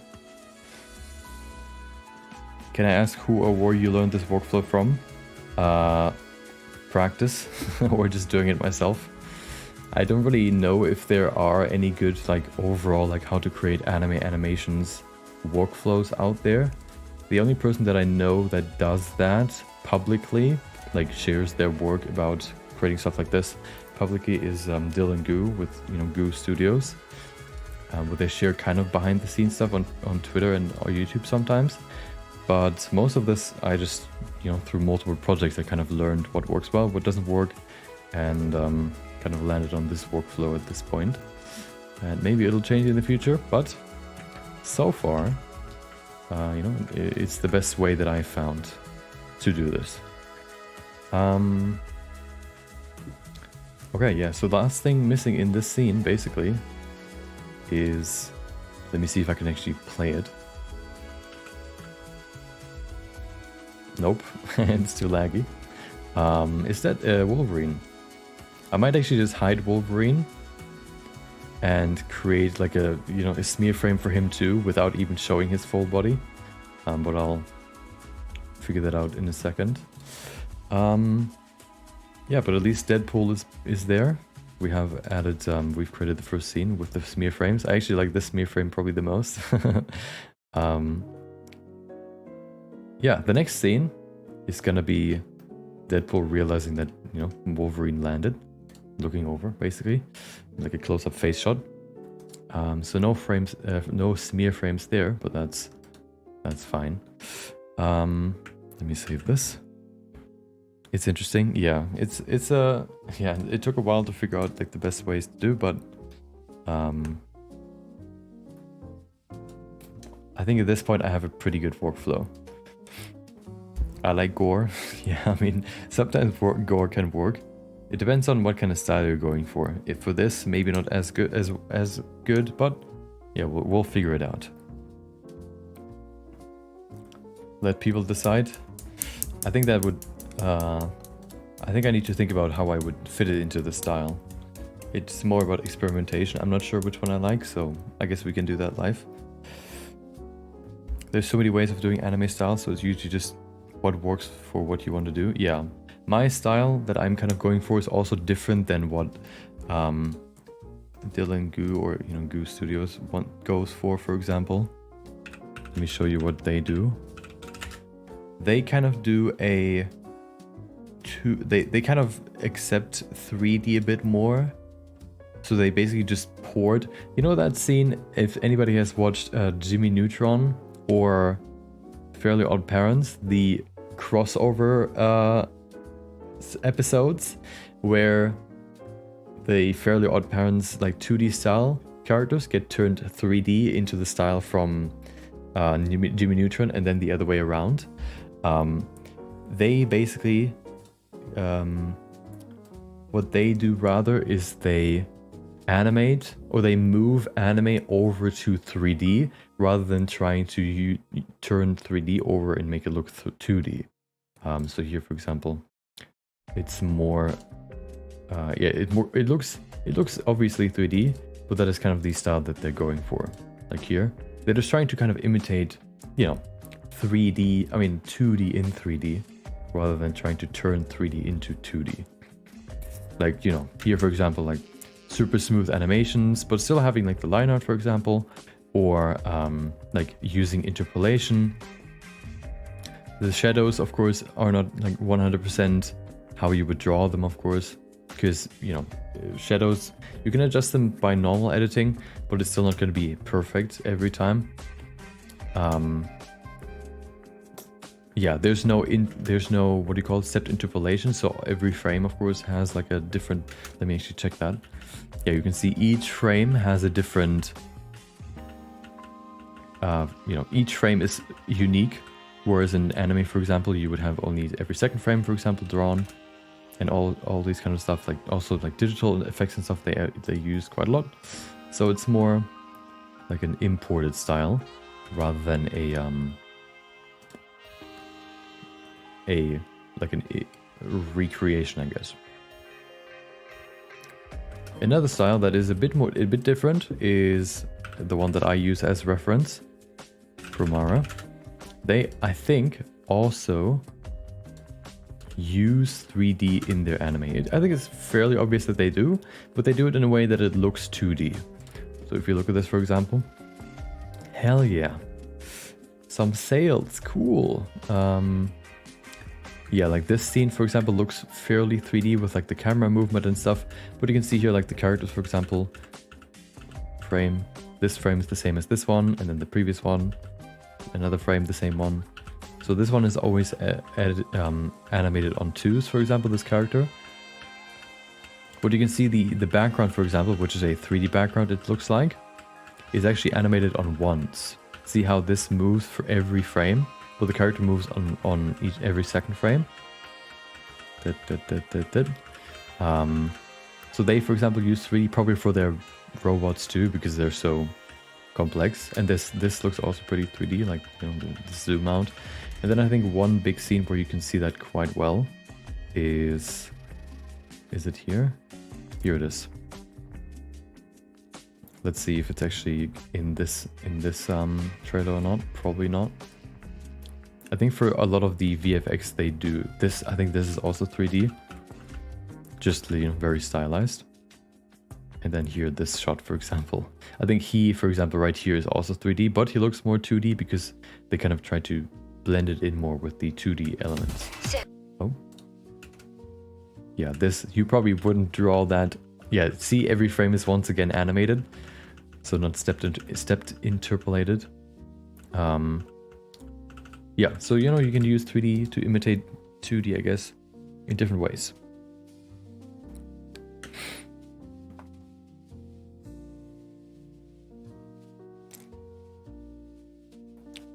It would be cool if their suits would be damaged during the fight.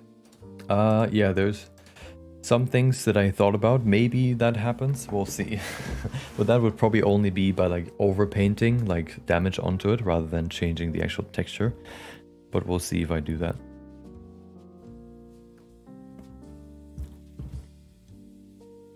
Did you think about adding Wolverine's brown and yellow suit? No, only one so far. You know, I want to finish this at some point, so I can't make the animation already. The storyboard for it is quite long, so I want to focus on finishing the animation with what I have now. I don't want to add, you know, more characters or any like wild effects where you need to spend a lot of more time on it. Yeah. So another suit would be a lot more work for something that would probably be only for like like 10 seconds or so.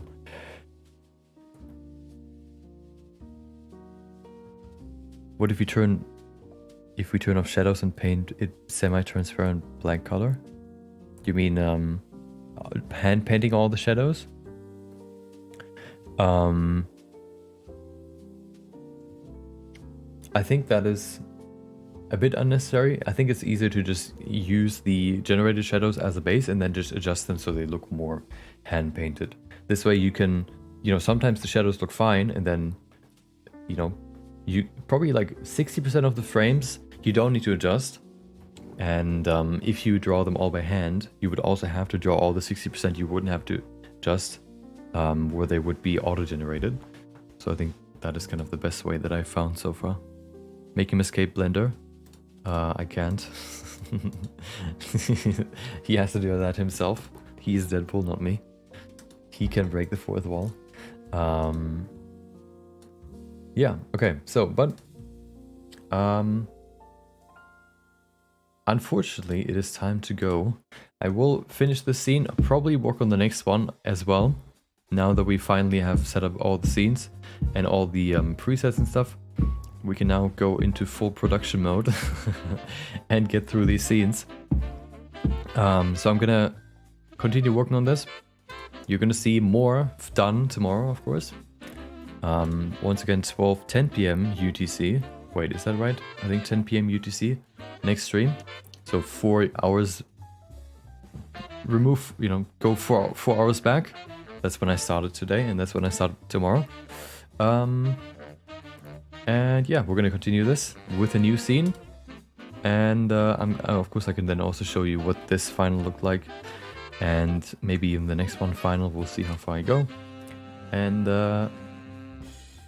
yeah, we will continue this tomorrow. If you have any more questions, you can post them. I guess you can join the Discord and post the questions there if it's more about like 3D or anything like that. If you want to ask me any questions, you can ask them to me tomorrow, I guess. I just realized how my t-shirt is so black that it kind of blends in with the background. Look at this. Perfect transition. Can we see the point of now? Yeah. It's not gonna be, I can show it to you like frame by frame. It's not gonna be like smooth playback, but basically this is what it looks like now.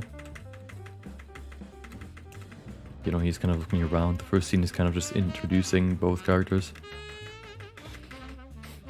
And then Wolverine jumps down, and then he's kind of surprised.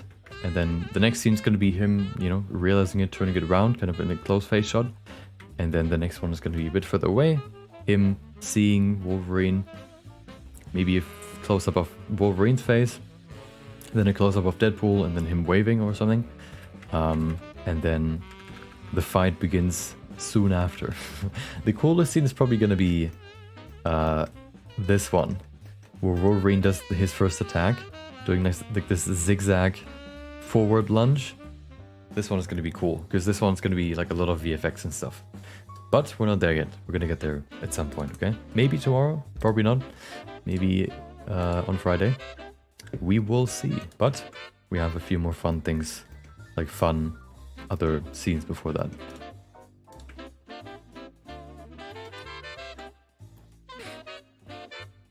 Are you going to get voice actors? Nope. I'm just gonna, it's gonna be similar to an AMV, like an animated music video, where you just compile, AMVs are usually like compilations of anime scenes under music, and that's kind of how I want to do it, including maybe some sound effects too. When will you be live again? Tomorrow, at the same time. Like right now, but 4 hours from now, what time it is for you right now, go 4 hours back. At that time, or 4.5 almost, at that time I will be back live tomorrow. 10 if you type in 10 a.m. UTC in Google, it should tell you what time that is. 10 a.m. UTC is correct. That is the right time. That is 12 p.m., 12 a.m. for me. And something else for you, probably. So, yeah.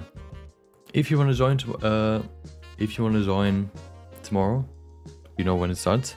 If you want to, I don't know, share your work, for example, you can join the Discord. Or if you want to know, you can also join the Discord to get, there's like a channel where it alerts you, I guess, when I go live. Or you can also share your work in there, ask questions and stuff, do all that fun stuff. You can do that in there. Thank you, Benedy, for the $1. I appreciate it. For the super chat. Yeah, and of course, if you want to learn a bit more about what I do, I have like a newsletter too, which is in the description, where there's like a few tips, for example, about the things that I've learned about creating anime in Blender, how to create parallax eyes, for example, and stuff, or how to use the line art better. You can find all that in the description. So yeah, if you want to see anything else from me, you know where to go. Thank you for watching. Hope you have a good day, and maybe I'll see you next time. Until then, see ya.